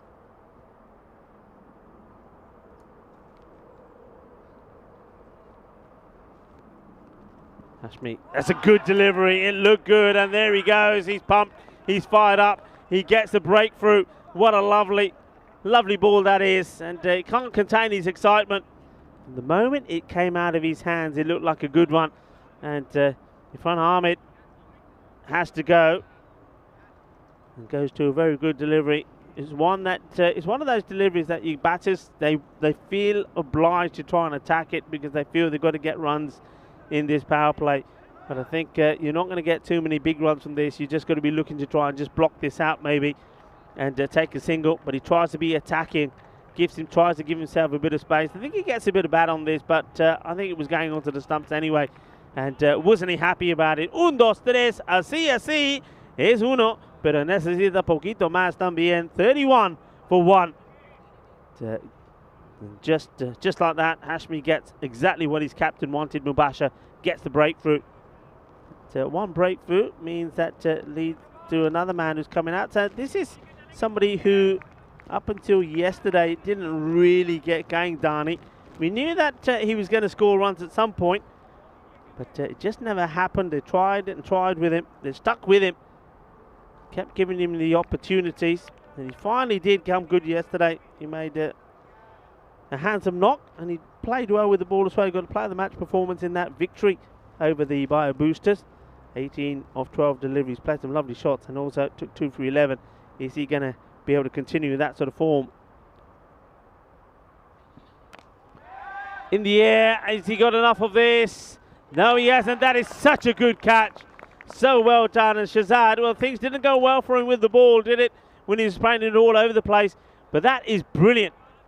Absolute brilliant. And Sastrikal to Devinder Kumar, who's saying Sastrikal to me, Sastrikal back. Now, how about that? Isn't that a good catch? He has plenty of work to do as this is hit in the air. But, well, Dani has to go, and he will go for a first baller. So, here's what Dani will go. What a tremendous catch that is, though, from Shazad. And never looked in doubt, did it? So, Hashmi gets another and gets an opportunity here for a hat-trick. That's a new batter. Makes his way out.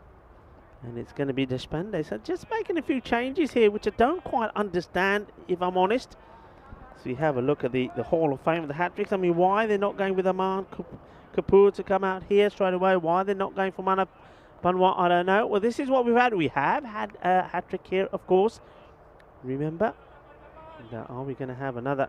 Muchi was the man, Arvind, to get it. He didn't know too much about it, did he? Because it was the last wicket of the second and then the first 2 balls of the 9th. Here we go.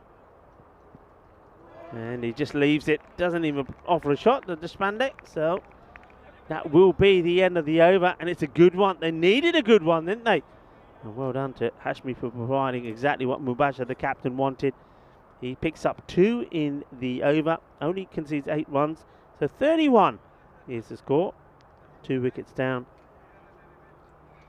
Once again, the weather hasn't really changed. It's not cold by any means, but certainly no sunshine here today. That sun is buried behind this cloud cover, but it's still bright. It's not that grey, dullish sort of sky where you think it's gonna bucket down any moment. It's still pretty bright. I mean, if you look up into the skies, just squinting slightly, as we have a look at how the Akin Rising Stars, they finished on top of the group. And that's why they've got this supposedly easier quarter-final. I don't think there is such a thing, to be honest. I think it's an elimination battle, and it's never easy. New man coming into bowl is Takir Khan, and he gets a wicket straight away. Takir, he is a classy all-rounder, and he's just signalling to somebody. Maybe he's got some friends or family that are watching. Well, well done to him. Comes on to bowl. So the recovery after that terrible start from Shazad, and over that went for 23. They've got the big wicket here of Sanka. This is a big prize. Sanka is somebody that can go big. Just here, look, he's chasing a wide ball. This is going to be a wide without doubt, and that's probably why he doesn't get the shot he wants. And well, the difference today between Sanka and Cinderella is Cinderella knew when to leave the ball. A breakthrough, the first ball from Takir Khan. That's what a key player that he has been for the Rising Stars. And just like that, with that breakthrough, they're going to probably surely now, when they've gone for Panwar here, so I still don't understand why Aman Kapoor, a man that they used to open on both occasions yesterday, is not coming in. But one man who is coming in, who's probably fed up of chasing the Maximo out at the far side of the ground, is Vinny Sandhu. Welcome back. It's like a really good pet. Feeds itself, the Maximo. Can we show the Maximo on the screen? Because he's just coming past. You're stalking it. You're a real proper stalker now on the Maximo. Getting after the Maximo. It's a very, very useful device. How about the Akin Rising Stars, though? They're coming back pretty strongly. And it's to Sanka. He'll be chasing a wide ball. Huh? Yeah, it would have been a wide, that's for sure. Anyway, back to the action. Another edge. This time was a very good bit of fielding, to be honest. This one darts left to right, and you see the fielder just saying, yeah, that was actually a lot harder than it looked. That's because it was. Have a look at this. Goes kind of the other way than you'd expect. As well, huh? Excellent work. But yeah, 3 wickets. Clones CC at their best, they can beat anyone. You just have that feeling. Got Amaya Deshpande out there now. And here's their second biggest 6-hitter last year.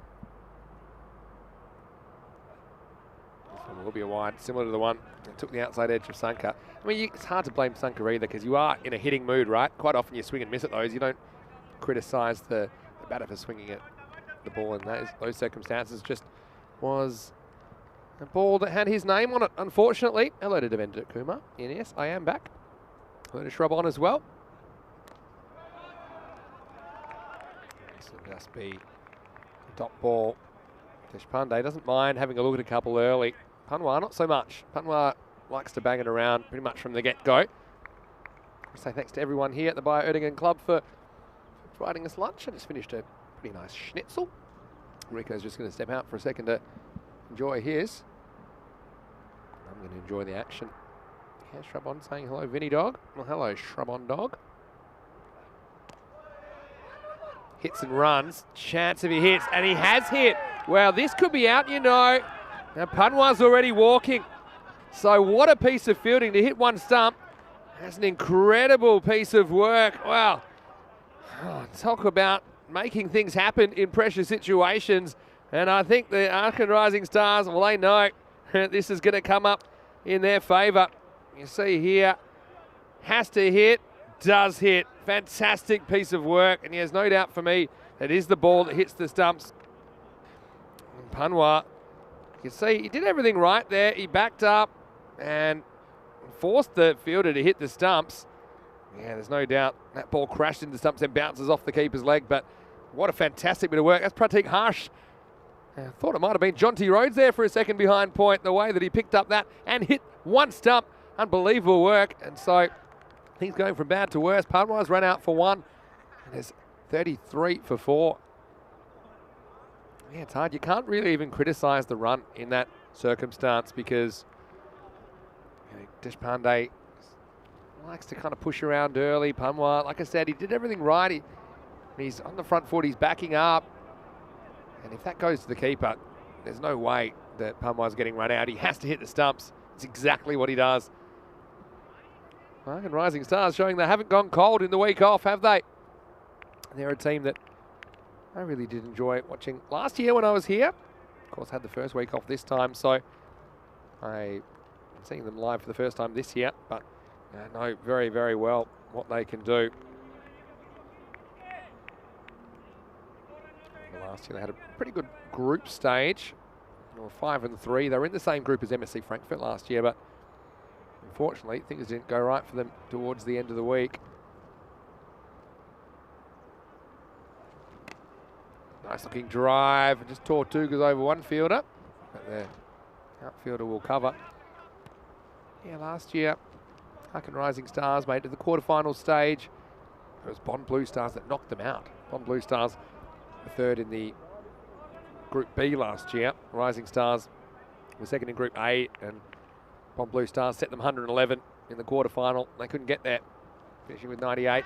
Well, this is in the air, should be gone, and it is. So another wicket, and the wheels falling off. Deshpande has to go for a duck. Once again, chance given, chance taken. Hucken Rising Stars are looking the goods here in quarterfinal number 3. Colin CC in disarray at 34 for 5. See Takir Khan. Good length, a difficult one to force away. Well, it didn't go that far. It fell into the hands of Zainul Hassan. And so, yeah, Maya, disappointment for him. Clone CC now find themselves with their top 5 back in the shed. And we're only 3 overs in. It's a long way back, 34 for 5. If we saw anything before, it's that can't judge a game on the first few overs. Because you know that in the previous game, the Boosters were flying in the first 5 overs. They scored 85 without loss. So there is still kind of a window back into this. I mean, the run rate's good. That's the thing. The run rate's actually over 11 and over. And you've got Azamdin Zadran. He was captaining a game the other day. He's no slouch with the bat. He's coming in at number 7. And Kapoor, the keeper, has impressed as well. The brief glimpses we've had of him. This one will be a single as we start the 4th over.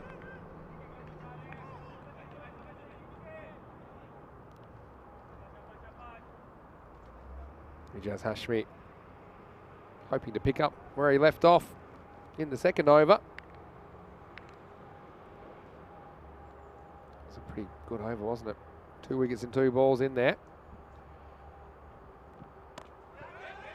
It's a slight rebuilding effort at the moment. I mean, you do have runs on the board already. It's not like you're 5 for nothing. Not like you're 10 for 5 or something like that. And you feel like, okay, I have to hit our way out of trouble. Here, you can afford to kind of just build with some overs, maybe between 6 and 8 and over, and then keep those wickets in hand towards the end of the innings. High, keeper is on it. He's going to throw. Oh, this is closer than it should have been. Zadran took an age to get going. Have a look at this. Yeah, keeper, good on him. He says, I'm going to have a go at you. And yeah, if this hits, hard to say, but Zadran certainly wasn't motoring straight away, was he? Backing up as well. You've got the confidence that your fielder's going to back you up, then you can start to launch those throws. Good bowling this time. Well dug out. They run straight away, and they'll get there. So yeah, good cricket all round, really. Acrobatic stuff from Hashmi, who tried to jump on that loose ball. In the end, Zadran, because of his good backing up, he gets home. Hello to everyone in the chat. Liam Day watching from New Zealand. Hello to Maiden Waters, who's joining us from New South Wales in Australia. How's the weather down there, guys? How's the winter treating you? Is there any signs of spring just yet? Hello to Helix as well, who's joining us. Nice to see you. pushed away. Another one to backward point. Another throw, but this is a bouncer. It's going to give nobody a chance. They probably could have got an overthrow if they'd gone straight away, but they decide that caution's the better pass of Valor, and they just stick to the single. As that run finally gets off the mark. Last ball, the over coming up.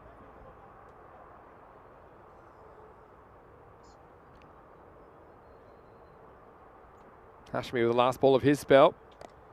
Pitches up. Attempted drive. They run the first one hard, and that's all they'll get. So end of a brilliant spell. Well, is that all they'll get? Well, maybe not. You know, this needs to be pulled up soon. Just get the one overthrow. Some throws that are too good. That one hits the stumps and gets away. So Hashmi, not that impressed, but he will finish with the pretty good figures of 2 for 13 of his 2 overs. And after 4, the score is 30. It's now 40, in fact, with that run. 40 for 5. Just a reminder that we are supported by our official timekeeper, Frederic Constant of Geneva. They are on board with us just in time for the ECC, but we do appreciate their support. We encourage you to check them out. Frederic Constant, the official timekeeper of the European Cricket Network. So right here, Zadran and Kapoor trying to put the pieces back together for Cologne CC. Helix asking, did I have a beer with my schnitty? Well, unfortunately I didn't, but maybe I'll have one later in the day. I know that the hosts here at Bayer very, very good at looking after us after a day's play with a cold Heineken or a Beck's. Back pad is gone. Yeah, he just felt that the umpire was liking this. And, well, hello, something's coming up here. And, well, it's certainly making us wait for the celebration. And Tokyo Khan, well, I think he's just saying, get in position. It's such a celebration that there isn't going to be one. I don't know what I was waiting for there. Out. Yeah, that's hit him in front of middle and off. He's well back. And I thought we were going to see something choreographed. I know we've got the cheerleaders coming tomorrow. Takir Khan was getting ready to redirect something. And he's saying, all right, everyone, out of my way. Here we go. Here we go. I'm going to do something here. You know what he did? Nothing. Got back to the back of his mark and said, all right, let's bowl the next one. Yeah, so obviously feels like he's running hot. He doesn't want to waste any time. Here's Pratik the bowl cut. Well, welcome to the series, Pratik. At the moment, it's pretty hot in the kitchen. Yeah, look at this. Yeah, it's good decision from the umpire. No doubt about that. And then he's like, yep, here we go, everybody. Everyone stand back. And he just went back to his mark like nothing happened. Or maybe he's saving it for the next one. 40 for 6, though.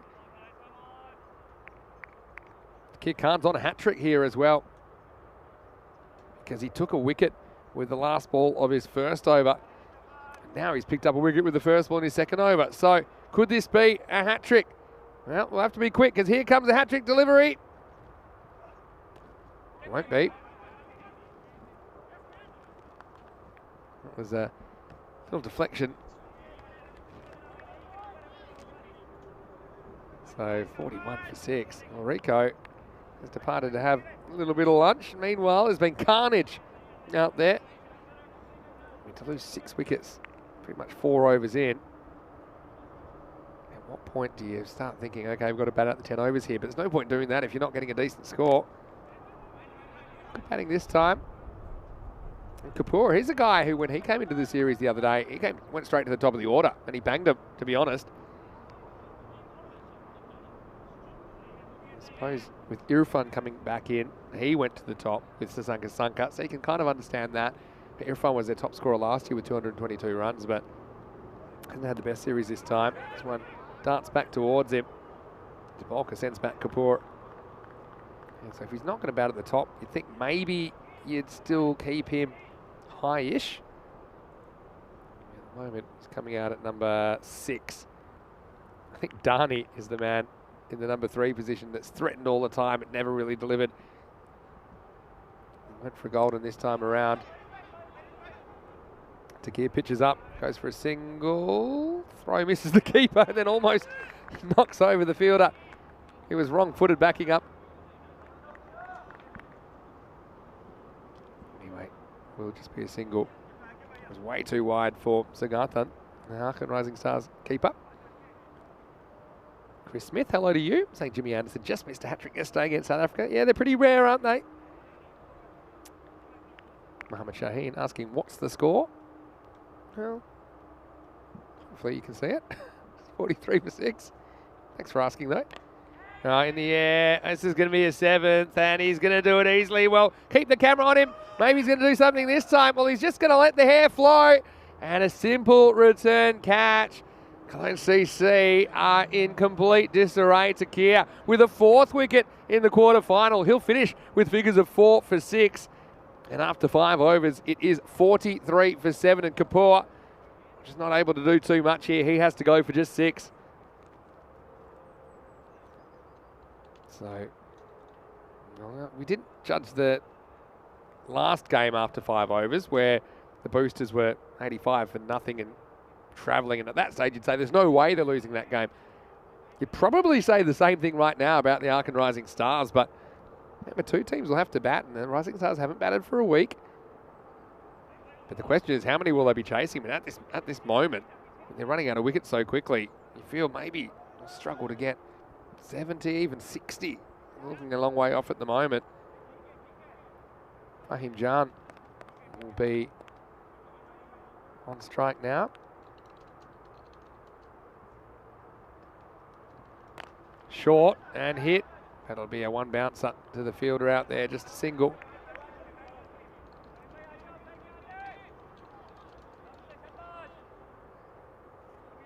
So this is a chance for Fahim to get into things. He's a man I really enjoyed watching on the field last year. Nice to see him again.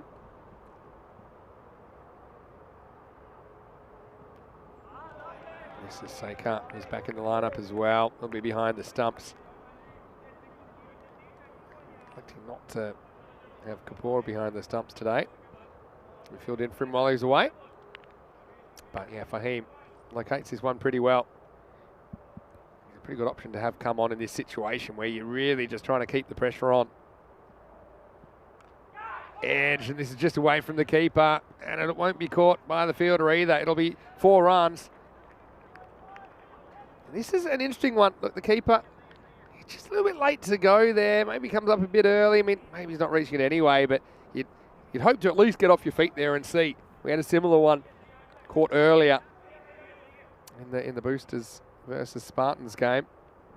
But yeah, Sigartha not really in a position to launch himself. So handy run. Saker's off the mark, not in convincing fashion.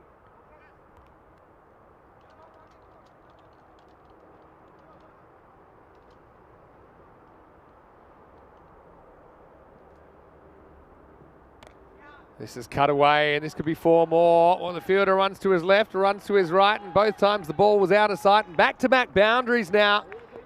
Clone CC fighting back. And, you know, we've seen this in finals before. So normally they will get to some kind of a score, whether it be 60s, 70s, and just with that finals pressure, if you can put some pressure on the opposition in the second half with early wickets, then the game can tighten up. I mean, it seems a long way off right now, but belatedly, the 50 coming up. The run rate's actually pretty good. They're on 92 pace, but they're running out of resources and fast. Pitched up, nice looking shot. Zaka can hold the bat, don't worry about that. And better than your average number 9, I'd say that. And he moves to 9 with that shot.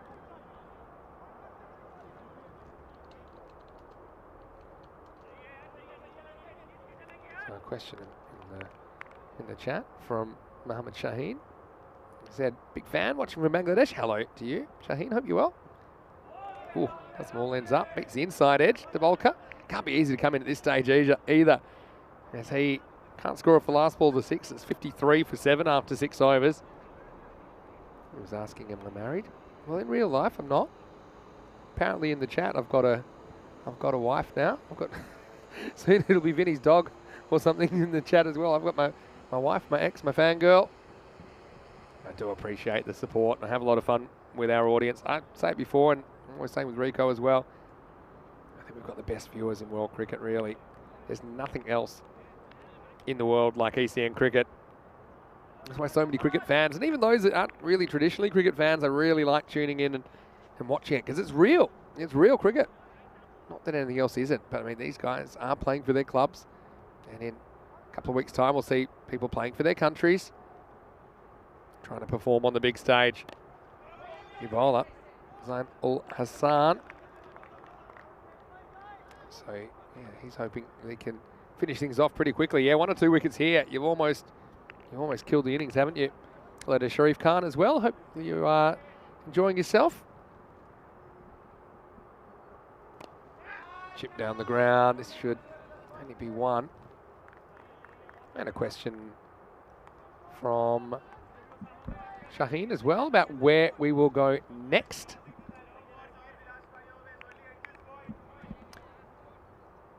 I can give you that information right now if you like. After this ball, it's going to go off the pad, I think, or off the bat. Regardless, it's going to be 4. And that's off the bat. So it's a little cheeky leg glance here. Very fine. Yeah, there you see it. Just turns the bat at the right moment. That's really an error from Zainul Hassan.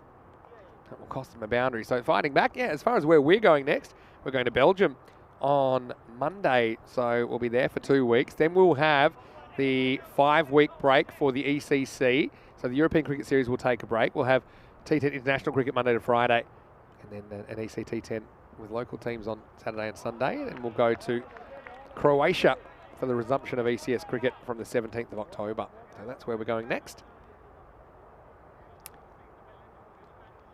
Liam Day with a very good question in the chat. Vinny, what nation are you most excited to see return or see for the first time at the ECC? Good question. Really good question. This one would have been a wide, but somehow clunks it off the inside edge for a single. And to answer your question, probably the first one that comes to mind is France. Just because of what they've done. You see what the way Dreux approached their cricket. And we haven't seen any ECS cricket in France before. We have seen, obviously, Dreux in the ECL a couple of times. This one gets under the keeper. Gets a bit of a low bounce, but should just be the one by, I think. And so, will be the end of the over. Saker will retain the strike on the bye at 60 for 7 after 7. Just a quick reminder of where we are today as far as quarterfinals day. You can see Golden Star Bond won the first quarterfinal. The Bayer Spartans won the second quarterfinal. Right now you're watching Narken Rising Stars versus Cologne CC. And later in the day, we'll see the Düsseldorf Black Caps. Or can they break their quarterfinal hoodoo against the Cologne Challengers? The Man-Cat Kings will be back against the Black Caps. We've seen one of them today. Sooner or later, non-strikers will start watching, and we probably won't see too many more after that. Successful anyway. That's looking drive. I think about 2 here, but clean pick up. So with 7 down, can't really take that on. Yeah, so that's probably the one that springs to mind first. Of course, there's lots of sides I'm looking forward to seeing Liam, and looking forward to seeing Ireland and Scotland for the first time. Slightly more established cricketing nations with a traditional background of cricket. Excited to see Denmark for the first time. We didn't see them last year. Being a little bit careful here, but don't mind that from De Bolka. Keeping the score ticking. Yeah, so Denmark, Switzerland, I think I mentioned earlier. The broadcast, excited to see them. So we have 6 new nations taking part this time. Ireland, Scotland, Denmark, France, Malta and Switzerland. Yeah, Malta's another one. We've seen a lot of ECS cricket there, but haven't seen their national team. Yeah, so yeah, Ireland first up. I think that'll be really interesting. That Group A is going to be really entertaining. You've got Ireland in there, you've got Spain, the host, you've got Austria. Didn't Donnerstadt, for example, look very good? Some of their players in the ECS in Austria earlier this year. You've got players like Akib Iqbal, who's having a really good summer in international cricket. So, as usual, Liam, I'll give you asked for one country, and I've given you about 10, but the first one that sprung to my mind was France. Here's Jan. Doesn't have a wicket as yet. Hasn't gone for too many either.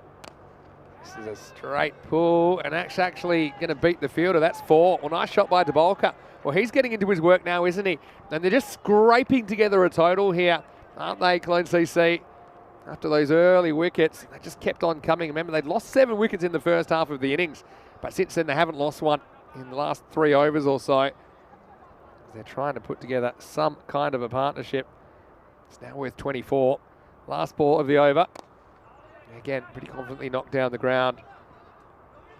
So Jan, not a bad couple of overs from him. He'll concede 18 And after 8 overs, the score is 68 for 7. Joining me back in the commentary box after, hopefully, a nutritious lunch is Rico Fall. And Rico, just had a question from Liam about the countries I'm looking forward to seeing at the ECC. You must have a couple you're looking forward to seeing as well. Yeah, I mean, it's always, I mean, we can talk about some of the big boys, of course, but I'm looking forward to seeing teams like Luxembourg again. I think I was very happy to see the way that they play their cricket, and I know they've got a mixture of young and old in there as well, haven't they?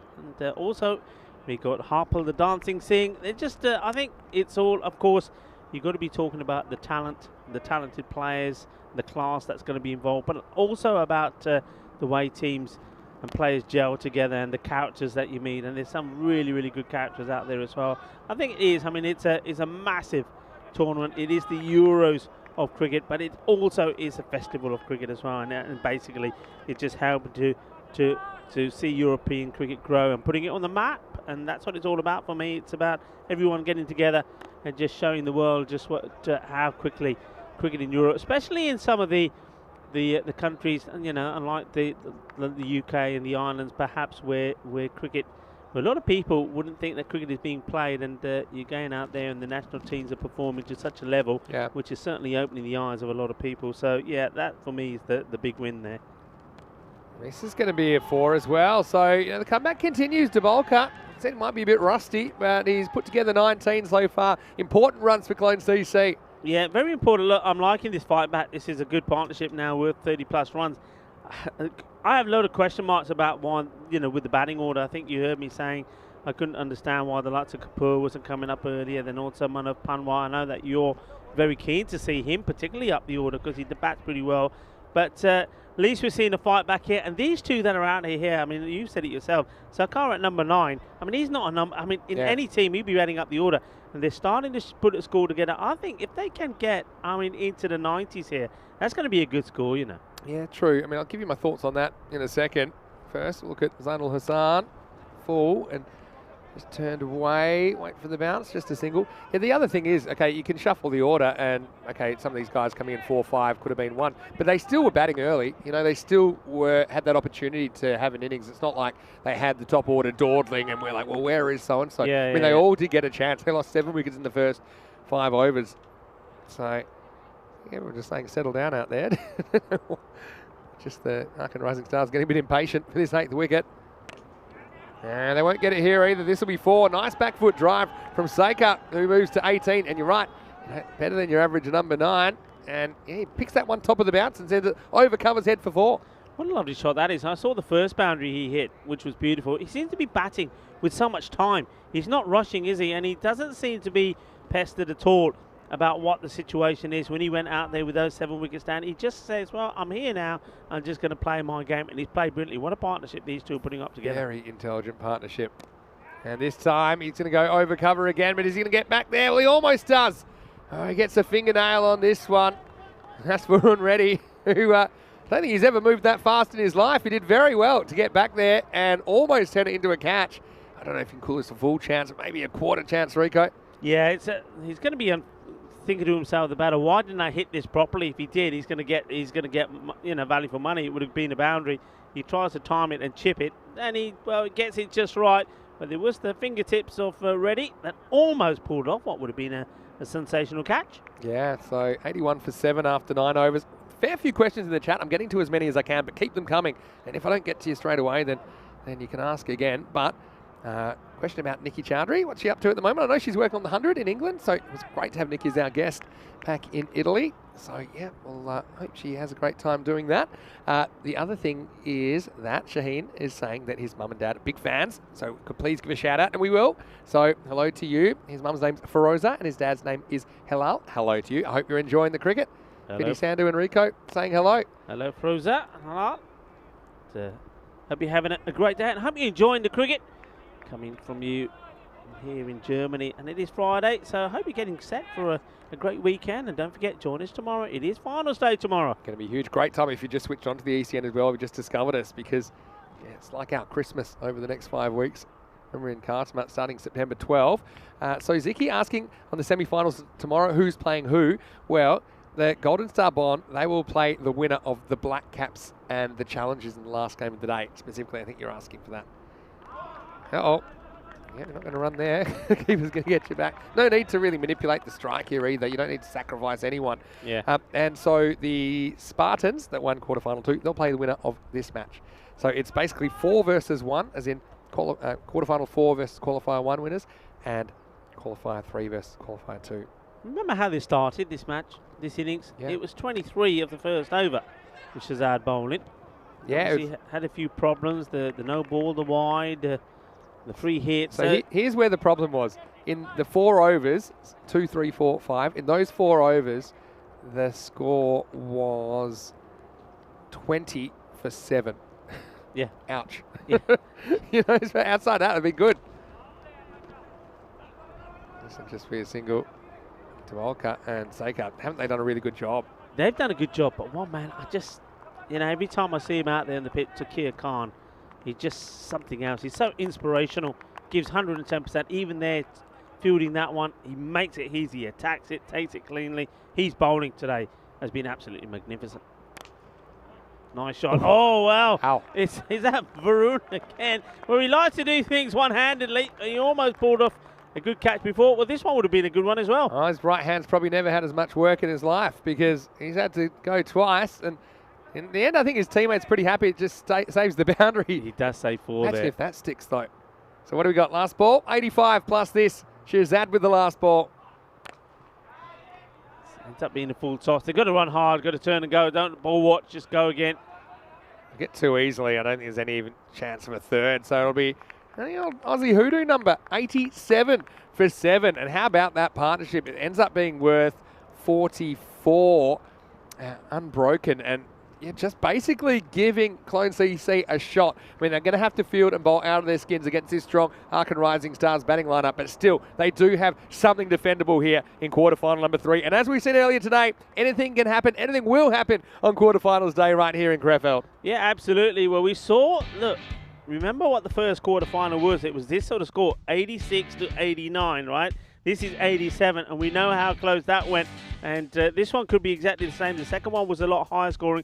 So maybe you're going to have a low scoring one here. But those two, that partnership, you heard Vinny say 44, that is massive. That's got them to a score. It's got them to a score in the Grady 80s. I think out here, you'd still think that 95 would be an average score. So they're 10 runs or so below where they'd like to be. But it was a great, I mean, the comeback after the first over was brilliant. This was a great catch with Shazad. His over was expensive, but that was such a good catch from him to get out Dhani. Dhani goes for a first baller. Yeah, they just changed things around a little bit with the batting order, but as Vinny's pointed out, all the batters still had plenty of time to bat. The only difference could have been that maybe they were going out there to bat with a bit more, bit more under the cosh, if you like, because those wickets gone. What a good run out that was there as well. What a lovely pick out from Harsh. And that's a good wicket to take, isn't it? Manaf Panwa. Panwa is not the quickest running in between the wickets, and probably that's why he gets out there. But at that point, the Arkan Rising Stars were very happy with the work. This was the LBW. He goes down on one knee. It's like he's finished the performance and says, come on, I'm finished now. Can I have the applause? Can I have the bouquet of flowers? Well, he doesn't get the flowers, but he gets the decision from the umpire, gives the LBW, and just like that, as cool as you like, takes his cap, puts it on, and goes back to the boundary to do more work. But then we started to see the comeback. We saw some nice shots being played here by these two batters. It was good to see. It really was. And well, sometimes when you get a player that hasn't played in the series at all that comes into the playing game, it doesn't work out well. But not for Zabholka, the normal captain of his team of Cologne DC. He comes into the side and he makes an outstanding contribution, that's Pratik, because he really needed to be good. But I think the support that he got there also from Sakar was fantastic. The two of those batting magnificently well. And you never know, that partnership, well, maybe it's enough to give them what would be a very close victory in this contest, perhaps. Or maybe the Rising Stars have got other ideas. As we have a look at that scorecard, so once again, though there was double figures for Sanka there, he'd be disappointed the way he got out. He's a talented batter, chasing the wide ball and getting the edge. Ifan Ahmed as well was cleaned up by Ijaz after he made such a, 18 of 3 scoring shots, so you know what that means, what he did. Yeah, exactly, and he goes off his fourth delivery, but didn't waste any balls, or neither did Dhani or Deshpande, because they both were out for ducks and used up 5 balls between them. There's only 1 run for Panma, who was run out brilliantly by Harsh. Aman Kapoor was caught a bowl, but Takir Khan was just on fire. He really was today. I love the way he bowled and they picked up those wickets. LBWs and Zadrani got, and then there was that partnership between Dabholkar and Sakar. 44 runs they put on together, and they've given their team hope. I said if they got into the 90s, they would be pretty happy with what they achieved, because I think that would have taken them to more or less an average score. Bowling figures were everybody respectable apart from Shazad. Really, he did get his second over, which only went for 6, but the first one was the expensive one, which went for 23. Other than that, I mean, even with Hassan going for 20, he didn't pick up a wicket either, but you settle with that. But how about that? Takir Khan, he's 2 overs, just 6 runs, but 4 wickets. That's exceptional. So will it be that bowling performance that'll give them the edge, or will it be that partnership towards the end from Cologne CC between the captain and Sekar? Well, we'll have to wait and see. One thing I will say in this one is that I do think that even though that the Rising Stars have got some big batters in there, I think it could be closer than we think. But Varun Reddy, well, he's going to be going run ready. He doesn't mess around. If he gets going, this could be finished pretty early as well. Join me, Rico Full and Mr. Maximo, when we return in around 10 minutes time for the conclusion of our third quarterfinal here, which is pretty evenly posed, even though it is a low scoring one. 88 will be required by the Auckland Rising Stars. Will they do it? Will they not? Join us in about 10 minutes time, and we'll soon find out. Volvemos en 10 minutos.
Hello and welcome back. Welcome back to this Bio-Erdingen cricket ground on quite a greyish quarterfinals day. Well, it might be grey, but we're all shining with our Peacock shirts on, and I hope you're doing the same wherever you're watching from. It is Peacock Friday, and if you didn't know, well, Fridays is always Peacock Friday, and that's when we go and we put the most colourful and most vibrant shirts that we can find on. So I hope you're supporting the cause here, and well, certainly it's bringing out the best of our quarterfinalists as well. We've seen two cracking quarterfinals so far. Will this one be a thriller in the making as well? You would think that the Auckland Rising Stars, with their array of batters and talented performers, should be able to knock off the 88 required in the 60 deliveries pretty convincingly and do it with balls to spare, especially with the likes of the man who's out there at the moment, Varun Reddy. But anything can happen, and the pressure of an eliminator is huge. The man who's going to bowl the first ball will be Dani. Dani, once again, is going to be trying to do most of his hard work with the ball after another failure with the bat. In he comes. Starts well, good seed. Gets this to pitch just short of a length and do a bit as well. Bit of movement away, but I think he'll be encouraged with the bounce there. Takes a walk back to his mark, have a look around. Varun Reddy. Now, one thing that most of you will remember about Varun is I quite often said you don't give him width, you don't give it to him on the legs, because that's where he plays a lot of his dangerous shots. But try and get him to drive. That's the thing that you want to be trying to do, is trying to get your bowlers to say, we know his strengths. He'll uppercut and cut all day long. You bowl him short and he'll be pegging it into the scorer's hut. So try and get him to drive. I'm just wondering if that's what Dani is going to be working on here. And he comes again. Well, no, he goes down leg side and he gets this one wrong, Varun. I think he gets a bit of glove on this. If this is taken, I think he would have been out. Not seeing him miss out on something like this. Well, his eyes must have lit up, and he probably thought, well, this is going to be, well, this is easy peasy for me. Gets it wrong. You see there, I think that just creeps off his gloves. And says no in the end, and then he's trying to get the ball back to the bowler. The ball ends up not where it should be, the other side of the rope, but it's okay. The ball was dead, so it's okay. Not that the bowler would be very impressed. Dani, and he comes again. Shot down the ground and taken. Brilliant. Well, that's the plan, isn't it? Get him to go straight, and what a great catch that is. Absolutely fantastic. And, well, Dub Holker, the captain, he comes into the side. He played such an important knock, didn't he, with the bat to keep his team's hopes still in this. And then he runs across and takes a fantastic catch. So they do get Varun. Well, there was no vrun from Reddy this time. He goes for a 4-ball duck. No Vrun, but a instead, and what a good catch that is. He had a lot of ground to make up, did the captain, and he did it brilliantly. Pratik takes the catch, and he gives us a little signal as well, saying, how about that? Yeah, how about that indeed. And well, he wants to make sure that this is not the only appearance that he makes in this FanCode European Cricket Series here in Krefeld, and the only way that we'll see him again is they have to win. And Varun Reddy is explaining his choice of shots, but it's as simple as this. Bowl it straight, get him to hit straight. That's not where he's at his strongest. The catch taken, and the bowler, isn't he happy about it as well? And a fine time to welcome back into our commentary position to Mr. Maximo Vinisandu. Yeah, I know Apu Murali is in the chat, and very, very happy about that. Yeah, missing you, Apu, but yeah, I think what Reddy's saying there is, look, I tried to go straight, but it kind of came off the slightly inside half of his bat. So it's a bit like a golf drive, right? Just pulled a little bit to the left, and that's what opened up Dubbolka his opportunity, and he took it with both hands, didn't he? So, yeah, good start. Dani is trying to get another. Here. He's trying to get a maiden. I mean, there are no runs at the moment here.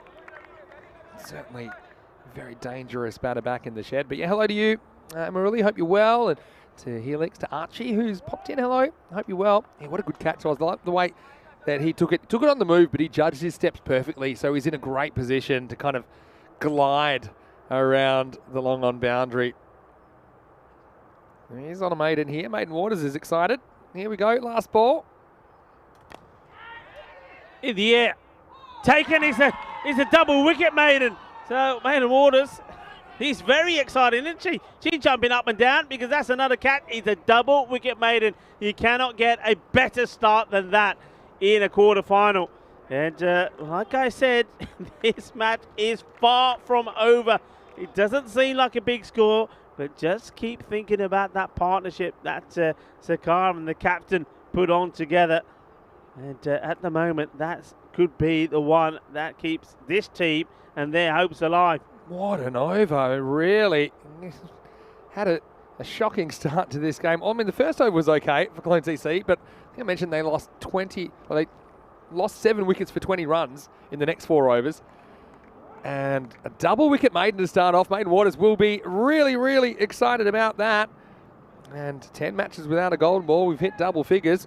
We didn't get through quarterfinals day without a golden ball last year here in Krefeld. Will we get one today? That's the question. And Pratik Dabolka is going to come on to bowl the second over now. So he's ready to go. Already got a good catch to his name. Akhil Sagathan, here's the batter at the other end. He's watched it all unfold so far. Goyani is the man.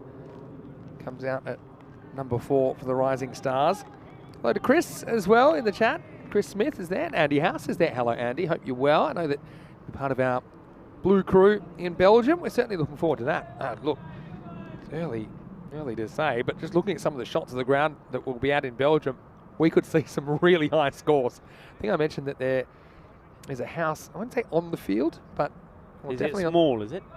I mean, it's It's- small and Belgium cricketers playing T10 doesn't go. That's the combination. It doesn't, because you know how they bat and how they play. I know. And listen, this man has done everything right so far. Can he make a perfect introduction? No, he starts with a wide, but we're giving that as his first one. Yeah, look, the captain comes into the team, does what we don't see. Whenever I see this, I saw it in Dresden, and I've seen it in a lot of other places as well. When a player comes in to the match, to a team, in an eliminator like that, they never perform. It's a golden duck, they don't bowl well. This man, well, he's gone against the grain. He has performed. Scored runs, taken a great catch. Now he's bowling. Can he get a few wickets as well? Well, that's a lovely timed shot. Just drops the bat on it, gets the timing, and maybe you're already probably thinking about moving that slip out. Nicely played, 4 runs. Yeah, it's a really good shot, isn't it? And talked about batters that can cut are going to have a good time here, I think, if you can cut well, because the bowlers are going to bowl a lot in that channel. There's rarely too much protection, and this outfield is so fast. So the first boundary that comes off the mat of Sugathan, who, like I say, was opening the batting, but he's already lost 2 partners. Some questions from Shan Ali saying who will win the India versus Pakistan game on Sunday. It was a good question. I think India deserve to go in favourites. Maybe I'll get the chance to watch that. I probably will be just arriving in Belgium, so may or may not be able to catch it live, but certainly we'll catch the highlights. Always interesting when those 2 nations meet, that's for sure. Dabolka with a comeback ball. Nicely played, good bit of pace. Batter gets in line, takes the single. I'm looking forward to seeing how Goyani bats here. I think this, if he can overcome the pressure and the nerves here and get settled, this suits him perfectly, this sort of situation. Sugathan looks like he's up and running here now. Goyani is a good intelligent batter. They won't worry too much about the rate winning because, look, you still got somebody like Usman Ali to come in. Yeah. This guy can crack it big time. So if he's coming in and you're needing 11, 12, and you've got a few wickets in hand, it's on. Yeah, but I don't think they want it to get out of hand either. I mean, they've still got 2 top order batters in here. There's no reason this chase should get out of hand. I guess the only thing is if they continue to lose wickets. I don't think you need to bat in your shell here either. If you're Arkin Rising Stars, you're our team. Don't forget they topped Group A with 5 wins out of 8. Dabolka, 5 wickets in last year's series. Seeing him for the first time today, and he beats Goyani first ball outside the off stump. Yeah, Andy in the chat saying that we might need a few boxes of kookaburras. Yeah, so not just the fact that, I mean, I haven't seen the field yet. It's in Mechelen, which is between Brussels and Antwerp. Okay. And yeah, it's not too far from either, to be honest. It's pretty much right in the middle. But that's the field that the Belgian Cricket Federation have decided to hold ECS at. And let's just say, I'm not going to say record's broken, but pushed, maybe. Was this out? Well, they like it. And the umpire doesn't agree. I've got a feeling this didn't quite feel right to me. I feel like it could have been something else. Yeah, I feel like it's just flicked the trousers on the way past between bat and pad. Look. Yeah, it just didn't seem like the right sound of a noise. I think the batter's anxious, but I think the umpire gets that one right. Good delivery, though, eh? Yeah, really good delivery. So, Chris Smith said he's been pretty busy working lately. Well, you can get to work watching quarterfinals Friday now, Chris.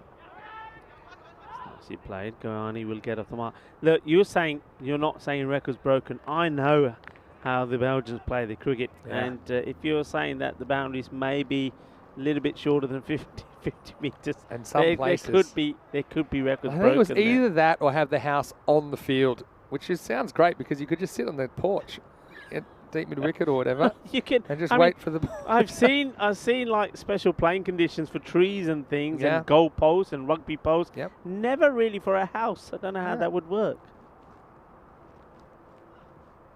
You'd have people running into the kitchen and getting themselves a sarnie or a drink. Well, it should be over the fence, and you can still run while the field has to jump the fence or knock on the front door and ask for it. Anyway, it's the end of the second over, and it's been a really good start for Cologne CC, and decent over by DeBolka. Does go for a boundary, but only concedes 7, and that's all the runs they have so far. 7 for 2 after 2, and I think for sure now you've got to go back to the man that bowled a double wicket maiden, Darnie, surely. Yeah, it looks like he is going to bowl the third over. Have a look at Group A, and you can see that Huck and Rising Stars, they were table toppers. They were 5 and 3. As for Cologne CC, they finished 3 and 5. Well, they didn't do a bad job though. Pardon me. Challengers were. Pardon me. Yeah, Cologne CC were 3 and 5. Cologne Challengers, we'll see them later on. They did have a 4 and 4 record, yeah, for sure. The Cologne CC that we're looking at here won 3 games out of their 8. Anyway, here's Darnie, who took a wicket last ball, don't forget. Took 2 of them in the first over. Are we going to see another epic over from a guy who he's promised a lot, hasn't he, this series? Can he save the best for last year? Well, has he? He has, and he's on a hat-trick now. Can you believe what you're seeing here at Krefeld? And Darnie comes back, and he's been the magic man so far. He's got 3 for none, and the score suddenly is 7 for 3. Oh, Darnie. It's just sensational bit of bowling from him. Just gets it in the right place, draws Goyani into the shot. So Darnie gets Goyani. He picks up his 3rd wicket. There's no runs have been scored from him so far, and he will be on a hat-trick. Wow, good piece of bowling. You see it just leaves the batter, can only get a little feather on it. Sekar is thrilled behind the stumps. So he actually already has 3 wickets in 4 balls because he's gone ... wicket ... wicket. And so now he is potentially going to put his name on that leaderboard. I mean, I can't believe what it's going to be like if he does do this, because he'll have 4 for nothing. Ranavin with the Subramanian and Rana Singh earlier in this tournament were able to achieve hat-tricks. We've seen 4 hat-tricks in Germany so far. Will we see a 5th? Right now, Darnie absolutely on fire. Well, he likes that ball. He would love to be given that at the end of the play, as well as, well, being on the winning side maybe and getting a hat-trick ball. That'd be something special. Well, this bowling is something special at the moment. He's a great player. We've seen him do wonders in the field. Some of the catches he's taken is excellent. He's bowled well. His batting has let him down, but you know what? If he can come back and channel all of that the disappointment of the batting into the bowling like this, you'll take it as a captain. Most entertaining cricket in the universe. European Cricket Network. Changed my mind because you get so much action packed into this, especially on a day like quarterfinals Friday where every team is at risk. Here we go. Hat-trick ball. Can Darnie do the impossible? Here comes Darnie. It just gets played out. I think he would have preferred to attack the stumps here, but no issues for Harsh. He says, I'm not going to be a statistic there, says the big man. Just plays it down. Harsh, he's probably thinking what's going on here. Thought, well, after the way they performed in the field, and particularly his run out, I don't think he was expecting to come into bat with a score at 7 for 3. Don't think so either. Got him! Oh, what a beauty! A boogie, oogie, woogie, Kookaburra fireball! And that is the 4th wicket. No runs on the board. This is absolutely sensational. So are we going to see something quite extraordinary here in Krefeld? They can't believe it. Clone CC, I mean, they're just looking at each other going, how is this happening? But yeah, Harsh, he was careful the first time. Second time, not as much, as he just tried to go slightly across the line here. And Darnie hits the target. Look at that. So he tries to hit it to leg. It's not a good shot, really, when you look at it back. And just like that, he's got 4 for nothing. And in his last 6 balls, he's taken 4 wickets. So if you take out the first 3 balls, he's actually taken a 4-wicket maiden if you want to take those in isolation. But right now, he's got the Arkan Rising Stars on the rope, 7 for 4. And just before that, I saw in the chat, Mohammed Shaheen asking who do we think's winning.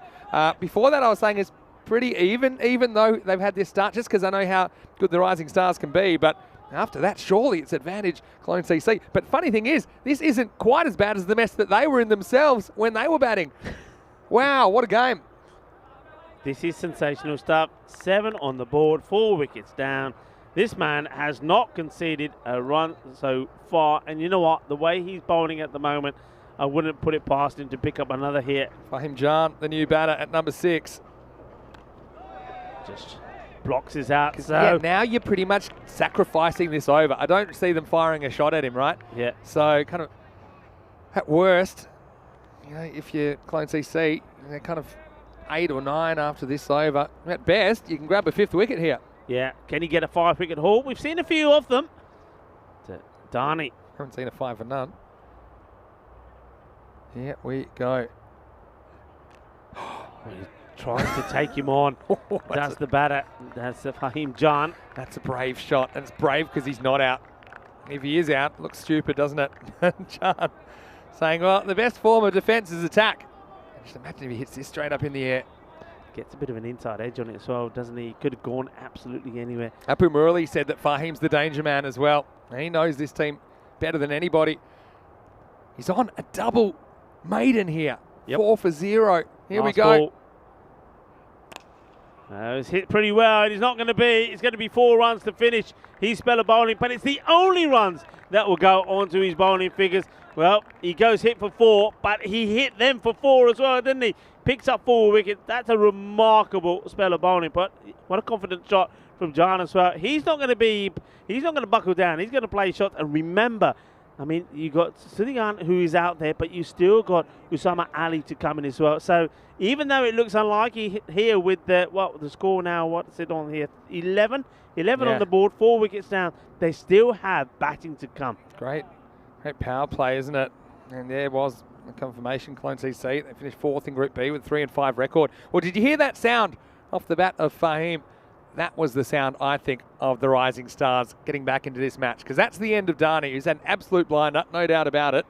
But that was a really confident-looking shot. He was a bit lucky to get away with the first one, but cracked that one for 4. Few twists and turns left in this game. Well, thanks to you, Raj, who has donated 1,000 rupees. I'll come back to that in a second. Here's Zadran in over number 4.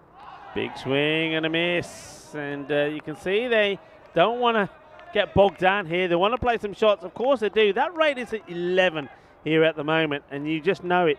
A couple more tied overs, and all of a sudden it's going to creep up to around 14, and they will not want that, because then you're looking for at least 3 boundaries and over. So exactly, got to get a move on here. That's true. Well, they're trying.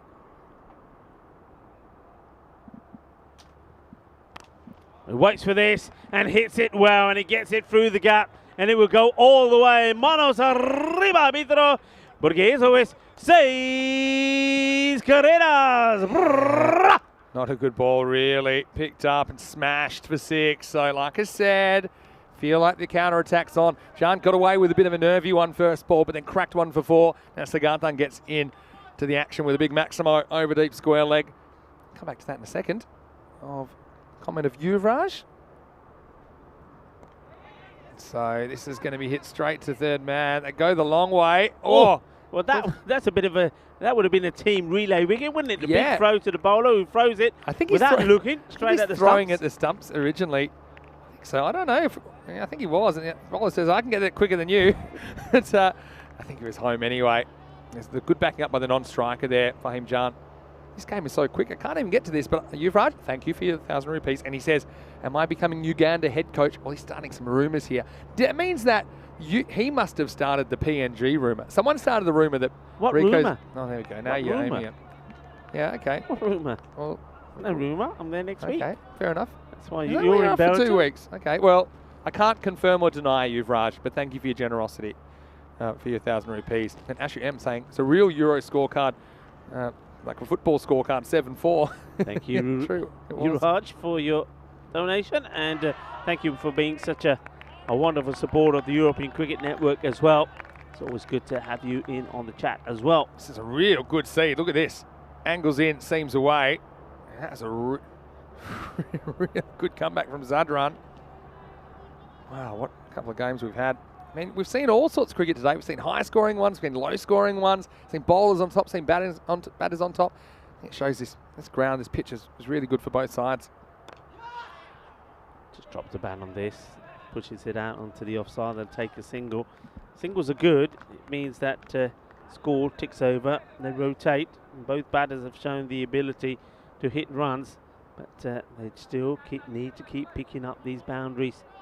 And do you know one of the questions that we keep getting in the chat, and this is great, is people are asking, where are we going next? Where are we going next? I'll tell you in a second. Is the last ball the over first? Shot! Well, this is out of here. That's a big one. Well, that scoreboard's already been peppered today, and well, it was knocked for six itself. But this one doesn't quite hit the scoreboard, but it's in that territory. Big hit, and that's what they need to do. Keep finding the boundary. A couple every over at the moment. It keeps them in the hunt. And what a lovely shot that is. 25 on the board. 4 overs gone.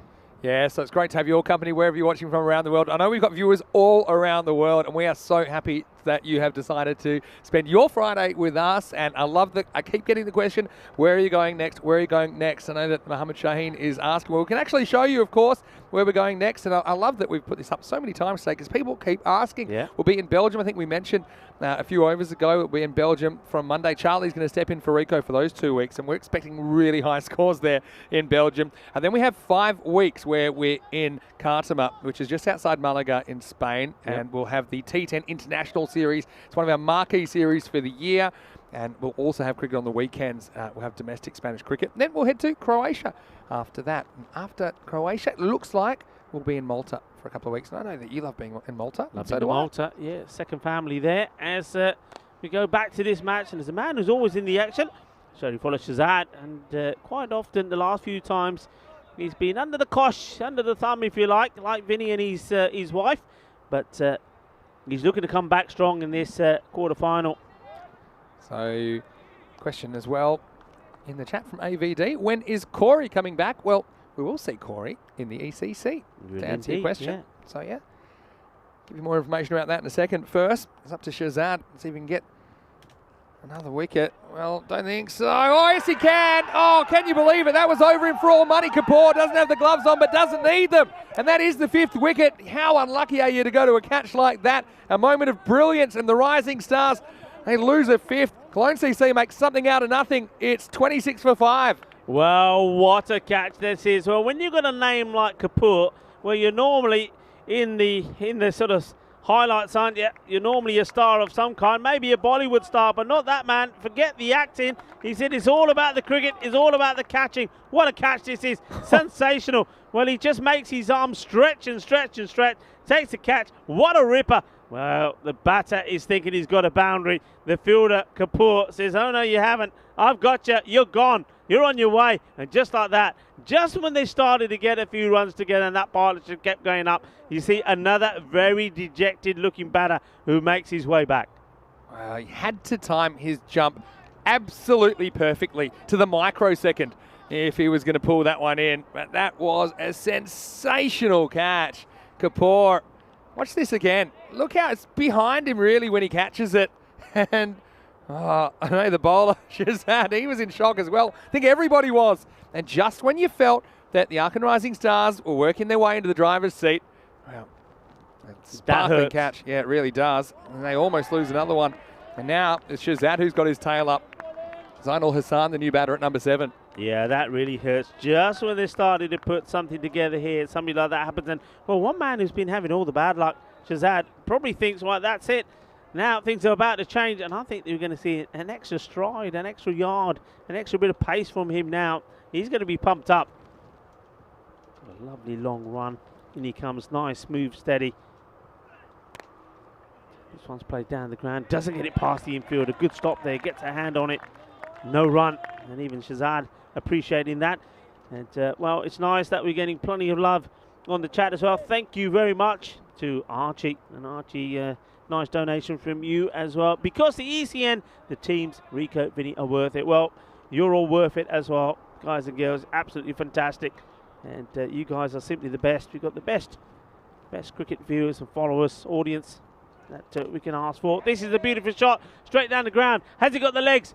Oh, it goes for 6, the fielder. I think this is a great opportunity to try and knock this back into fielder play. He takes off from inside, and he's got a fielder right next to him. If you could have only just popped this back up. Yeah, he would have landed inside as well. I just don't think he knew exactly what he was trying to do there. If he catches it, I think he's landing in the fielder plate, but he probably didn't know exactly where he was either.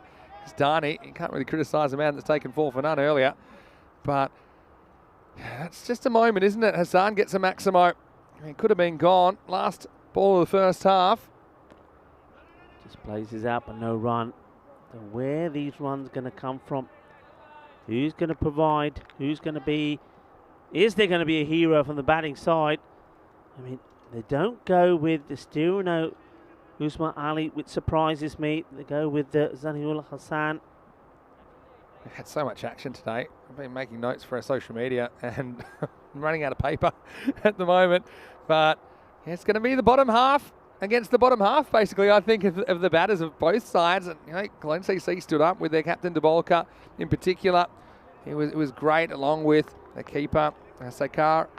Right now, Ark and Rising Stars, so what do they need now? That's 56 off the second half. So, I mean, normally they'd be pretty comfortable doing that, but they'll feel like they're on a knife's edge, especially with some of the bowling that Cologne CC still have to throw at them here.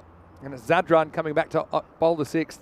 This is well hit, and he's going to take a bit of stopping. The fielders gets the acceleration in, but he can't stop it. It's 4 runs.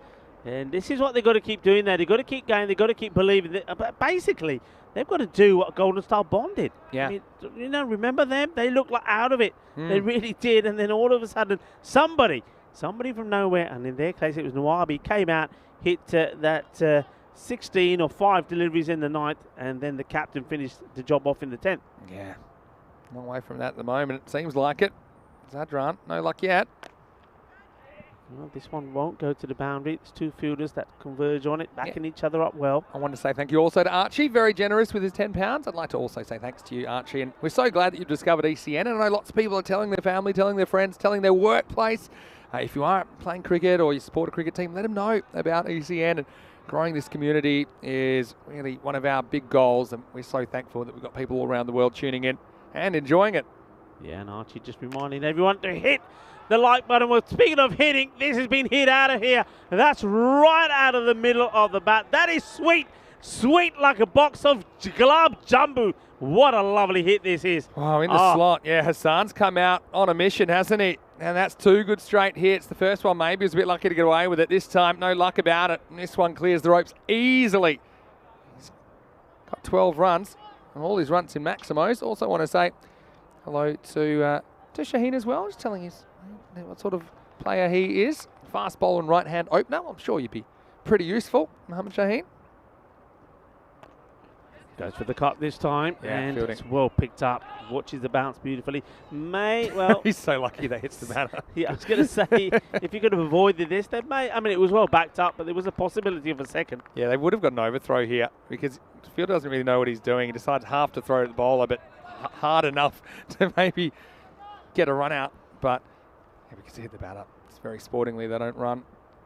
And we're excited with everyone playing cricket no matter where you are in the world. That's what we love. Hopefully you love it as much as we do. Well bowled. Tries to get a little bit too clever here. John just tries to guide this away. I think he would have been better off if he stuck to his original plan of a powerful hit over the point area. It was certainly on. It's a slower ball. batter picks it, but just yet can't really work out a good plan of how he wanted to play it. This game is it's hanging around, isn't it? Right now, especially the way Hassan's batting. I'll call it a 50-50. They're halfway to the target. Last ball of the 6th over coming up. It's the last ball that Zadran will bowl. Slow ball again, up in the air, but that fielder's been pushed back to a sweeping roll. Did well to just hold off charging in at that one until he saw the spin, because that had a lot of side spin on it. Anyway, Zadran, just wasn't his day with the ball. He bowled some good seeds, but he goes for 27 and 6 overs down. Harkin Rising Stars are 45 for 5. 43 required off the last 4 overs. Everything to play for, but look, when you put it that way, I mean, from the sort of scores that we've seen, it's doable. The only thing they don't want to be doing here is losing too many wickets. They need this partnership to continue. It's flourishing. That rate, look, they've been able to bring that rate down as well, but it's quite outstanding when you look at the score on the board, and yet 2 of those overs only went for just 4 runs. Yeah, that's true. 4 for 4 for Dani, including a maiden. Now, unbelievable stuff. Now, here's Shazad, who's coming back. He's had a mixed time of it, hasn't he? And look, he normally would bowl the first over. They decided to go with Dani this time. That worked out pretty well. Dani anyway, has always performed when he's opened, Vinny. Here we go. Oh, yeah, good fielding. Oh, no. Is this going to be 4 runs? No, that's going to be 4. Well, to be honest, the throw was on there. It was just a really awkward one for Saker, who couldn't stop it, and it's going to be 4 overthrows. Well, he hits the ball out in the offside, but the 4, when you look at his wagon wheel, it's a tough one. You need to block. Yeah, you need to block that with something. You know what I mean? You can't let it go side to the side of your body, and it's just a slight misjudgment. And I'm not going to criticise Sager, who batted so well to even get this score on the board, but that's a boundary from nothing. Could be a big turning point in the game.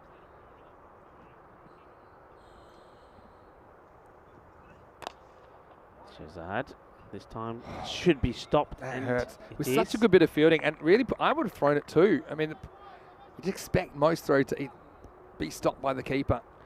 Hello. More cricket coming up, and you know who they are. Yeah, I do. They are the Clone Challengers. They are the Man-Cad Kings, and we're seeing them doing some warm-ups there. Do you think they do the practices in the Man-Cad? I think the Black Caps are going to come out to bat with rear-view mirrors on, I think, when they're running. One more quarterfinal to come today. See the warming up. This is a nice looking shot. I think it's just a good shot. He knows that he can't overcommit to it because there is that fielder out there. So he's just pretty happy just to loft this over and take the single for the moment and wait for the big shot.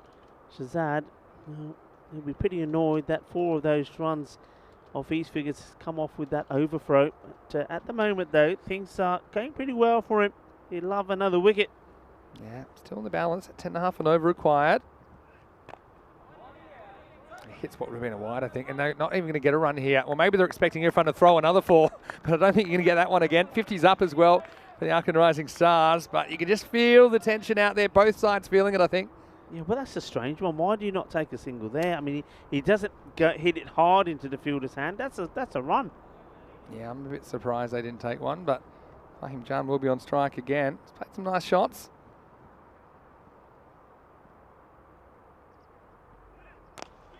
Hits this hard, straight down the ground, and he's going to get 4. Well, that is golden ball territory. Remember that? Remember the golden ball? Well, this is pretty similar, though this is hit harder. Very difficult to contend with. There's the little bounce. There's the little Tortuga.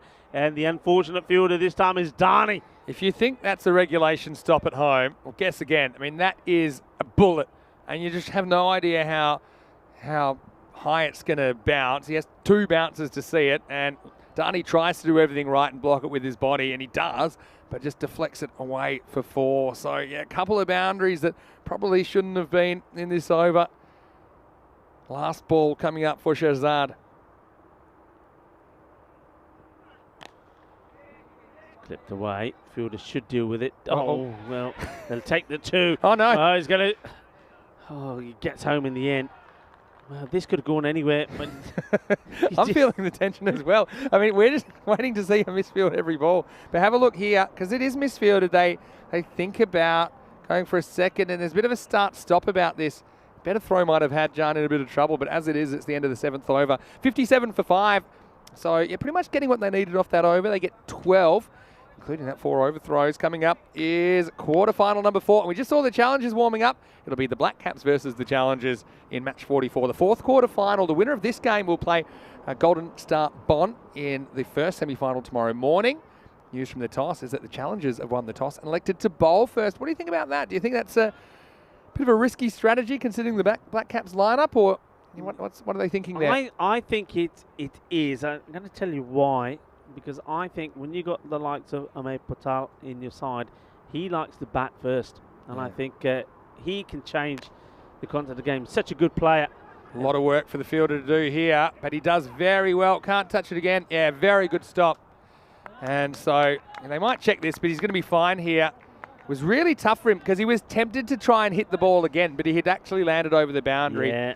But, yeah, you'll see this on the replay here. You hear of pole dancers. This is a rope dancer. I mean, look, he makes a touch. He can't touch the rope, remember. He goes the wrong side, he's fine. Now, what? See, here he was tempted, but how he gets back inside. Yeah, very good work. Dancing Excellent with ropes, work. done brilliantly. Dancing with ropes, that's a good way to put it. Yeah, fantastic stop. And Waldani gets couple back, and I know he was disappointed to misfield that one last over, but certainly very good piece of fielding in a game where every run might matter. Up in the air, but I don't think he's got enough of this opportunity. Taken. And what a catch that is. And that's the captain again, Pratik. Well, Pratik is pretty happy because this almost pops out, and it's a genuine ice cream cone, I think. Like he had 2 hands on it. He catches it almost in the webbing between his thumb and his forefingers here, but it'll do. And so after a good stop, which turned a 4 into a 2, there's a wicket next ball. Sanka breaks through. This game is toing and froing, and it's making me dizzy. The score now is 59 for 6. Yeah, I mean, it hits it well, but there's the catch. And it wants to, it wants to come out. I like the way he looks behind and says, really, you're backing me up? Yeah, he's made a good introduction, hasn't he, to the side, but will he play more cricket? Will he not? Look at that. You see what I mean? It almost burst through the kind of window that you make when you catch fingers up. But Hassan was a good straight hitter, but he didn't quite have the distance on that occasion. He's the 6th wicket to fall. This game is very, very much alive. Yeah, and Sanka comes on to bowl. Remember, he's had his issues there in the field. The ball bobbling around all over the place, but he's kept his cool. This is a man that you like to know, Sam Ali, coming in pretty low, to be honest. But, yeah, he likes to bat deep in his crease. Kind of that tape ball style, isn't it? Wants that length to get up and under. Sanka continues. Hits hard. Where's this going? 6. Well, that's what he does. Boom. Shaka lagya balle.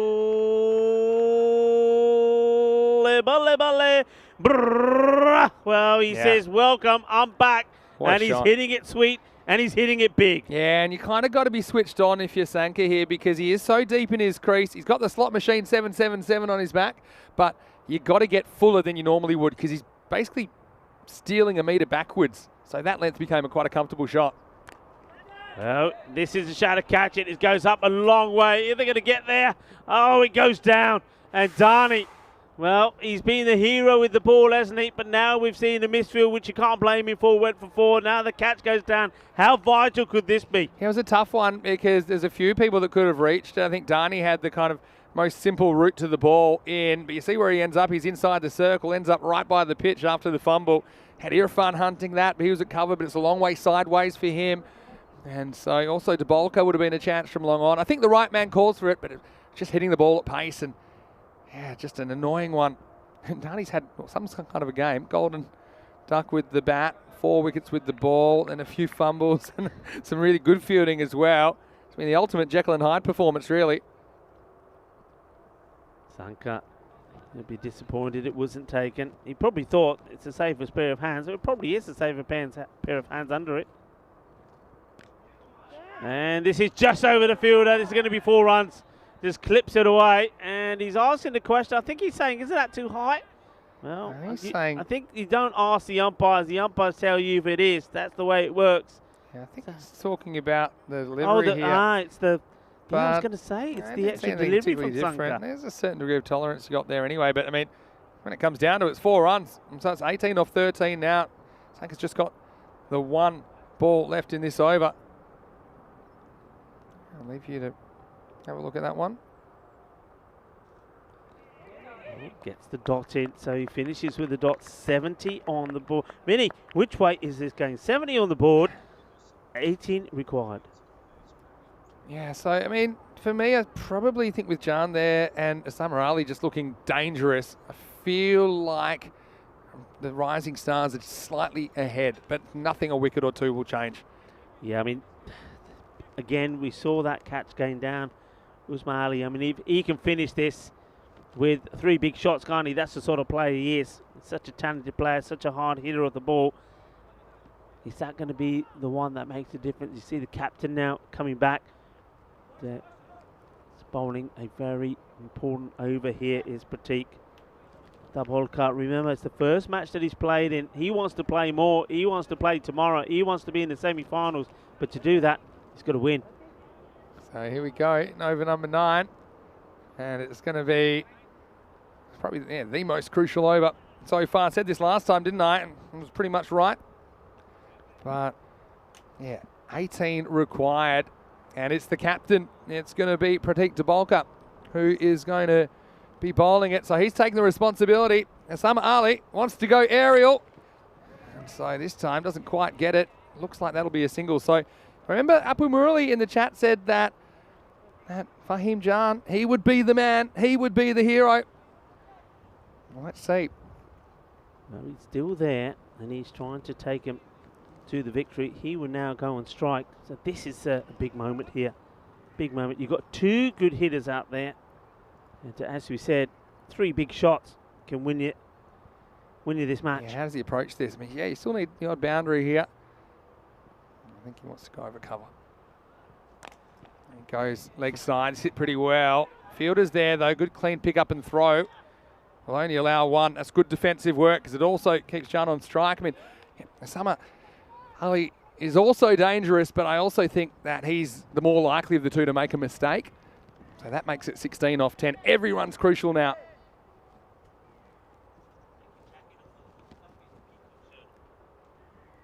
So every ball's huge.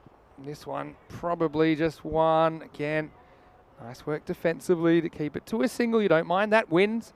I mean, singles are wins for the fielding side at this stage because that gap is 6 between runs required and balls remaining. And the longer it maintains that gap, the more likely the fielding side can hold on here. But really, really close, tense contest here in quarterfinal number 3. Over to Fahim. Oh, bangs this one in, and what's the umpires deciding here? I reckon he's a tall man. I don't know if it's gone over his head, but yeah, I think it has. I think this is probably a wide ball and should be called a wide. It's a tough one. That one, I agree, probably was a wide.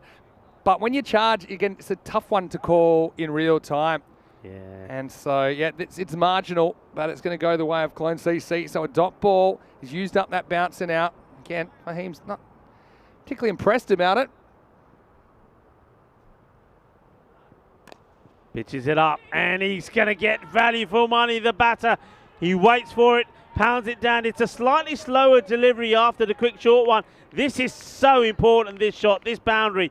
How decisive could this be? He gets enough of it. He gets it between those 2 fielders. He'll get 4, and he'll take it down to 11. And now, okay, what does he do here now? This is the thing. Does he say, right, okay, whatever this is if I can send it to the boundary and leave us leading, you know. Yeah, you're trying to hit a boundary. Yeah, you're trying to hit a boundary because he doesn't have a bunny at the other end. It's not that important that he's facing. I think if he can get a boundary, that's fine. He might just get a 1 if he tries to hit a boundary and doesn't quite get there. Here we go, last ball of the over. It's not a good ball. He get a wide. Wow. Yeah, I thought that grabbed something on the way through, you know. And that's what the bowler, Dabholkar, thought as well. I thought it might have clonked into the batter. Yeah, I mean, hard to tell. Umpire didn't think so. We'll call it a wide. Lucky Dabholkar turned around in time. So it will be another delivery. It's 10 now. 10 of 7 balls. Yeah. Still got to attack. That's what got you this far. Osama Ali's still there as insurance. Last ball of the 9th. Hits it hard. It's in the air, and the catch is taken. So, big moment.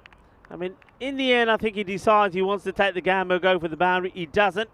And that means that a lot of pressure now will be on Usman Ali because he will be on strike, but he won't have the support from the man who's batted. Well, he's almost done it for his team, Fahim Jan, but he falls maybe at the last hurdle. Yeah, and he takes his chances. I mean, he hit a boundary in this region earlier in the over. Can't really blame him for going for it. Like I said, did get him 32 runs, but he falls, and this game is right in the balance. It's 78 for 7.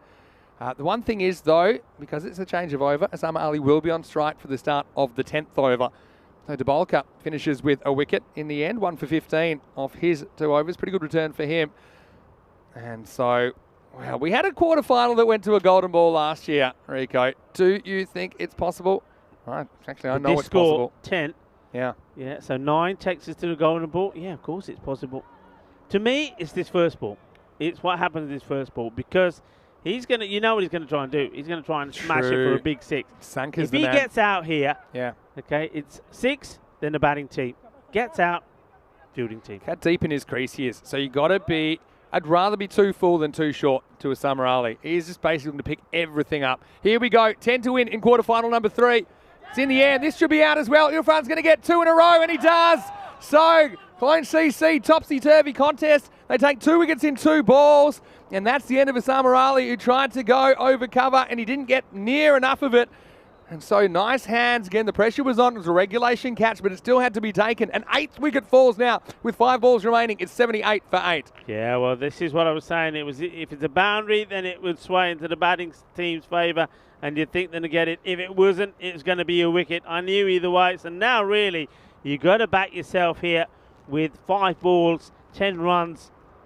Well, Arkan Rising Stars last year, they lost to a lower-ranked opponent in the quarterfinals. They lost to Bond Blue Stars. This year, they topped their group, and right now, their feet are being put to the fire by Cologne CC. You just felt they believed Cologne CC after that 8th wicket partnership. It's a long, lonely walk back, isn't it? Just doesn't get the middle of the bat as he goes back and throws the plank of wood on the ground and say, this one's going to be burnt tomorrow, he says. But, okay, it's not over yet. Left-hander. New batter on strike is Shirzad. Well struck. Got to get a boundary somewhere along the line here, or they're not going to win. They're going to take on a 2 that's not really on here, and it's going to be gone. What a throw. Unbelievable. I'm surprised they went to that end. But Darnie, who else? Guess who? Darnie, who else? Oh, this is amazing stuff. Well, Darnie, he took 4 wickets. He got a golden duck. His day's been up and down. He got a golden duck. Then he comes and takes 4 wickets. And only 4 runs scored from it. Then there was a misfield. Then there was a drop catch. And now there's this. This is probably one of the best run-outs from the deep that you'll see. Yeah, I mean, I'm a bit surprised they took it on here because it was never really on. But still, I think it went to the keeper. It should have been out anyway. But he didn't need to be used. Saker, he just jumps to avoid the potential collision and something from nothing. And that's the thing. The reason I didn't think it was worth taking on, because the value of a wicket is huge, because now you've lost 9 wickets and you're potentially 1 ball away from losing the game, because now it's 79 for 9. It was a bit crazy, to say the least, but they went for it. Here comes the throw. Darnie says, thank you very much. Lovely jubbly. Knocks them over. And, yeah, like you said, is losing that wicket because now, well, if you do take a 50-50 one on, well, if it goes the wrong way, you're out, you're finished. And that means number 11's on strike. So here we go. And this could be the end of it. And it will be. Wow. And they've done it. They've bowled him out, Rico. They've bowled him out. And what about that? That is sensational. Oh, look at him. Get out of the way. Be careful. He's charging at you. Oh, he's pumped. Well done to Sanka as well. He keeps his nerve. He finishes with 3 wickets. And congratulations to Cologne CC. They've held their nerve when it mattered. They didn't score the big runs. But hey, all goes back to that partnership. You always hear us harp on about partnerships. Well, that partnership between Sekor and the captain, the World Cup, which was worth 43, that is what got them to the 87. That is what set the target at 88. And then the bowling from Darnie was absolutely brilliant, wasn't it? 4 wickets just for 4. But they held their nerve when it mattered. Okay, there were some lapses. There were some drop catches. But when it mattered, they held their nerve. And that man, the Holker, the captain who only came back for this match, well, he wants to play, he wants to return, he wants to do it again tomorrow. Well, he will, because they put their place in the semi-finals. Yeah, well, the upsets just keep coming and the surprises keep coming on quarterfinal Friday in Krefeld. And can you believe what you're seeing? I mean, we just saw in quarterfinal number 2, a team batting first were 85 for no loss after 5 overs and lost. And this time, the Clone CC guys, they were 43 for 7 after 5 overs and they managed to win. And they did do it with bowling and fielding really for the most part. And what a defence that is. Now we have 3 of our 4 semi-finalists. And well, 2 of the 3 matches so far have been won by lower-ranked teams. The next match you see will be the Dusseldorf Black Caps taking on the Cologne Challengers in the final match of the day. That one's about 15 minutes away. But wow, what can you say about this defence? And early on, it was all about Dani. 4 wickets for nothing, and it got them off on a very strong foot. Oh, sensational stuff, wasn't it? It was quite, I don't think I've quite ever seen a start like this. The wicket just kept going. And it wasn't just a wicket, it was a double wicket maiden that started it off. And then he picked up 2 more wickets before finally the only runs that came off him was of the last ball that he bowled in his spell. That was another one. That was how that took him onto a hat-trick.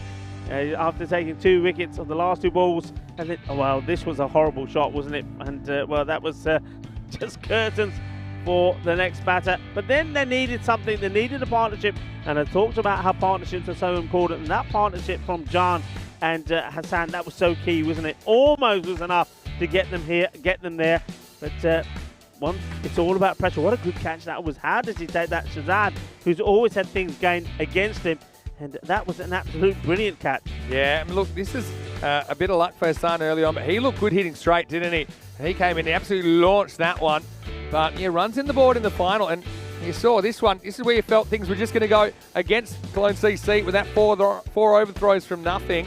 And there were a few other kind of moments that I want to avoid in tomorrow's matches, that's for sure. Dani, who fumbled one that shouldn't have been 4. This one probably should have been 4, but he managed to make the stop in time. He'd have more to say as well before the end, as Dubulka was a pretty solid presence down there at long on, wasn't he? That was the end of Zainul Hassan after a pretty good innings. But that brought out Osama Ali, and he started with a bang. And look, they got in a winning position, but again, they just couldn't quite get over the line. Dani putting one down, you thought that might cost them. And then Jan wasn't finished yet. And at this stage, I still felt that the Rising Stars were in front. Yeah, I mean, he had to hold his nerve, and this is where he lost his wicket. It was the last ball, wasn't it, of that, the 9th over, when he decided to go for it.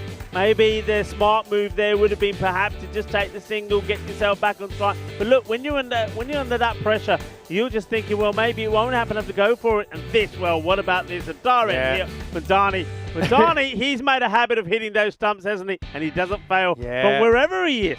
Probably didn't need to take that one on. Wow, there's one celebration. I don't think Maximo will need to mow that area of the ground, but it was Panwa that comes up with the bang. And he sends Cologne CC into the semi-finals tomorrow, where they will play the Bayer Spartans in semi-final number 2.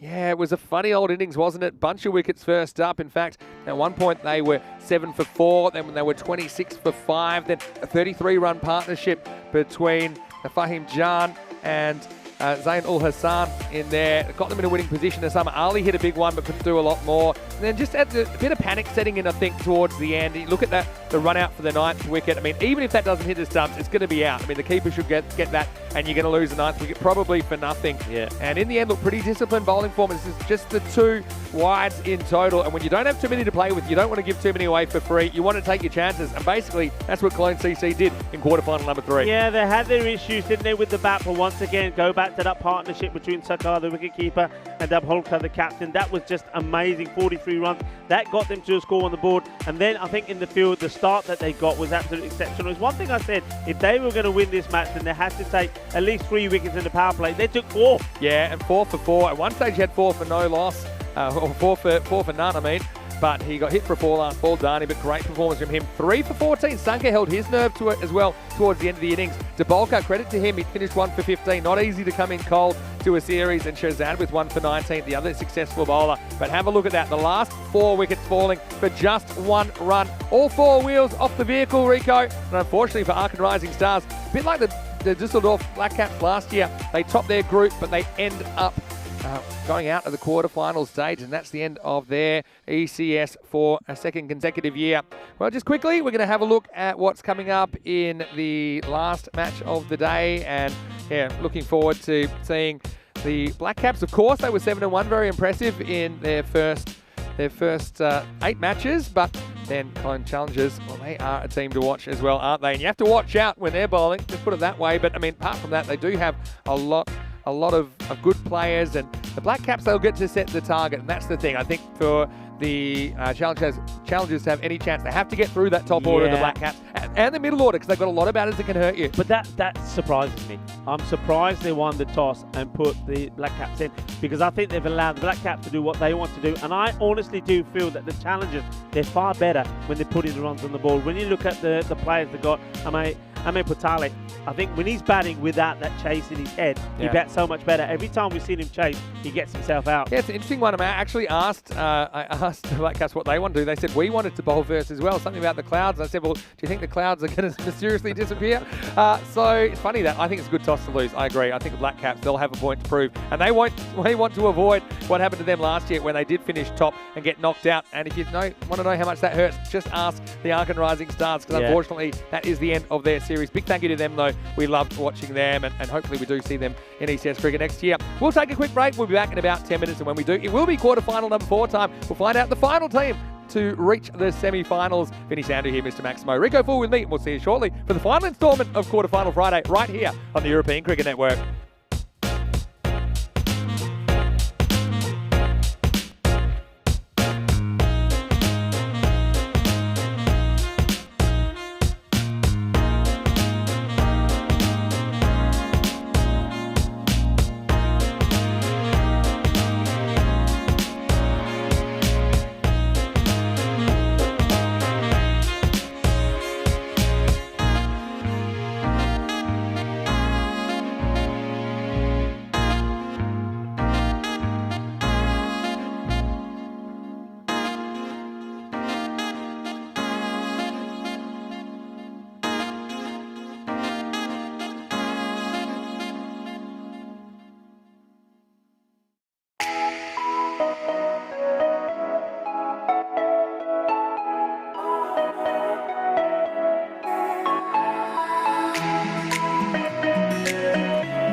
Hello and welcome back to Krefeld in Germany, and we're almost done with quarterfinals Friday, but not before quarterfinal number 4, and I'm really looking forward to watching this one. It's going to be the Düsseldorf Black Caps taking on the Cologne Challengers. Well, these two teams had varying fortunes in the group stages. Let's see what happens at the toss, because I can tell you that Rob Kemming is out in the middle with the two captains.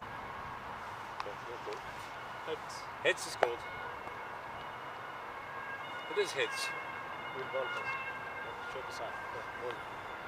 So it is the Challengers that win the toss, and they've elected to bowl first. Interesting one for me. So obviously they want to chase. They want to know how many they want to chase, but they have given the stage to this Black Caps lineup. They do have a lot of stars, no doubt about that. We've seen some scoreboard pressure today. In fact, we had the lights knocked down to this scoreboard earlier on, and I think the Black Caps will want to get things moving. And don't forget, they were 7-1 through the group stage, only losing their final group back game, but really they did shuffle the order around a lot. They had someone like Jamshed Khan coming in at the very end. I think we'll see him back opening for their side. Cologne Challengers though, well, they were a bit polarising, weren't they, with some of their tactics, and if I was the Black Caps, I'd be making sure I'm not leaving the non-strikers end until the ball's released, put it that way. But I mean, they are a team that did win 4 games throughout the group stage, and don't forget, last year the Black Caps topped their group but then lost to the 4th ranked team. That's the exact same situation today they find themselves in, and that was a golden ball back then. I wonder if we'll get another one, but whatever happens, we are going to find out exactly who will be the final team through to finals day after this one. Rico Full is in the commentary cube. Let's get ready for the first ball. The news from the toss: the Cologne Challengers have won the toss. They're going to have a bowl. Over to you. Thank you very much, and let's take a quick look at this beautiful National Performance Centre here in Krefeld, the Bayer-Erdingen Cricket Ground. It's absolutely magnificent, and it's well, what an amazing complex it is. Not just the cricket, the football, the rugby, the indoor sports as well. It's a stunning location, and it certainly provided us with absolutely brilliant cricket. It's what a day, quarterfinals day has been. We've had 2 low-scoring thrillers, and then we had 1 high-scoring thriller as well. Exceptional. And congratulations, of course, to Gold Star Bond, who made it through 86-89, winning by 4 wickets. Then also to the Spartans, winning by 7 wickets, 4 balls to go, chasing 128. And now we just saw that Cologne CC book their place in a very close match, 87-79, winning by 8 runs. It's been quite outstanding, and this one is going to be a cracker as well. And saying that the Düsseldorf Black Caps only got that 1 loss to their name, expected to go 99-76. And they saw the Challengers, they didn't finish well, did they, with those 3 defeats. So everything to play for here, and by all accounts, from what we've seen already, this promises to be an absolute cracker as well. The Challengers winning the toss and putting the Düsseldorf Black Caps in, so they're fancying doing the chase. They're fancying themselves not being able to put under pressure. So right to start, and this man has been absolutely brilliant with the ball. Such a outstanding performer, Najinder Donti. You remember his name was mentioned several times when they were playing in the group stages. Not just the way he bowled, but also the way he was in the field. And he's the sort of character that really does energise his teammates. He brings out the best of them. And if he performs well, I think you can say that the Challengers, they perform well. Again, there are Donti.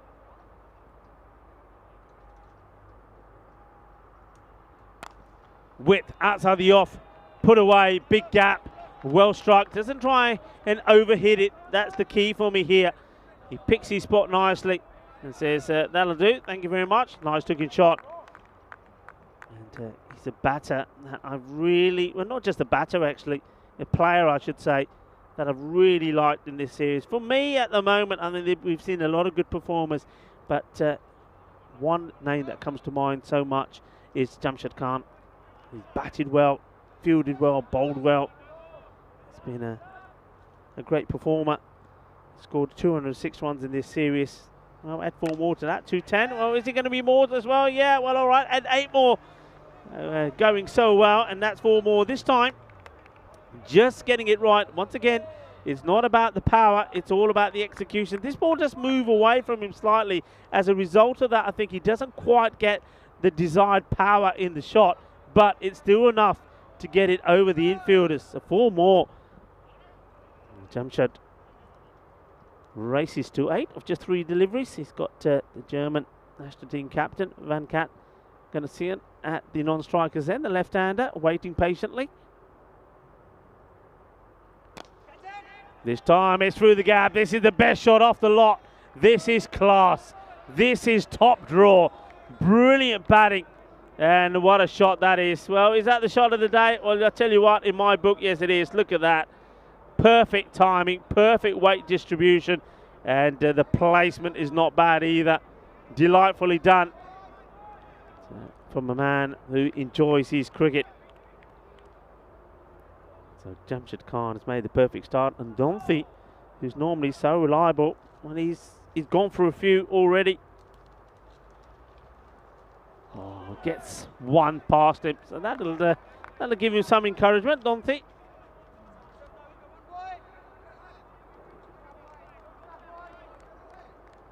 So far we've seen two teams return from Group A action and book their place in the semi-final. We've seen Group B. And what will it be here? Oh, well, I tell you what, this could have been curtains. It's a full toss that Jamshid has completely missed. He's lucky because this just swings away. Have a look at this. This is hitting the stumps, and then late movement takes it away from the stumps. Donthi can't believe it. Could have finished with a wicket. It goes for 3 boundaries. That also gets 3 dot balls in there as well. 12 off the first. This is what we're looking at. Let's have a look at the challengers. Remind ourselves of them. Amir Patale, he was outstanding, though he didn't perform when the run chase was on. And we know that also got Rohit Naharayan. He was very good, and Guntur. So it was almost like you had one main batter and the others had to play the supporting role with the ball. Donthi, as I mentioned, right up there. He's the leading wicket taker with 16 in this series. Then Arvind Muthi, he's been pretty good as well. And Gurmurthy, keep an eye on him and his all-round talent as well. All of them are in the lineup here. Naresh Kumar is going to be the next bowler. That's the other thing about the challengers. They have got such a good squad, a squad of all-rounders. Several bowlers can be called upon if need be. Several will not be called upon. This is a Gandhi ball. It ends up being a dirty wide, which Venkat doesn't manage to get hold of. He's not clicked at the moment, has Venkat Ganesian.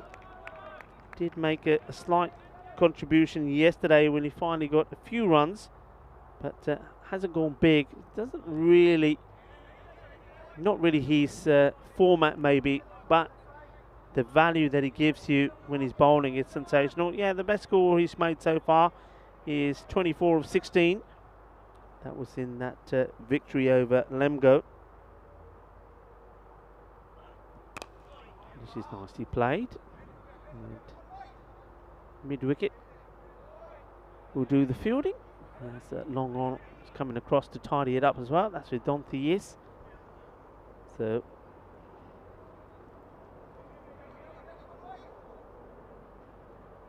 beg your pardon, actually Patel that's bowling, not Naresh Kumar. Take that back. Patel. That was pretty wide, and he'll be disappointed if he gets out here, and he will get out here. He's very disappointed because, well, Guntur picks the catch up from the bowling of Nikhil Patel. Not a good shot. This is going to be a wide ball. He doesn't want to be playing at this at all, Jamshid. He does, and gets himself out. Look, he was playing, sort of playing with fire, wasn't he, with this ring. He just managed to get it over them a few times, and then this time, well, it's too wide. And it just offers quite a straightforward catch. They still have to be taken, we know that. But Naga Guntur doesn't make any mistakes. So the very strong and talented Jamshid Khan, well, misjudgment from him. And offers a chance, and it gets snapped up. That's what you've got to do. And we've seen and learnt that today already, haven't we? If you don't take the chances when they're given to you, well, you can end up being on the losing side and play no further part in this series. So just like that, man who was looking well and played some good shots, gets one completely wrong, going for the wide ball and gives his wicket away. Nice start from Patel to the new batter. And it's Mohammad Rahil who comes out and just pushes that for a single. good player, a good batter, but has to say he's been off the ball lately, been doing more with the bat than he has with the ball. Let's see if he can come good when it matters. This lovely shot, just one bounce, 4 runs, clips his away off his pads. And after missing out on a couple, Van Cat says, well, there you go. That's more like it. That would give him a lot of confidence, that shot, because he's missed out on these sort of shots so many times the last few times that we've seen him. And having played that one there and playing it so well as well and executing it perfectly, all of a sudden the confidence will start to flow. Not a good delivery though from Patil. See if he can get it right. Seem to be working on the ball quite a lot. I'm not sure if there's any moisture out there. Maybe just sweaty palms. The throw comes back in again.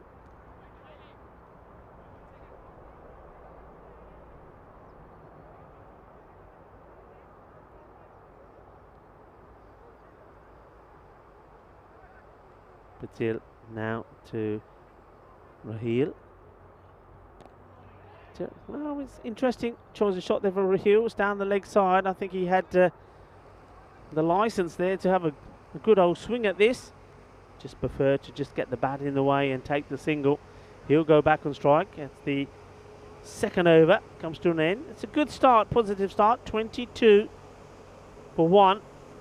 Still can't help feeling just how much the Cologne Challengers may regret the decision to put the opposition in. This is where they finished. Remember, this was quite an amazing group. They finished 4th, but they started that day, the last day of group action, in 2nd, and they knew that victories actually could have taken them to the top of the group. It didn't. It actually took them, because of the way that Golden Star Bond played, it actually took them 4th. And Golden Star Bond finishing 2nd, but you also see there that the team that finished top of the group will not be making it through to the quarterfinals. And that's why I always say, you know what, when it comes to these quarterfinals and the draw, there is no easy match. You know, you'd probably say, how can Rising Stars finish in top? But that means they're going to get the easier match. Well, tell Cologne CC about that. They probably thought it when they restricted them to 87. But Cologne CC bowling out Aachen Rising Stars for 79. Quite amazing. And amazing scenes as well from them. They will return tomorrow, not the Rising Stars. Which one of these two teams will return tomorrow? This is hit well. 1 bounce, 4 runs. A nice shot from Mohamed Raheel. That's what he needs to do here. Bat positively. It was there in the slot. And, well, he doesn't hold back like Jamshad Khan. He gives it the full swing of the bat. And just 1 bounce as this goes over for 4 runs. So they're keeping the score ticking and keeping it moving pretty swiftly. That's what they do. That has been the play. And that's why I think these little Black Caps have been so successful. It doesn't matter who the batter is that comes in. They will play their shots. They will play confidently. And even though if wickets will go down, the scoreboard will be moving and moving quite quickly. Goes for it again. This is an opportunity. And it goes down. And I think the two fielders looked at each other for a brief moment and to decide who was going to go for it and who wasn't. And it was that brief moment which allowed this ball to become a difficult catch for the man who took the first one. I think that's Nagagunta. He does get to it, but he ends up taking this or trying to take this at an awkward height and not able to hold on to it. Chance goes begging. What a big opportunity that was. Raheel dropped on 6.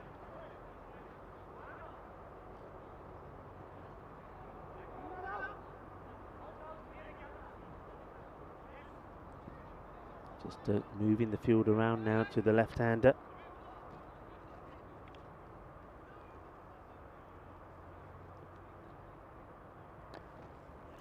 It's a little bit of bat on this. Will get stopped by the man at square. Takes the single. And that's what Van Cat will do all day long, really, while he's out there. He's just gonna, he's not going to give his wicket away unnecessarily. He'll play the ball around. His ideal role is when he gets a batter that gets going, that starts clubbing the ball around. All he will do is, of course, put the bad ball away himself, but he will just keep feeding them. big swing from Raheel. Gets a single, so to get FanCode the strike once more.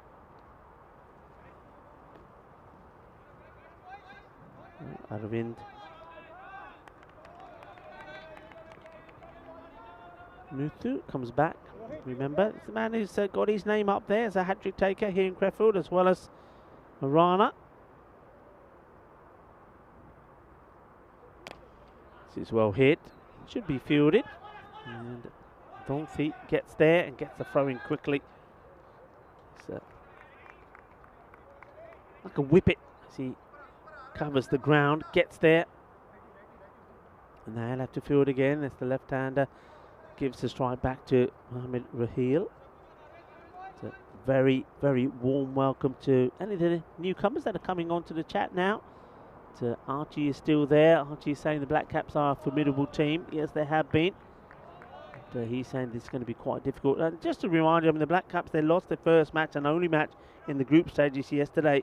But they did change a lot of things around against Lemgo after beating Lemgo by 9 wickets quite comprehensively. I think they made a lot of changes, especially to the batting lineup, and used a lot of bowlers they wouldn't use, including Puneet Kumar, who, well, he was the 4-wicket hero yesterday, took 4 wickets, but still let Lemgo get to 109. And then with the batting, they really it was almost like they reversed the batting order around, and they finished some 19 runs short. So that was the first and only loss in the series. I mean, we have different thoughts about that, people. Do you do that? Do you just say, look, no, we're not going to change it if it means, we want to win all our matches and keep going that way? Because if you get a defeat, that could play on the minds of one or two people, etc., etc. But I think their captain, Majid Ahmedzai, was quite happy to say, well, look, now we're going to change things around, give some of the other guys a bit of a knock, a bit of a bolt. I mean, that safety was theirs, wasn't it? They were always going to finish on top of the table. Gunter coming on to bowl. Starts with a wide. Took one catch, but dropped another. And the drop was Raheel, who's out there at the non-strikers end at the moment. Can he make amends? But first of all, he's trying to deal with FanCode, and FanCode makes a lot of room for himself. It's a short delivery. It's Gandhi, and he gets put away. Balle! Innasona Shaka Lagya just gets back in his crease and goes bang, fetch it. Don't bowl there to me. 6 more. Poses himself. As well, the bowler moves the field around, and Vinny Sandu, Mr. Maximo, comes back into the commentary tent. Yeah, thanks, Rico. Pretty explosive start to this one too. I'm pretty happy to see Jamshed back in the shed, but yeah, they've got a lot of hitters, don't they? And this run rate looking pretty healthy at the moment, just shy of 2 a ball through the first 3 and a bit overs. Yeah, will we see another upset? I mean, 2 of the 3 matches we've seen so far, it's been lower ranked opponents that have won. Guntur, basically 7 off his first ball, but I do like that they're slowing things down to Ganesan. Let's just see what he can do. Ooh. Over pitch, full toss, surely no ball called. Yes, it has been. So he won't be at the receiving end for the free hit. It's Mohamed Raheel that'll say, thanks, FanCode, I'll face the free hit. That was pretty high. Super high, wasn't it? I mean, it's an overcorrection, I think. Probably a quicker ball as well. So when you're trying to go fuller and quicker, that's why he's just overdone it. Can move the field, of course. And so, yeah, they can do that because it's a different batter on strike. I think that Raheel will gleefully accept the gift of the free hit. I'm just going to quickly mention to the captain it's the one warning. Yes, it is. First warning at least. Guntur, see if he can keep Raheel's back quiet here. Short. Won't be out. It is a free hit. I've seen wickets like that, though, because you run thinking, oh, well, yeah, it's out anyway. You forget. Get run out, yeah. You forget that you can be run out on a free hit. We have seen it, actually. Hit well, powerful, but gets a good bounce, Donthi, gets a throw in quickly. Yeah, you don't mind it when it bounces like that. Is when it's coming down for a second bounce that you start shivering and shaking. Yeah, you want to read a long bounce if you can. Yeah, Ganesan, too good a player to have not passed 24 in the series, really, isn't he? But maybe saving his best for the finals. Waits for this. Gets a shot into the man at mid-wicket. Gets down, does the fielding. Just a single. But that's a key thing also that good teams do. And that just sort of Black Caps are a good team. And that's just about taking the singles as well. Trying to eliminate the dot balls. There's been very little swinging and missing at the moment. You see that? There's another one there. It's a good delivery. Okay, this one ends up being a dot. But they're looking for the single. That's the thing. They're looking for it. Van Cat is backing up. And in the end, they decide, okay, it's not there because the bowler does well to get across. Yeah, it's a steady start. Oh, even a bit better than steady for the Black Caps in this one. It's asking for trouble this time, and he's going to find it. This is probably going to run away for 4. It will. So Raheel finds the gap. Not a good over, really, from Gunter. He was too full, he was too short. And he's punished on a couple of occasions. Raheel, good shot selection. Takes a bit of a chance, I suppose. And it's going to be 4 runs to finish, and that is also the end of the over. 45 for 1 after 4. Vinny Sandu here, Mr. Maximo, joining me in the commentary box once again. Rico Full, really enjoying quarterfinals Friday. It's also Peacock Friday. I have really enjoyed today's quarterfinals. I think everything has been edge of your seat kind of action. Yeah. I just think it's been pretty good playing conditions as well, with not so much of the direct sunshine. I think it's been a bit more comfortable for the players, but tell you what, they've been uncomfortable because they've been put to the test, haven't they? It's been, you know, this roadshow goes on and on and on, and we see a lot of these eliminators. For me today, the first 3 matches that we've had, I don't think I quite remember a quarterfinals Friday like it. Yeah, let's have a look at the so close at the winners so far of quarterfinal Friday. I mean, early on we had Golden Star Bond, a pretty tense one over Lemgo, and we had the Spartans showing up the boosters, chasing down a huge score. Then Clone CC, probably the biggest upset of the day. They were 4th in their group, and they knocked off the Arkan Rising Stars in a really dramatic match where they actually bowled the Rising Stars out for 79, and they defended a score of 87 when they themselves were 43 for 7 at the halfway mark of their innings. This was going to be cut away pretty well. This one probably was going to be a wide, but Ganesan helps himself, doesn't he? Steps across nicely, cuts away. Cuatro Caderas. Yeah, the captain comes on the bowl. He starts with a dirty wide, which Venkat went chasing. I thought it was a bit strange because it was so wide. But you can see even this one, it's a wide, but he wants it. And he wants it because he can see that he's going to get value for that shot. There's nobody there. They're trying to tighten up that a little bit now. But really, this is all about Mutati having to get the line right. If you're going to hit a wide, hit it for 4. I often say it's exactly what Ganesan does. This time comes into him a little bit, and he might have found trouble here, and it's dropped.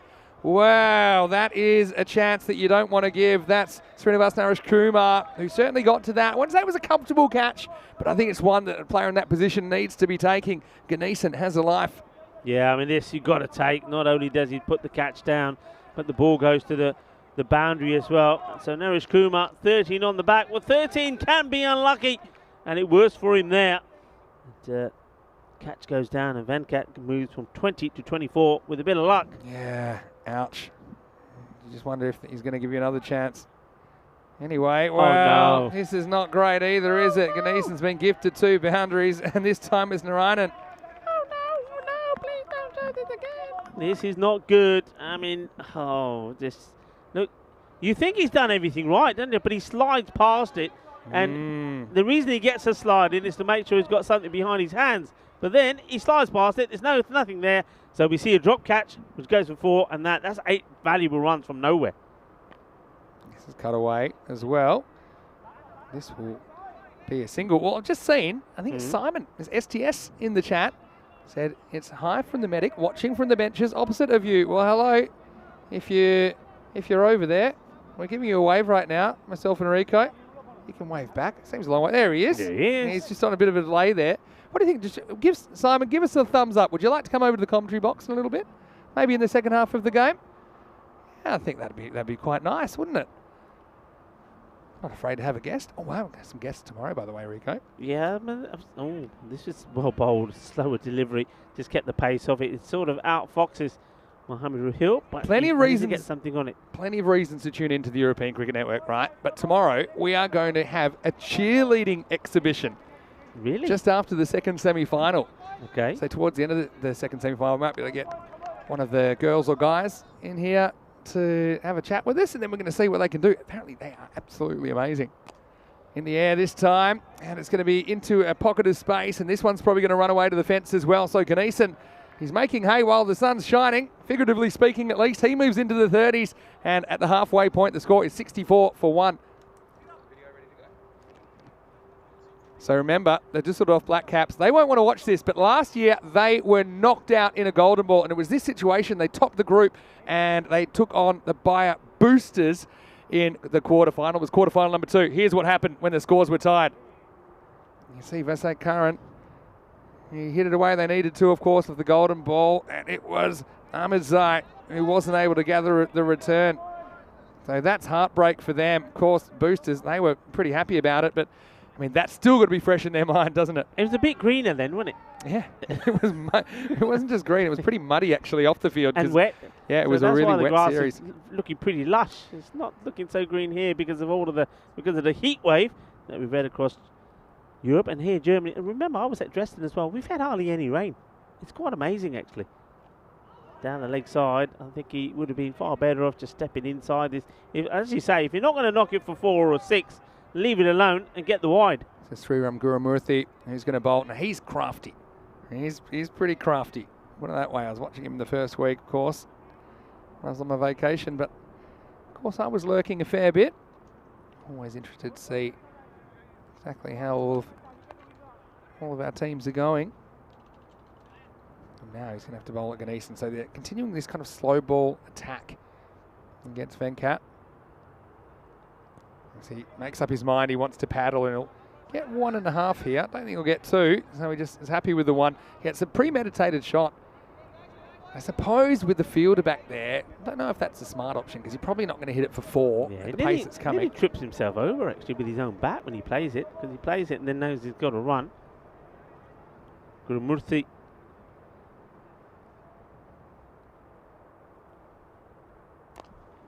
Hit down to long on. Well, they're going to get a second here. Just a few bits of fielding that are costing the challengers at the moment. Gurumurthy last year, I remember he took 8 wickets during the series and had a pretty good time of it. This year he's got 7, including a best of 3 for 12 against the Aachen Rising Stars. He's turned 30 since last time I saw him as well. 3-run. Tosses this one up. I think it's pretty well bowled, but he's found a gap, and this is going to go for 4, I believe. Yeah, it does. So it's kind of off the inside half of the bat. Raheel takes it on, gets enough of it. That was all about the placement more than the power, but it does go for 4. And Black Caps, well, this partnership is building and building at the moment. Yeah, they're making it count, aren't they? Both batters have had a life. You know that Mohamed Raheel, early on, he was dropped on 6 by Gunter. Put yourself in the bowler's shoes here at Gurumurthy, and you've got a partnership which is growing and it's getting a little bit out of control. It's worth 57 at the moment. Is there any way that you might think to break a partnership? Not with Venkat, and he knows. They know the reputation of the challengers. Just saying. Have a look at it's got him this far. Have a look at the backing up of Venkat. He is not lifting that bat up. It's behind the stumps almost, isn't he? He is not. Well, watch him. Yeah. He only moves there once the ball gets released. Yeah. That's Amit Botalik. Yeah. What a big part he's going to play in this match if the Challengers win it. He's on the wrong side to do it now, to be honest. Anyway, Raheel at the non-striker's end. Gneeson non-strike. Gets a big, juicy full toss. This one probably won't be called because it might have been dropping. It was a kind of tossed up delivery, wasn't it? We'll say, I know Gneeson might impact it above his waist, but yeah, it's hard to say. It's downwards, isn't it? It's going downwards. It's probably fine. The umpire's got a guess in that situation. Anyway, it probably should have gone for 6. Instead, it just goes for a single. And at the end of the 6th over, the score is 74-1. Yeah, going along nicely. And it looks like Dante is being asked to come and take the ball again. This is one thing that we've seen the challengers to do all the time. They haven't changed it at all. And when they did lose a few matches in the group stages, it was one of the things that I went back to when I was talking to Professor Ujwal about it. I said that sometimes you've got to make changes. Sometimes you've got to bring bowlers back earlier. But they will go through this system of everybody bowls like an over and then they start again. And there's times when you need to call upon your bigger bowlers, your main bowlers earlier. Yeah, I suppose what that does do is keeps your options open in the second half of the innings, which is a good thing. But you're right, if someone has a really good over, then I think, yeah, you want to bring it back. Having said that, no one's really had a blinder yet. I mean, Subramanian bowled a decent one in the third. That was single figures. And this one comes back a long way from outside the off stump. It's a little dab shot, really clever batting. He knew exactly where the field was, and he knew exactly where the fielders weren't. And that's why he just spotted this. If he got any chance to dab this, he was going to. Ganesan, smart batting. Yeah, very, very good shot, very sensible. And as you've seen from him already, he's not an out-and-out aggressor. He'll stroke the ball around, he'll caress it around the different parts of the boundary. And when you got a ground like this with this outfield, well, this is when he really is good value for money. And Dante trying to work out a way to contain Ganesan. I mean, most left-handers there, that ball's swinging into him a long way, and with the angle it's coming in, they're always trying to go leg side. But Ganesan was good enough to spot the gap at third man and pick it out. This time he does want to go leg side. He almost finds the fielder, but lucky for him, he didn't hit it as well as he was trying to hit it. And that is Subramanian that does the fielding. Yeah, so you can see, Ganesan, I guess it's a good thing to occasionally premeditate. I still don't know what the right amount is, because sometimes you want to premeditate, but I don't think you want to overdo it, because I mean, he's a good enough guy that can just play the ball in his merits. But I do like that he's being pretty definite in his plans here. Little shoelace coming up now for Dante. And he's ready to go. Raheel will resume the strike. And this is in the air, straight up in the air. Keeper can't find it, and he's not going to do it. He does 360 degrees. He was turned around like a spinning top. Raheel gets lucky. Ratnavel can't hold on.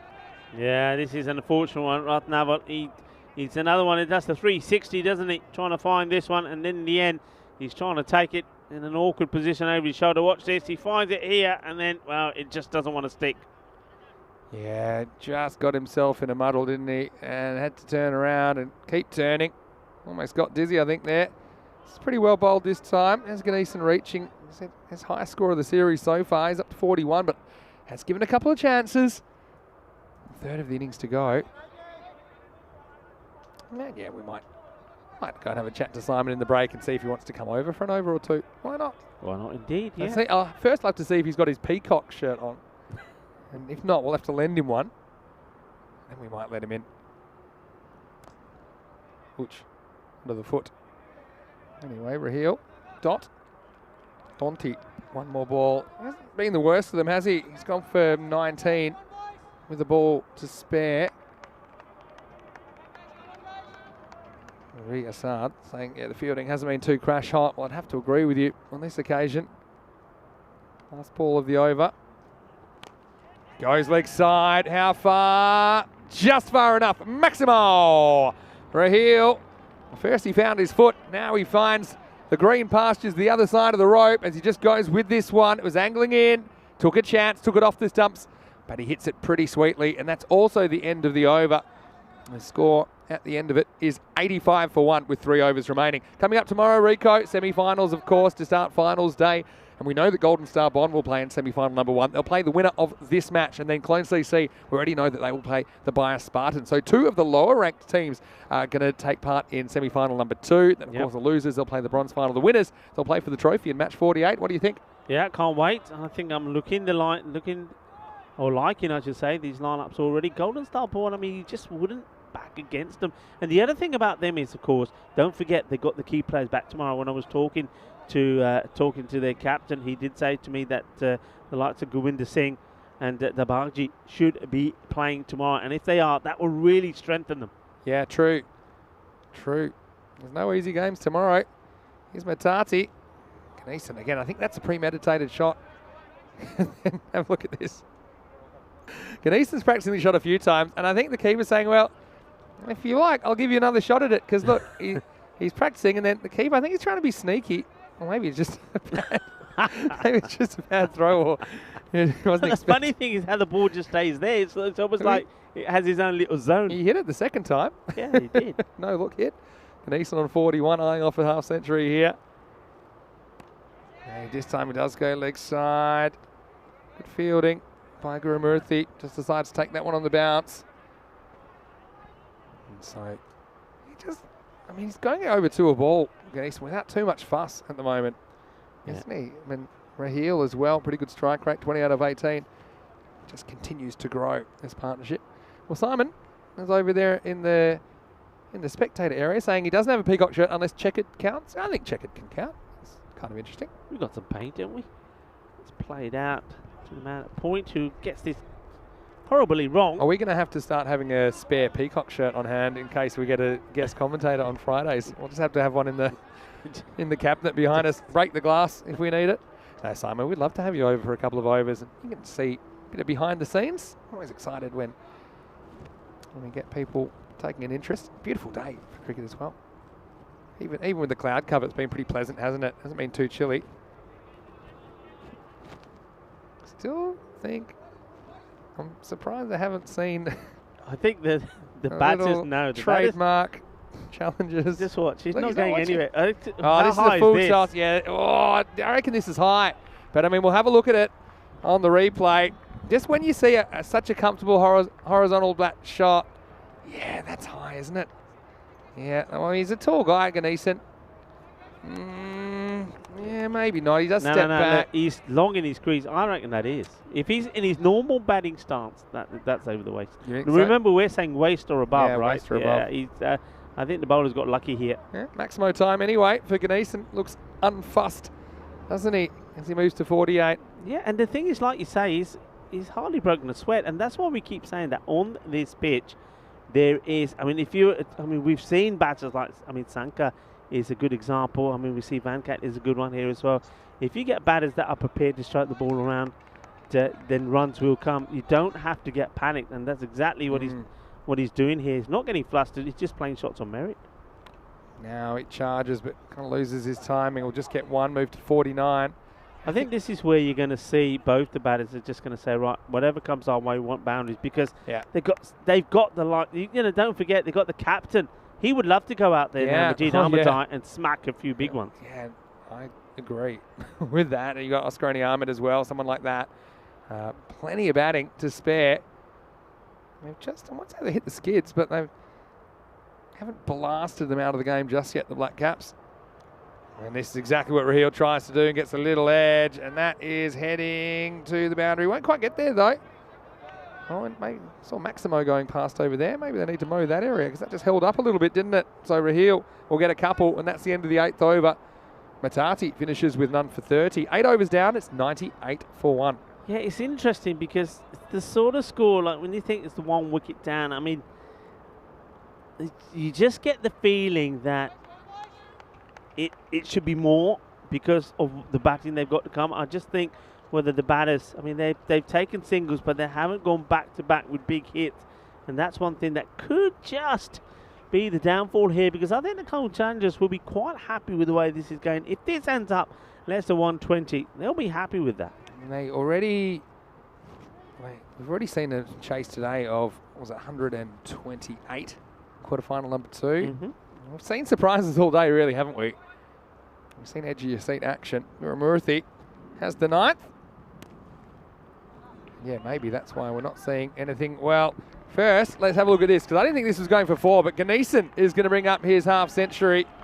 He reaches for this, and it's all about the placement here. It doesn't hit it super hard, but the fielder has had to go too far, and Ganesan will bring up his 50 off 23 balls, 2 Maximos and 7 4s in there, and what a good time to come good for Venkat. Yeah, he's just getting better. His highest score up until now was 24. And when he really looked at a bit of odds. But now he's putting it together. He's playing his way, not trying to play the way that some of the other batters or players in his team play. He's playing it his way. He's timed the ball well. He's placed it around well. And he's got his team to a good start. But still, I still believe now, I mean, he needs to be thinking about a 130, 140 score on the board. I think if they don't get that, when they've only lost just that 1 wicket, they will think that they've missed a trick. Oh, he misses out on this, just missed times it. I think this will be a bye. What I was going to say is maybe, I don't want to say the M word, but one reason we haven't seen one of those is because who might come out next? You break this partnership, it doesn't get a lot easier, does it? Yeah. That's the problem, I suppose, for the challengers. Putting a rock in a hard place here. Gurumurthy. It's been pretty consistent, pretty steady all the way through this series. Yeah, on a bit of a length, Raheel tries to get it out of the ground, and he will. Maximo! 109. And we're into the 9th over. Raheel, you're right. I think it's going to be his way or the highway now. This one's headed towards the highway. 6 runs. It's a good hit, you know, Vinny, because there's hardly any pace in that. You see, he just gets enough of it. I don't think you could have hit this any harder if you tried. He gets it right. He might as well at this stage. The cost of failure isn't too much. And once again, he gets one that he can turn leg side, and this could be 6 more. No, I think it's just bounced inside. It'll be 4, but it takes Raheel into the 40s, and the Black Caps are up and flying. This is such a good shot. Look how quickly he adjusts. Picks the length and says, okay, I can go back. And it's all about knowing how far he can go back as well. You know, it goes back and hits his way, and it just, I think, drops short of the boundary rope there for 4. I wonder if they're checking this again. Yeah, I mean, looked like it was just inside the rope, didn't it? I think I may want to have one more look at this, but it did seem that there was a kind of a puff of dirt. Too bad. It's just having a little chat, and just like that, Mohamed Raheel is catching up with Van Cat and saying, hey, maybe I could get me half century in. But this is the acceleration that they wanted in this tonight. He's going for this too. You better believe it, and he's going to get it. And that's out of the ground this time, no doubt about it. Maximo! Black Caps are going all guns blazing. Well, they're sending the crowd scattering. This is quick tennis. Look, here we go. There's the serve. One bounce, and he hits it into the net, though. I mean, look, into 15 the net. love. 15 love. 15 love. And, yeah, you got to love that. And I know that they're already in pretty good spirits over there, aren't they? That's Kushdel from the Bayer Spartans. He has to work on his return of serve, I think. Last ball of the 9th. And you know he's going for this too. And you know where it's going. It's going miles. Maximo! Oh, there were heaps off that over. I'm going to count them up. It was 27 coming off the 9th. All happening in the 9th for the Black Caps. And they are going to be hard to catch. Right now, the score is 125 for 1 with an over remaining. Yeah, boom blastic. That's what that is. Well, I was saying they'd be disappointed at around about a 120 score because I only lost 1 wicket. You'd expect there would have been a few more fireworks. Well, there were, and it was Guru Murthy that gets taken to the sword there, and that is exactly where they want to be. So now, all of a sudden, that score between 130 and 140 looks on. Yeah, and look, Raheel brings up his half century as well with that shot. So they have identical figures, believe it or not, 53 off 24. Both of these batters at the moment. So Raheel well batted, and his half century comes up with 4 sixes and 4 fours, and it comes with a bunch of runs in that over. And remember, they had that bye, so you think, okay, well, maybe Gneeson's on strike. Then Raheel goes 6, 4, 6, 6. So 22 of his runs. Yeah, they off that over. also passed the 100 partnership. It's 110 they put on together. So great batting from these two. A lot of milestones coming quickly. Now, Muthu Subramanian, who I think was their best bowler, is finally getting a second over, but you feel like the horse is bolted here, don't you? But this is the thing I was making about them. They stick to a plan which is on paper, but sometimes you've got to change it, and not when you change it. This is a clever shot. Well, now it's a bit of showtime here at this National Performance Centre in Krefeld. The nice little shot just moves himself into position and does the little bit of the old Dilshank. Yeah, because he's not an out-and-out power hitter, straight hitter like a Jamshed Khan. You know, he can get funky. That's why I think it's risky not having a fine leg, because he can almost do this at will, can't he? So Gneeson, 57 now, retakes the lead over Raheel after Raheel caught him. We talked about that 130. I mean, looks like they're going to get plenty more than that. The 140 might still be on here. Yeah, Arvind Muthu wants to be a bit fuller, I suppose. And well, now it's the reverse Malachi as well. Oh, I'm liking this. Well, he certainly is turning on the style here now. There's Van Katganasan. What a lovely shot this is. He's just batting with all the time. It just goes to show one more time. Get yourself in and the runs will come. And that's exactly what he's done without really taking any risks at all. Yeah, it's a really good shot. I mean, this is a pretty friendly angle to play that shot because it's kind of coming at your bat on the swing. So you just have to intercept it at the right point. So it's pretty hard to set a field to. And just have a look at that. We've had 6 boundaries off the last 6 balls. And yeah, right now, it's looking pretty tough. What's his next trick? Steps across, and well, we'll get a bye here. Well, this is almost working though, because Raheel, that's the only way he can get the strike at the moment. And last time he finished with a flurry of boundaries. Yeah, Gneeson tries again for the regular kind of paddle shot, not the reverse paddle. And so Raheel, we're looking to put the exclamation point on this innings. They're up to 134 now. 3 balls remaining. He's just looking to hit this hard. He doesn't care where. Goes over cover, and this is a pretty good shot. That's not going to get stopped either. So the Raheel show continues, doesn't it? He's up to 57, and he might still catch Ganesan. He's got some more work to do, though, but the boundaries just keep coming. And look, apart from the 2 balls that went for byes, we've had 8 boundaries in a row from the start of the 9th over. It's crazy stuff. Yeah, clinical stuff, isn't it? And you wouldn't believe that in the 8th over, I was saying that I think they'll still be a little disappointed because they haven't really capitalised, but they have here now. They pushed the acceleration button just when they had to. Wow, see you later. That is massive. Maximo. That one ain't coming home, Jimmy. And Raheel moves into the 60s, and he does overtake FanCode in the end. Oh, this is Jabardasti batting. It really is. And that is a Bizaway supersonic hit. 6 more. And, well, he's come good when he had to, hasn't he, Mohamed Raheel? He was good the first game. First games they played, remember? Yeah, went off the boil a bit, and now he's come back with a bang. And with both these batters looking like this at the moment, going into finals day, possibly, who knows? Maximo for the 150. He tries, and where's this gone? Well, you might as well keep running. They'll get 1. They'll get 2. They'll get probably 3. Can't see a 4th being on. Hold the phone, though, so a pretty rare 3, but Raheel can't quite get the last one out of the middle. Still get 3 runs for it, 147. Well, it's a perfect break in snooker, isn't it? And right here at the National Performance Centre, you'd say it's a pretty good total. We were saying they hadn't quite batted them out of the game, I think, at the 8 over mark, but you feel those last 2 overs going for 27 and then 22, 2 magicals, 49 coming off the last 2. That really hurts, and what a partnership that is. In the end, it's worth 132. Yeah, I mean, that's massive. That's exactly what they need to do. And we were saying, well, I was saying that, okay, they've got to take the odd risk. Maybe one of these batters goes, you get something like Majid Ahmadzad, the captain, coming, who we know can hit big. Well, they thought, well, you know what? We've got our own plan. We're just going to do it ourselves. And they did. Yeah, those last 2 overs went for 49. And they came together with a score on 15 and just couldn't find a way to break them. This was a wicket. It was a really good catch. In fact, it was a very sort of soft dismissal for a batter like Jamshid Khan. But he hit 3 boundaries on the spin before he went. And, well, then you got this partnership together. And what a partnership. It was absolutely fantastic. And so good to see 2 batters go out there, bat sensibly. And it wasn't just all big hitting. And that's the thing about it. It was some lovely shots that were played there as well. The timing was good. The execution was good, as I like to say. But the placement as well. They toyed around with the bowlers no matter who came on.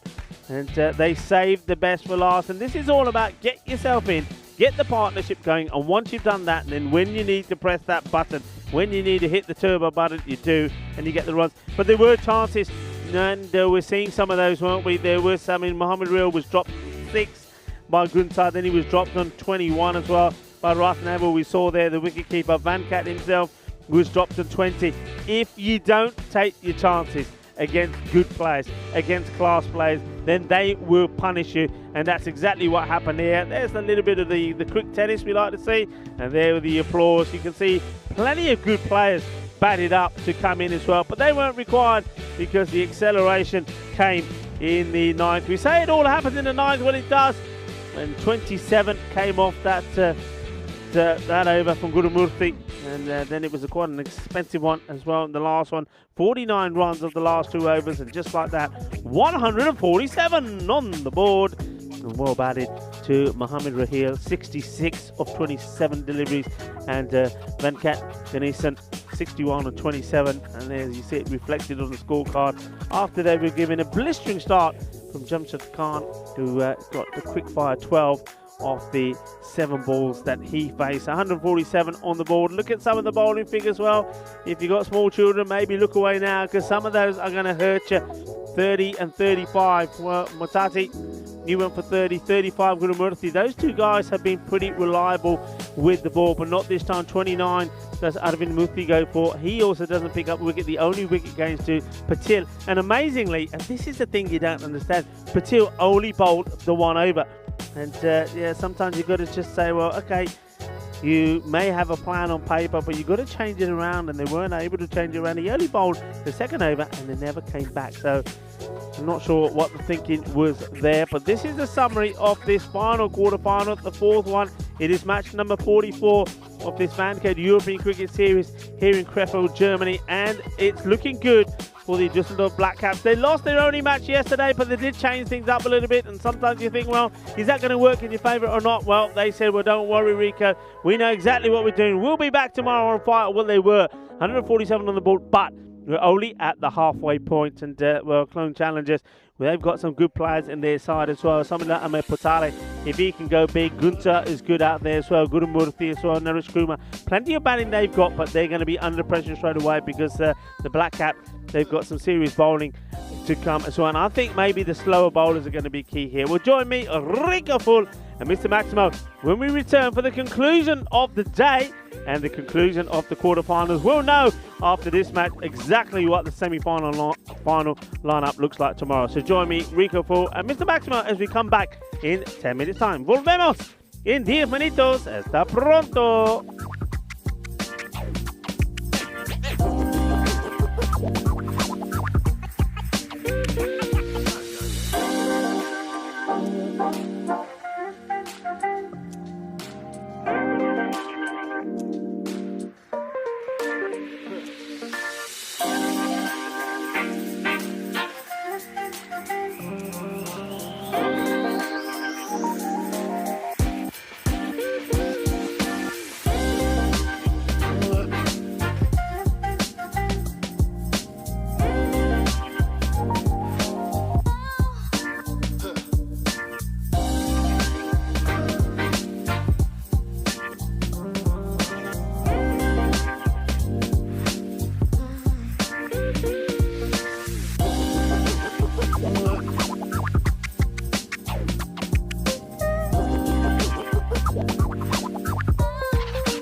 Hello and welcome back, cricket lovers, to the final innings of the quarterfinals day here. Quarterfinals Friday, also Peacock Friday, and thank you for everybody that's shared in the fun and put your Peacock Friday shirts on. Nice to see that a few people around the ground as well. Myself, Vinny, and a few of the team. Diana Oros, the ECM photographer. I don't know if we can catch up with her somewhere. She's supporting Peacock Friday with a lovely shirt and outfit as well. So we like to have some fun on Fridays. But I tell you what a quarterfinal day we've had so far. The 3 quarterfinals that have been complete have been absolutely brilliant. This one, it looks like it's going to be a one-sided affair, doesn't it? With 147 on the board for the Black Caps. So 148 required, but anything can happen. We know that. We've seen it already today. First ball, it just gets played out into the covers. And big shy from the fielder. They're needing, well, you can see what they need. They need to be going, well, let's just say 15 and over. Let's keep it at that. That takes them to the 150. That will win them the match. And Potale, look, he's been about at that when the first time we saw him. Remember, he scored, I think he scored back-to-back 60s. And looked really good. But he looked good batting first, not chasing. And also fitness was an issue. But he's nice and fresh now. Let's see what he can do here. This one's played down by Rohit Narayan. And once again, made to rush. Good backing up. Liking this also from good teams. This is what good teams do. Just the Black Caps. Every time the ball goes out to them, they're attacking it, charging in, getting the throws in. They want to keep the fielders alert and backing up. Good cricket. Always like to see good cricket. Well, Raheel, no rest for the wicket after his great knock. He's now doing the bowling. And one thing he does do is he gets good swing. He gets the ball to swing in a fair bit. That's what he does here. I'll just go back to what he did with the bat first of all. I mean, 66 not out in that great partnership with Venkat.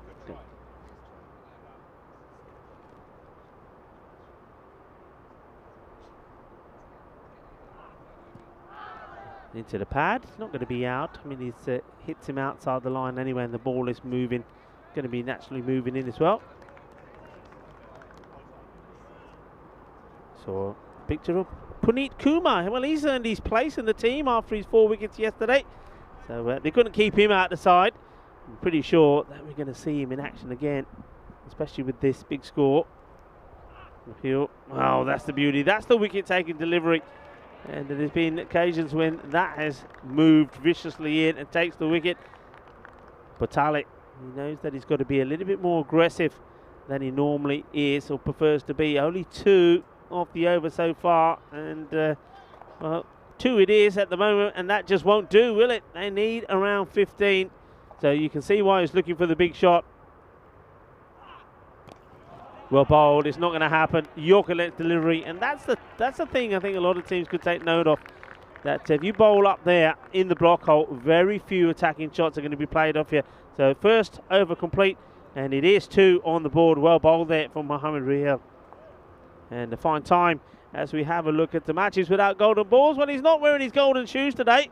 It's the Peacock Friday day, but he's wearing quite a dashing Peacock Friday shirt, supporting the colours of the German flag. Of course, the man I'm talking about is Mr. Maximo Vinny Sandhu. Yeah, welcome back. Thanks, and well, that golden ball count, can see it going up actually. I mean, although the Düsseldorf Black Caps did lose in a golden ball last year, but they have whacked 147, haven't they? And yeah, seeming pretty unlikely that we're going to see anything happen of that nature. Challenger's now up to 16.2 and over required. Is Ahmedzai the captain? First ball is slashed away, and this one will probably run away for the first boundary.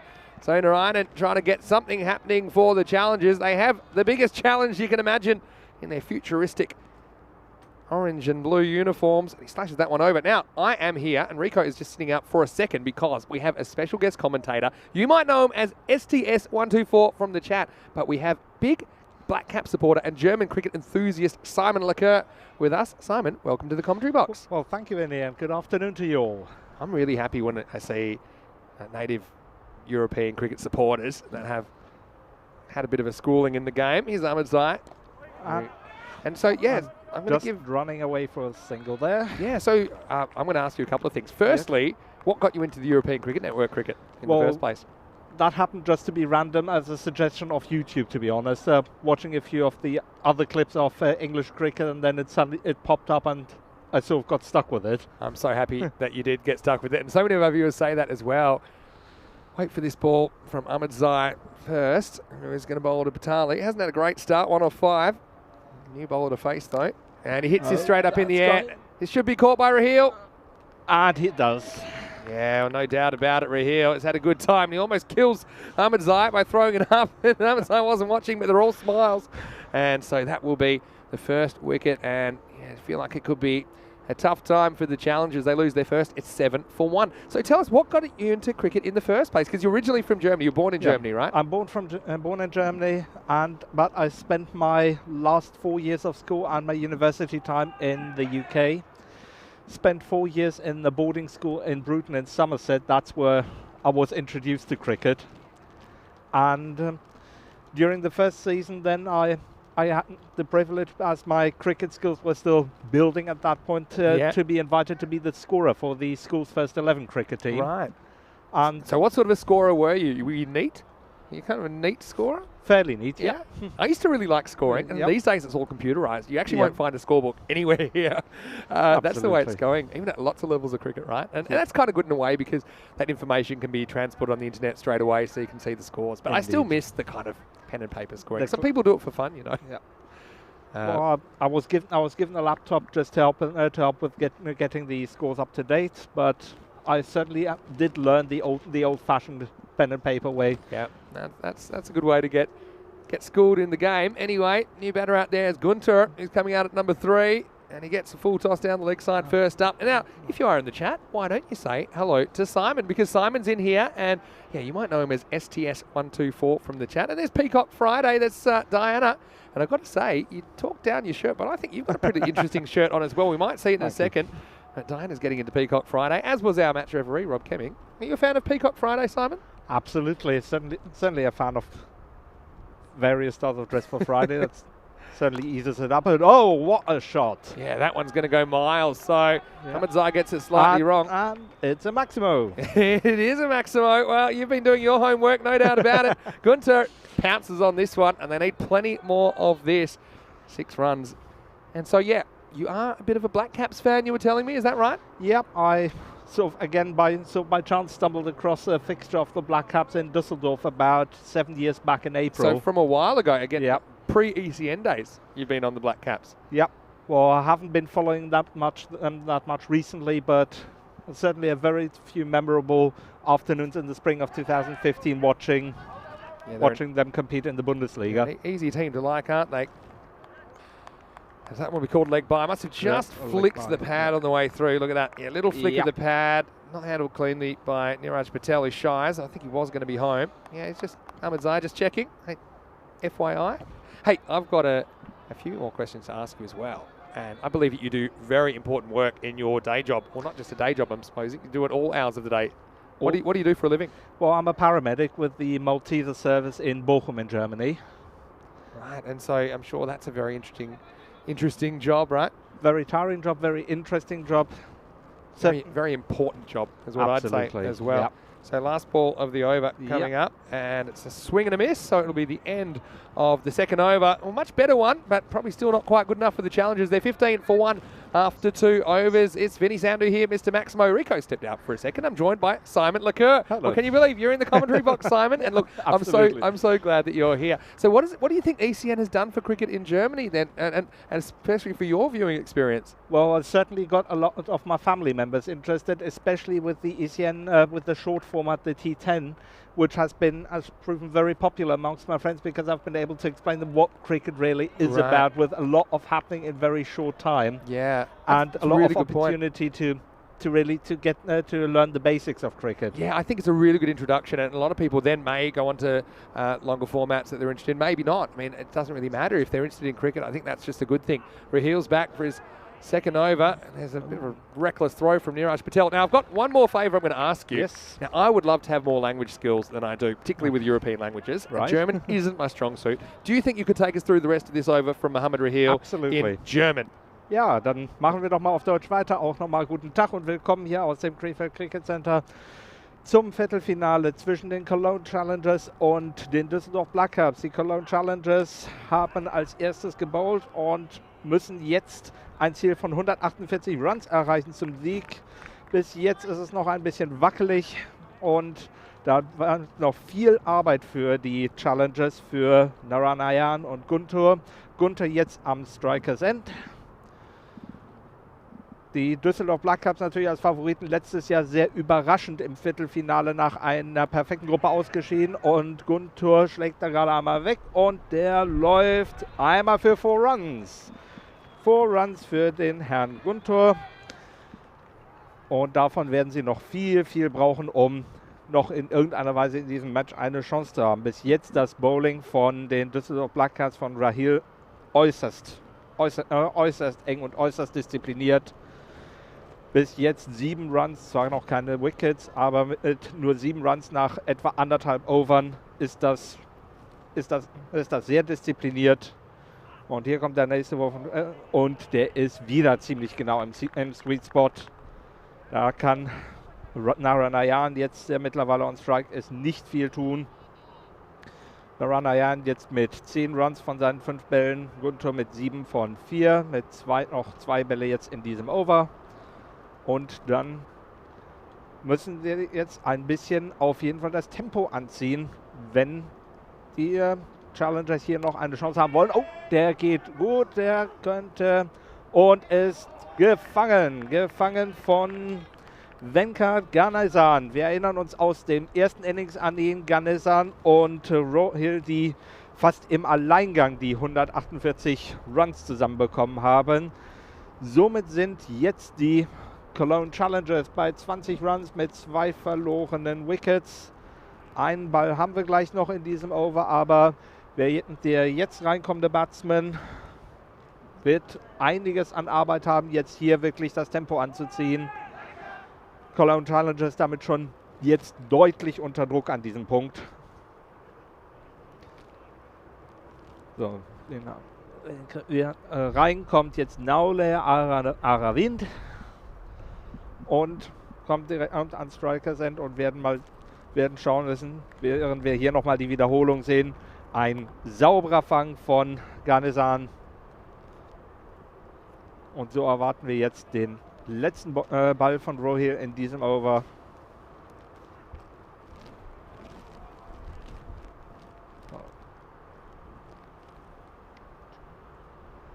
So, kommt rein und ist auch wieder ziemlich genau im Sweet Spot. Ein Run lässt sich daraus gewinnen, aber das war dann auch der eine Run. Somit sind wir jetzt bei 21 Runs für 2 Wickets nach dem dritten Over. Bis jetzt eine Runrate von 7 Over, das ist so ungefähr, das ist ja 21 für 2, was leider nur ungefähr einem Drittel der Required Runrate entspricht.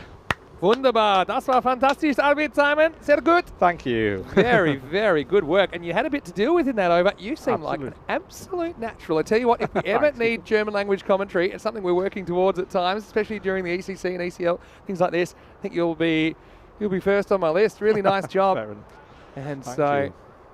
yeah, that's Indeed. Simon Leclerc with the German language commentary, and also Rahil, pretty good effort from him as well, isn't it? 1 for 8 off 2, and that was a funny catch between Ganesan and I think it was Askarani Ahmed who was over there. He was kind of sniffing the catch as well, but Venkat pulled rank, and now Askarani has the ball in over number 4. This will be a wide. Yeah, so But very tight bowling from Rahil there in his 2 overs. yeah, you were brilliant then. I was just kind of gobsmacked there, because again, it's something that I like to see if we can do it. We've had Pavel doing Romanian commentary before. We've had some Italian as well at times, and Spanish, of course. Rico's obviously pretty proficient in that language. Oh, Bulgarian, I think we've had as well. and it's certainly not quite easy because quite a lot of the words actually are translated direct from English into German. That is so true, right? And that's something I remember speaking to Brian Mantle from the DCB about that. It's kind of a debate about whether you use the English words. I mean, I guess it doesn't matter. it happens a lot in sports where they go across countries. That sometimes Especially, you end up- from my experience at rugby union, which I also follow here in Germany, some are using the German terms, but having grown up with the English terms for so long, it just does not seem natural, and it becomes much easier to use the English terms. I can't remember. I'm going to try and find what it is, but I spent a bit of time in Prague, and I know that they are trying to teach Czech people, and instead of LBW, they use the actual Czech language, which I'll try and find it for you, but it just doesn't sound right. But that's coming from me. Okay. Tell you in a second. So what happens Ahmed next. runs up, and that's edged. Yeah, Another single. not a great result so far for the challengers, is it? But I mean, it's always going to be tough. They've got to have a go. Yeah, so English to Czech. I'm trying to remember because it actually has an abbreviation, which I'll try and find for you in a second. My Czech isn't particularly good. Yeah, it's like NPD. Like before we get no upset Branko. So that you don't go have an LBW appeal, you have an NPB appeal. Why not? As long as it gets people involved in the game. Absolutely. That's something that I'm always committed to. Might just run away. Just come short of the boundary. I'll come back for a couple of leg buys there, I think. How would you say leg buy then? Leg buy. Now, again, it's a term that's important from the English. So exactly. There's no way really. Exactly. I mean, you'd have a word for leg, but you won't really have a word for buy, right? So that's why I find it really interesting. I'm afraid that's beyond translatable. Yeah, Archie really enjoyed it as well. He said it's good to see you, Simon, but he doesn't want to see you as a paramedic. That probably makes sense. Absolutely, no. I mean, it's really important when you do turn up, I'm sure. There's Askarani Ahmed. Bit of bat onto pad. This will be no run. I want to touch on something you said, and you said that this 10-over format has. How has that captured the interest of your family and friends? So before that, they would have had a really different idea of what cricket is, right? Yeah. Well, my parents certainly had a thorough understanding from school times, as they, in the dying weeks of the summer term, usually would come out and watch a match or two. Yeah. And so they have a fairly grounding interest for the longer formats, but the T10 has certainly got a few more friends interested in watching the shorter matches. Yeah, exactly. Well, that's really good to hear. Anyway, it's the end of the over, and the score at the end is 26 for 2. So it seems like it might be a bit of a grind for the challengers. And so, so when you first got introduced to cricket when you were studying in Somerset, right? Yep. So what did you think of it at the beginning? Is there something that captured your interest about it? Well, it certainly was, because it was sort of a format of a sport which I really had not met at all beforehand. Right. And so what were the first things you would think? Did you say, I want to try and bat, I want to feel what it feels like to bowl or catch the ball? Well, I always wanted to try and bat. Found out that, unfortunately, my reactions were not quite up to the mark for that. Right. Well, anyway, look, I'd love for you to stay around for another over as we see a little back edge, and this is going to be 4. So the challengers fighting on. And this is Gunter, who moves into double figures. And how would you describe this shot? Oh, it was a nice sweep to put him behind the keeper and running away for the boundary. Yeah, well, didn't really mean for it to go exactly there, but I suppose you'll take all the runs you can get. We've had some really good quarterfinals today. I don't know if you've been watching earlier in the day. I know you've been doing a fair bit of work today, but if you missed them, Simon, go back and watch. Really, the first 3 matches are all really, really close. Of course, you can always catch the highlights on our YouTube channel as well, ECN European Cricket Network. You can catch the player of the match videos as well. Gupta's getting a bowl. He's been pretty good this series, but this isn't a good result. This will be 4. 4 runs. Einmal aus dem Feld. I will say my numbers in German are pretty good, and that does come from ordering drinks. I'm not going to lie to you, Simon. It's something that I enjoy doing. It's practical, it works, so use it. I'll ask you then, if you could watch cricket anywhere in the world, is there a particular ground or a particular country you'd like to go watch cricket in? Well, I certainly still have on my bucket list to be watching a match at the Oval and at Lord's. That'd be beautiful, wouldn't it? Famous grounds.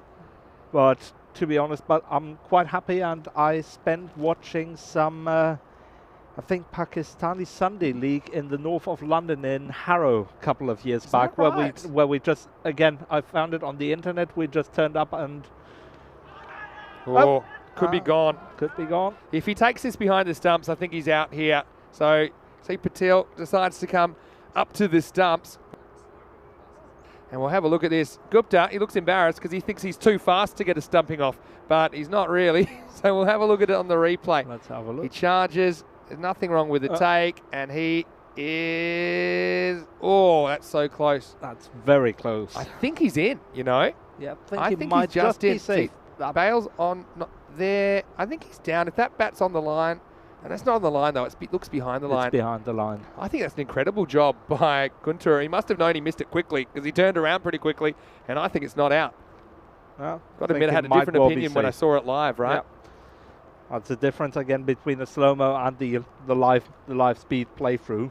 I know it's not super conclusive, but I have a might feeling. well be umpire's call then. Yes, that goes to umpire's call, and the umpire's call would have been not out. I think it was leaning towards conclusive-ish that he was behind the line. Anyway, what do you think about technology being used? So this is something that, you know, over the last year in particular, we've been able to use the replays a bit more to make decisions. Do you think that's a good thing? Yeah, I think it's certainly a good thing as it brings in a level of transparency, and that's something I've always admired the cricket for. Let's just see that delivery. Okay, it goes for nothing. Especially as it adds a level of transparency in other sports with the video systems. You have the video system, but it never brought really much transparency into it. Well, I think it comes down to the fact that we want to get as many decisions right as possible. There's always going to be some that are kind of the umpire's opinion, but in line decisions, you can normally pick him. Take him. Yeah, Askarani Ahmed will take this catch. Well, this time he does get a catching chance, doesn't he? Gunter, we survived the stumping, but he doesn't survive too much longer as he's going to have to depart for 16, and that is the third wicket now, 35 for 3.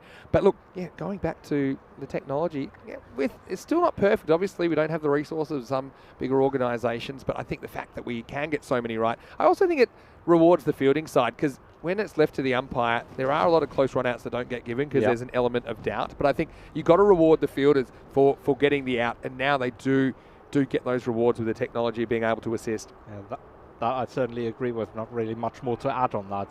You summed that up perfectly. Yeah, well, I just think it's good that it's come in. There's still things, okay, we don't quite have the ability to do LBWs and little snicks and things like that. But I mean, just because it's not perfect doesn't mean you shouldn't use it, I think. Anyway, Askarani Ahmed takes a nice catch there.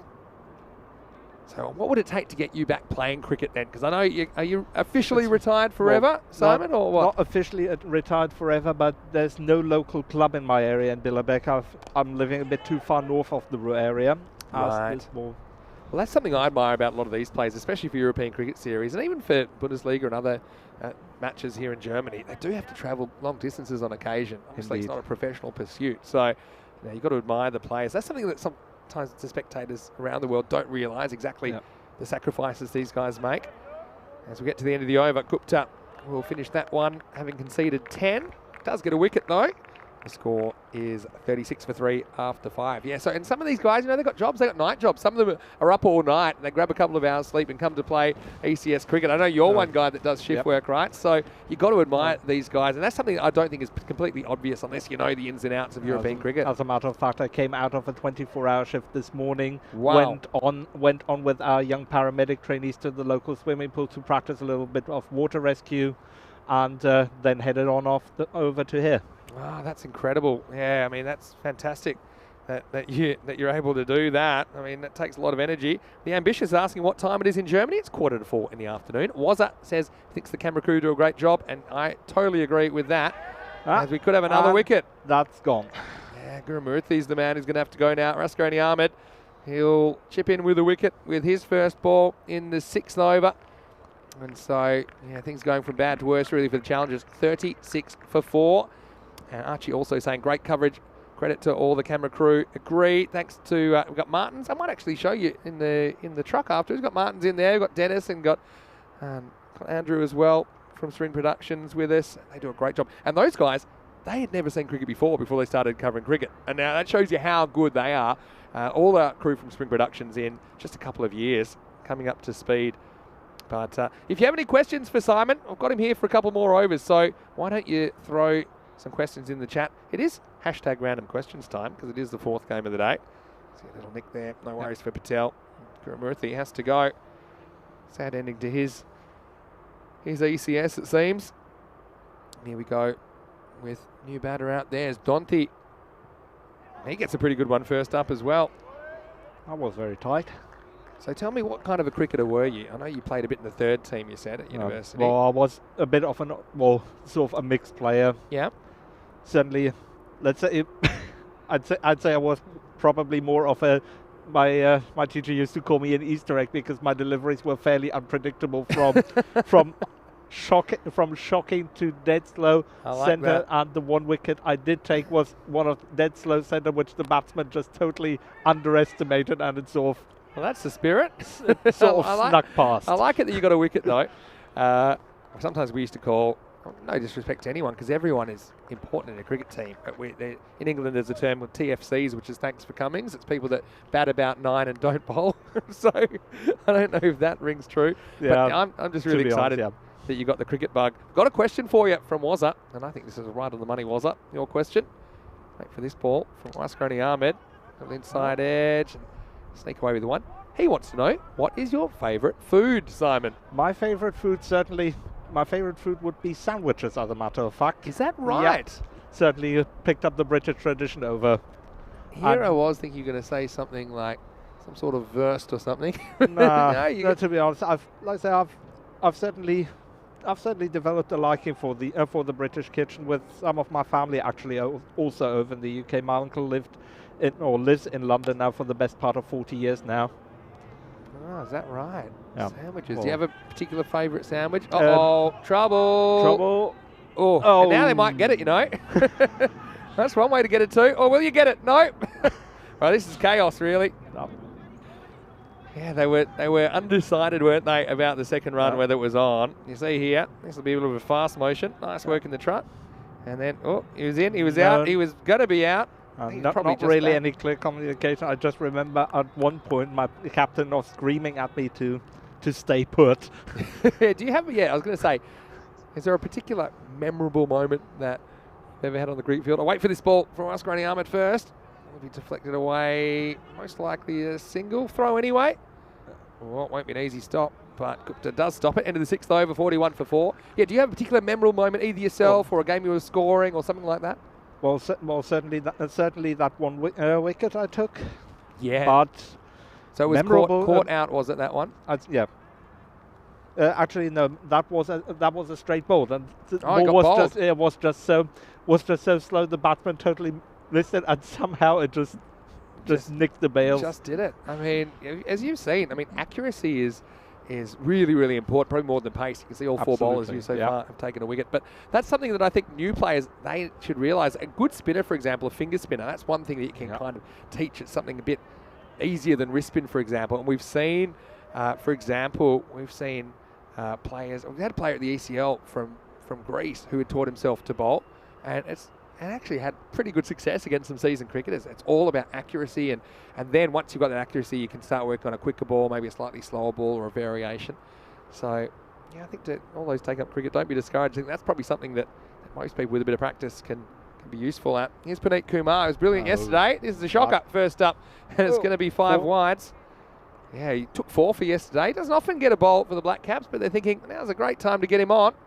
And Patel's decided he's up to the stump to everyone now because he's sniffing a stumping, but he's not going to get near that. And 5 bonus runs. I'd say Funf. Genau. Yeah. And so, Puneet probably knows now the ball's not swinging. He had the new ball yesterday, which was swinging around a little bit, I think. That one did absolutely nothing for him. And Archie saying, you've been sandwiched, Simon. Yeah, you have sandwiched into this game. I'm really happy that we got you into the commentary box. I'm always happy when we get some of our chatsters in for a chat. Another one. Absolutely. Oh, guess what? They're fielder back there now. Lucky there is, because it could have been 10 before he got started. Instead, he'll have 7 wides to his name.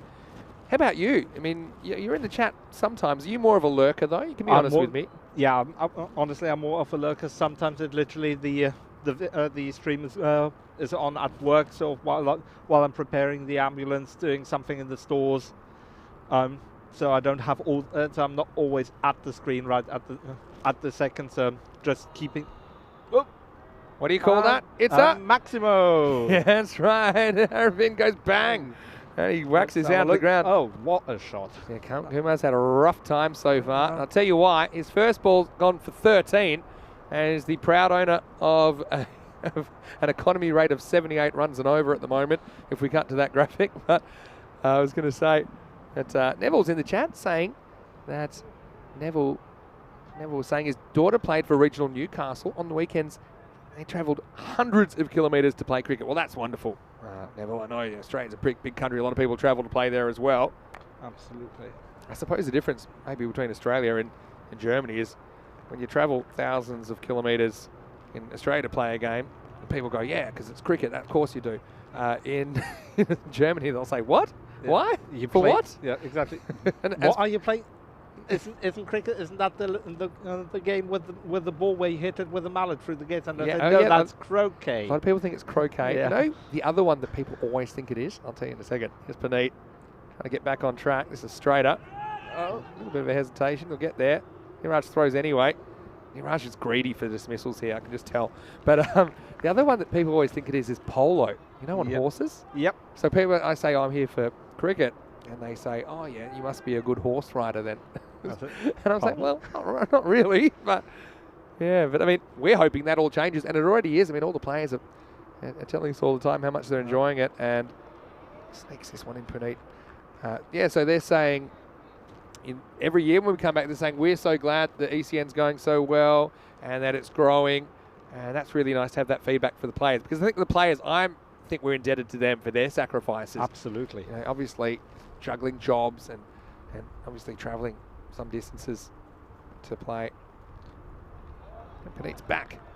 Well, certainly so some the of the keeper's back. quarterfinal competitors. I think Lemgo with almost a free. It's almost a 300-kilometre drive for them to get here. For sure. Yeah, it's a good 2-3 hour journey, isn't it? Lemgo, I think a few of them were staying here. Yeah. I know that because we ran into them at the river the other night.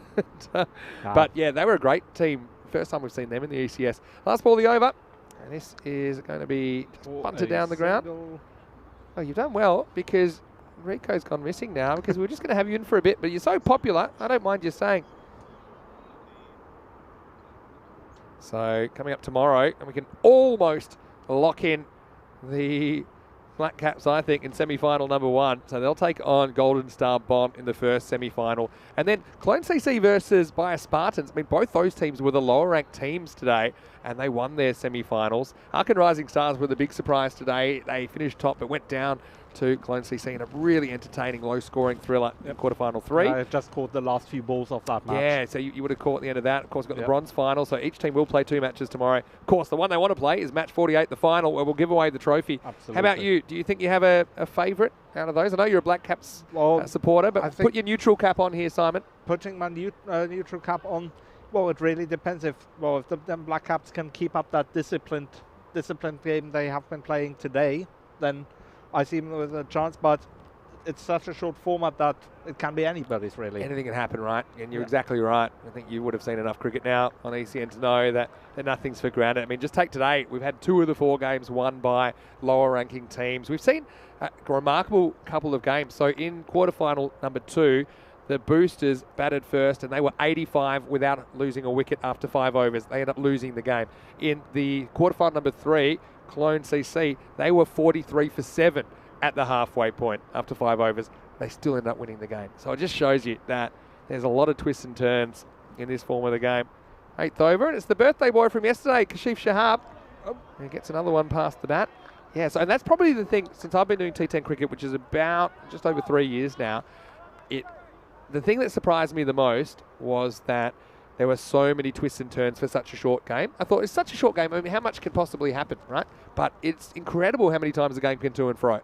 Indeed, the change of pace which I've seen in the past week or so in the matches, and with things with the momentum shifting almost every ball. Yeah, it can be like that. This is straight down the ground. Down to the ground, but nicely backed up there by Gupta. Yeah, it's Gupta down there. Took a good one-handed catch about a week ago now. Seems a long time ago now that the Black Caps started their campaign. It was on the Saturday where they swept aside the Boosters twice. But the Boosters were much improved this year, but they'll get a worse result because they won't even finish in the top 4. Last year, the Boosters came good in the final series, ended up finishing 3rd after knocking out the Black Caps, of course. Shahab gets another one the Black past Caps, the bat. of course, had a point to prove there. Yeah. So, yeah, And the robot has said that people confuse it for croquet, polo, and even Quidditch, which is a mythical game. Apparently people do play Quidditch, you know. That's the game from the Harry Potter. The game from the Harry Potter, there are some leagues, I believe, certainly in the US and in the UK of it's actually being played. I know one team is doing it in Germany. I've sort of read it sort of in the mixed column of a newspaper at some point. Is that right? Oh, what a world we live in. Kashif loses his run up here. Decides to stop it with his shin, and then he has a little underarm throw back. Now, this one's a shin buster. At first, he shouldn't have bowled this because he definitely messed up his run up. But then he probably shouldn't have done this either because a broken foot the day before the finals is not really what you're looking for. Yeah, so it's just like saying people that play water polo and people say, well, where do you find horses that can swim? But, I mean, again, it's a completely different game. But, you know, I'm a lover of all sports. You'd probably know that if you've been listening for a while. Of course, cricket has a special place in my life. Kashif hunting a wicket. And it's dead. He gets banged, and that's coming our way. Coming down, 4 runs here. Yeah, 1 bounce, 4. Rika off screen is just doing a little bit of fielding there. There we go. Well, that's where he is. And knew it. That peacock shirt would come in handy. That one was a pretty nice shot. Shahab, again, can't burgle a wicket. He'll be begging for another over, I'm sure, because that's 8 overs down. The score. That's 63 for 4. 63 for 4. You're exactly right. You're a natural in the box. Anyway. Looking at the graph, of course, the Düsseldorf Black Cap really went on fire in those last 2 overs. Last 2 overs, they scored 49. Can you believe it? They scored 27 off the 9th, and they scored I was 22. rubbing my eyes over there when I was sitting over there watching. Well, you were in the hot zone, weren't you? Absolutely. All right. Well, we've really enjoyed having you in here, but I'll give you one more over. I tell you what, here's German commentary. You're going to do this again. Rico's just popped back in. Why don't you give us one more over in German? All right. Yeah, done. And I want you to do it in the most ECN style you can imagine. You can be as electric as you like here. I'll try.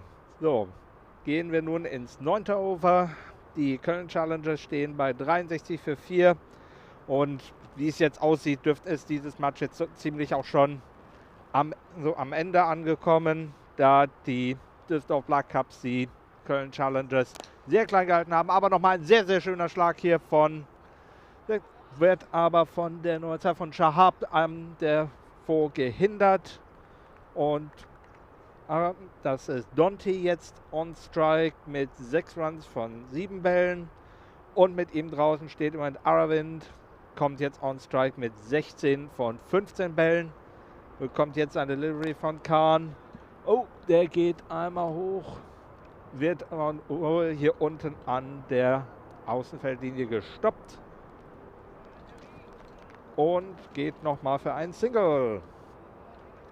Ja, die Runrate ist natürlich jetzt mit 45 Runs per Over absolut astronomisch mit noch jetzt 10 Bällen in diesem Match. Wir werden dann die Düsseldorf Black Caps morgen in jedem Fall im Halbfinale sehen, wenn hier jetzt nichts mehr ganz Außergewöhnliches passiert. Noch einmal ein Single hier von Dante.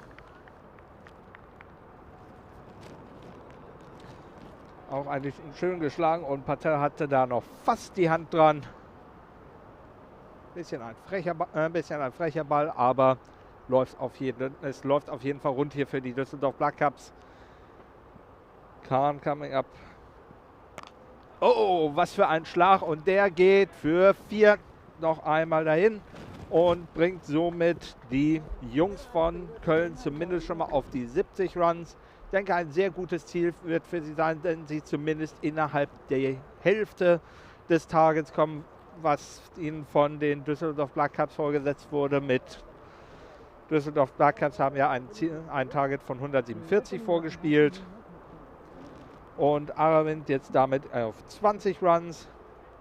Zumindest eine halbwegs solide Leistung, auch wenn das jetzt für ihn schon ein eher undankbarer Job ist an dieser Stelle, da das Spiel jetzt eigentlich schon weit weg ist. Und da habe ich ihn zu früh gelobt. Aravind mit einem Edge an Patel vom Wicketkeeper gefangen und muss damit leider nun den Weg herunter antreten, aber mit 21 Runs immer noch eine für das Team jetzt ordentliche Leistung, und damit sind wir jetzt am Ende vom Over mit 70 Runs, 5 Wickets, Back to you, Vinny. Yeah, fun wickets. Well, actually, it's not quite the end of the No, overs. One it's- more to oh, come, but it's- that's I know, okay. come I mean, the on, good bro. thing is I'm actually understanding more every time, and I Yeah. think probably at a point where if you do any more commentary, we'll actually have to give you a portion of our pay packet for today. But we'll do one more ball here. But I've got to say, Simon, I want to say big thank you.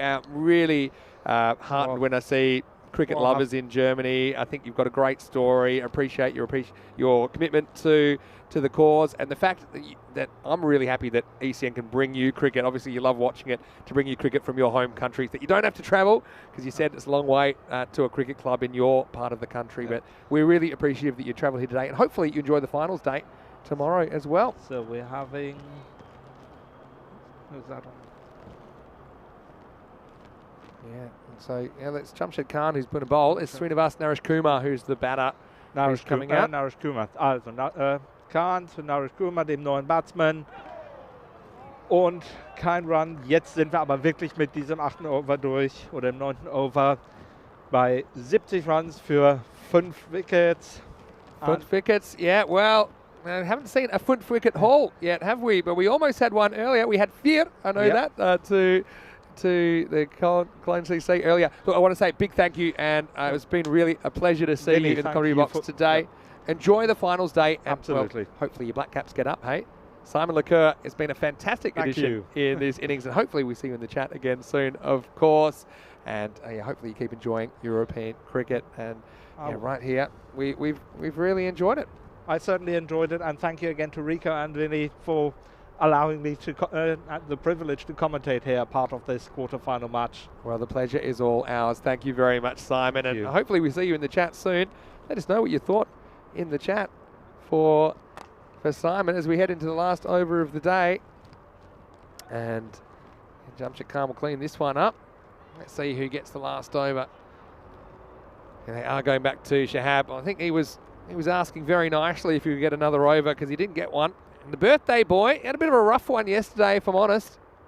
Still, his team did get one win out of the 2 games.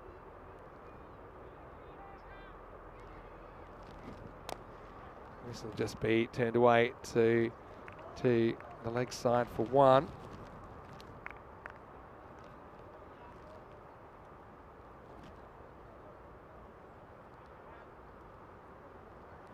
So, unfortunately, this isn't quite the close contest we saw in the first 3 quarterfinals, but the Black Cats have made a pretty strong statement, haven't they, after getting knocked out on quarterfinals day last year. Shahab, do anything for a wicket at this stage, really. He hasn't gone for too many. This will be 1 down the ground. Joining me back in the commentary box will be Rico very shortly. And here he is now. Rico, well, what do you make of this? I mean, Black Caps, they certainly sent a message to the competition, haven't they, in this quarterfinal? Yeah, I mean, to be honest, I saw it going this way as soon as I saw what the result was from the coin toss. I was a bit surprised, and this was my worry. Oh, hello. Well, time to bring out the party tricks now. This is going to be reversed, and a pretty good shot. Well, if Naresh Kumar ever wants to try something different, maybe he should try left-handed, because this is one of the best shots we've seen all week. And then he knocks himself off his feet playing it. I should have come back earlier. I mean, Simon did a brilliant job, but it looks like I'm getting him to play some shots. He's happy with that. He's pumped. There'd be a little smile under there, I think, because he kind of needed one that was pretty short to play that shot. Naresh Kumar was given an opportunity earlier in the series when he came up, and he played all sorts of funky shots. I'm looking forward to a few more here. Here we go. Here it comes, and I'm amazed that he hit that. That's the toe end off the bat. Well, he couldn't do that again if he tried. Yeah, have a look at this one. He wants more. He said, send me back. He's wants to get down there. He's got all the tricks. Look at this. You're right off the cue. And this was crashing into the stumps if he misses it. Well, you should get double points for a shot like that. Hey, Simon was great, wasn't he? And fantastic. How about his German language commentary as well? I'm liking it. If we ever need German language commentary, I know we've had some French language commentary before for some Cardamom games. All right. Dante's going to try and outdo Naresh Kumar, but he's going to say, well, you know what? One way to do it is this way. And he just blasts it sideways. Maximal consolation runs coming. Dante, well, he'll be dining out on that one for a while. Smacks that out of the ground. And I think, in fact, that is the end of the game. So they're going to finish on 84, which isn't a bad score by any means, but, I mean, it was always going to be really tough, wasn't it, to chase that 148. In the end, the margin is 63 runs. The Black Caps, now we can confirm that they will be the other semi-finalists. They'll take on GSB in the morning. I mean, what a game that's going to be. But yeah, pretty complete performance, wasn't it, from the Dusseldorf Black Caps? And you see Venkat Ganesan, he was very good, wasn't he, with his half century, along with Raheel. They built a 132-run partnership, and it was enough, basically, to write them in, wasn't it, for that spot in semi-final number 1 tomorrow. Yeah, they're going to be very happy and very confident with the way that they played here today. Big smiles on their faces, and so they should be. And I think they, I'm not sure what they would have done if they had won the toss. I suspect they would have fielded as well. I think they would have preferred to chase with the batting lineup they got. So I think the Clone Challengers have done them a big favour here by giving them the opportunity to go out there, hit the ball around, get some confidence in them. Yeah, I asked Majid what would he have done. He said he would have bowled. I said, really? Yeah. I said, I think you're going to be happy batting first, and that's how it worked out. And now we know the Black Caps will take on Golden Star Bond in the morning. Then we'll see Clone CC versus the Bias Spartans. Well, they have the other surprise packet because they looked to be down and out, didn't they? And look, the battle of the two comeback kids really in semi-final number 2. And then the losers will play in the bronze final. The winners go through to the final. You can honestly say that I'm not quite sure how it will pan out. 6:30 a.m. GMT, 8:30 in Central Europe, and noon in India. Let's go to the highlights. And well, let's just say that the Black Caps had a mountain of runs on the board, which meant the challengers had to go all guns blazing. Raheel, he's caught well in his series, hasn't he? But really, the Black Caps, it was a bit of a trading drill after a few early wickets put this game to bed. Yeah, it certainly was. Raheel, I was having a chat with him as I was doing my rounds while you were on with Simon, and he's a very happy man at the moment. He said he really enjoyed his batting, and he agreed. He said he just took his time today. He didn't rush into it, and he realises now that out there, a bit like 1 or 2 other batters have said to us, you don't have to force the issue. The runs will come. You just have to wait and be patient. He batted marvellously well, didn't he, with Venkat? But in the field, I think they're, as I've said before, they are a very well drilled, a very polished side. They've got a depth in their squad, and they will certainly turn up for the occasion tomorrow. Yeah, I called it a few days ago. I said they're the team to beat here in Krefeld. I mean, I watched Group A, of course, from afar, and I know that we had some good performers there. But the Black Caps, they just seem like they have a point to prove, don't they? Jamshed Khan, and he's a bit disappointed, I think, to miss out with the bat. Well, all the party tricks came out. They said, well, we know this is our last game. We're going to try some things we probably would only dream of. And that was a pretty nice one by Naresh Kumar. And also a pretty good hit by Dante to finish it off. But the Black Caps, they were easy winners in quarterfinal number 4. 147 to 84, the final score. And you can see from the scorecard, they needed someone to bat the game of their life, but no one could get past 21. Aravind, the top scorer. Apart from that, it was 16 for Guntur, 16 not out for Dante, the next best performers. The only other player to reach double figures was Narayanan early. And, well, a couple of kind of loose moments, but I suppose a lot of them were after the game was already won. I know that Puneet Kumar came on a bit later, couldn't really control it. I bowled a bunch of wides, but in the end, Black Caps making a really strong statement, and a lot of their bowlers really doing a good job. They used 7 bowlers in total, Rico. Yeah, they did, and there's bowlers that you can see there that they didn't use at all. They didn't use Venkat in the end, deciding, well, look, we'll save him. Just maybe don't want to wear him out too soon. And like the way that they used, gave Punkit a ball as well, Punkit Kumar. So again, you just have a look at that, and when, like I say, when you mention the players that didn't play a part in it, several of them, of course, didn't have to play a part with the bat, with the ball as well. They're a team that, well, I think they'll challenge anyone, and they really want to get their hands on that. The only negative, if you want to call it a negative, is they didn't have enough batters get a go today. I mean, so if they lose early wickets, I mean, they've been really impressive, but you've got guys like Ahmed Zai didn't get a bat in the end. Oskarani Ahmed didn't get a bat. Gupta didn't get a bat. But who cares? I mean, if the top order is batting so well. I think that's a very valid point if we were talking about a team that played in Group A. Yeah, that's true. But they've been playing this week, so maybe some of those players would have actually been quite thankful to have a rest. You know, they haven't had any pressure on them today. Tomorrow could be a different day, and I think they'll be looking forward to the challenge tomorrow. Yeah, for sure. Well, I'm really looking forward to tomorrow. It's beautiful ground here. Love these aerial shots of the National Performance Centre in Krefeld. I want to say a big thank you to everyone that decided to spend some or all of your day with us on the European Cricket Network.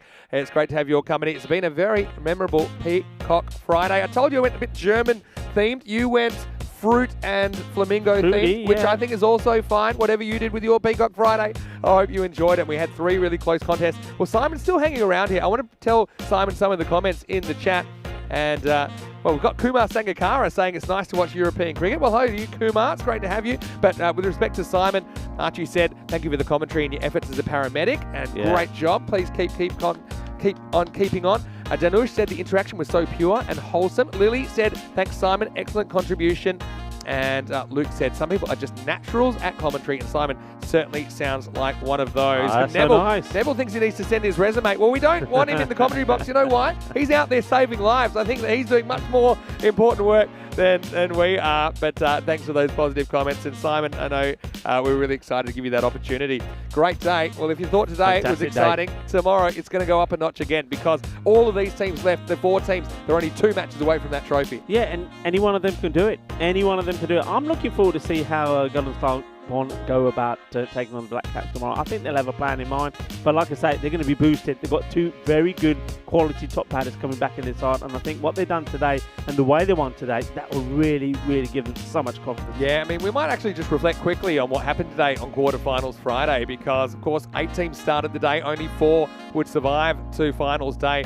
And the teams that left us, I mean, Lemgo, they looked like they were right in that contest right until the end. They thought they had it. Oh, it was a sensational finish from Golden Star Bond that dragged them over the line. That was the mustache tweaking game, if you remember that one. Then we had the boosters. I mean, they were all over the Spartans like a rash. 85 on the board after 5 overs. Hadn't lost a wicket and still managed to go down to the Spartans, who really showed a lot of guts to chase down that big score in the high 120s. Harkin Rising Stars, they were the big fish that fell to Cologne CC, despite taking 7 wickets in the first 5 overs.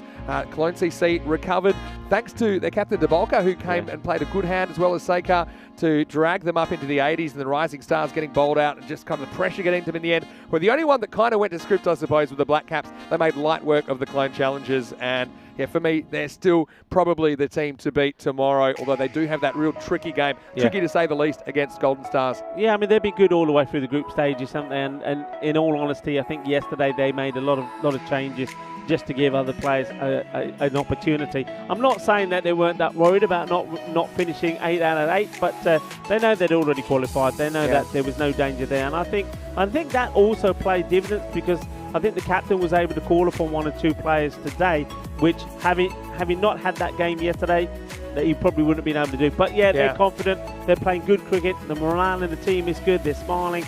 And that's rubbing off on everybody. And like I say, they're a polished outfit. Yeah, and, they're going to take somebody. They've got options. They're a team. They're a team when they're down. Somebody can come along and change things. And that's what I think. That's what I'm going to see. Yeah, for sure. It's almost time for us to go. We will leave you with some highlights of the day. Thanks to our fantastic crew at Spring Productions, and of course, we've been singing their praises. So to Martin, to Andres, and to Dennis, thanks again for another great day from you. To all our Blue crew as well, all the officials, all the scorers, the umpires. I think were excellent today as well. Yeah. Didn't really notice them, which is a good thing, I think, sometimes, because I just think they've been really, really solid.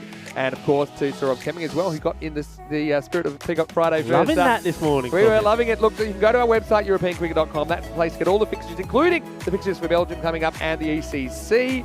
Don't forget our social media at European Cricket. Great place to see some of the highlights. We saw plenty of them today. If you haven't already, please subscribe to our YouTube channel and click that thumbs up button so more people, just like Simon, can see it appear and get involved in the magic of European cricket. But for now, this is Vinny Sounder here, Mr. Maximo, on behalf of everyone at the European Cricket Network, and Rico Full. Hope you have a great night. Pick Up Friday. You saw it. Quarterfinals Friday. It's done. Tomorrow's finals day. We'll see you tomorrow for more FanCode European Cricket Series. Good night, everybody. Hasta mañana. Adiós, mi familia. Hasta mañana. Share your passion for riding the flag with the world. Cricketers, European cricketers, time to cheer and show the world what you got. 7 bits of wood and a tape ball taken to an open space. With a swing and a hit, the ball goes flying in the field and makes his chase. A community playing on the field of dreams, no matter race, sex, color, or age. Stars of the future of European cricket are ready to take the stage. Ball's getting quicker with a kookaburra starting to swing. The keeper in your mind standing just behind, pressure is creeping in. Some give it flight and some give it rip as the ball really starts to spin. But our batsman's alert with the crack of a bat, the ball flies over for 6. Cricketers, European cricketers, share your passion for riding a flag with the world. Cricketers, European cricketers, time to cheer and show the world what you got. the style. Cricket's a beautiful game. Smiling faces and celebrations as the champions enjoy their fame. European legends breaking records, making their own dreams come true. Watched by millions, European cricketers show the world what they can do. Now picture this, 10 runs needed to win off the last over of the match. Fielders are on fire, sliding and diving, want to take that world-class catch. Tension building as the ball runs in, will it be short, a yorker or slow? A 6 will win it, 4 to tie into the golden ball we go. Cricketers, European cricketers, share your passion for riding flag with the world. Cricketers, European cricketers, time to cheer and show the world what you got. Another one, that's the big one. That's gone all the way over into the clubhouse and ordering a pint at the bar. Hundreds of clubs all over Europe are coming together today. Thousands of cricketers want to be stars, show their talents when they play. We've got commentary, action-packed cricket frenzy. You're hooked, you can't deny. Worldwide audience watching to see which team will lift the cup up high. Oh, cricketers, European cricketers, share your passion for riding flag with the world. Cricketers, European cricketers, time to cheer and show the world what you got. La la la la la la la. There we go, she sent that back in but the shaka 6-4. Oh, cricketers, European cricketers, share your passion for riding flag with the world. Cricketers, European cricketers, time to cheer and show the world what you got. Time to cheer and show the world what you got. Time to cheer and show the world what you Mentioned got. turbo earlier, that's supercharged. 6 runs, that's gone into orbit. It's another Kookaburra ball that's going to be circling our planet for years to come.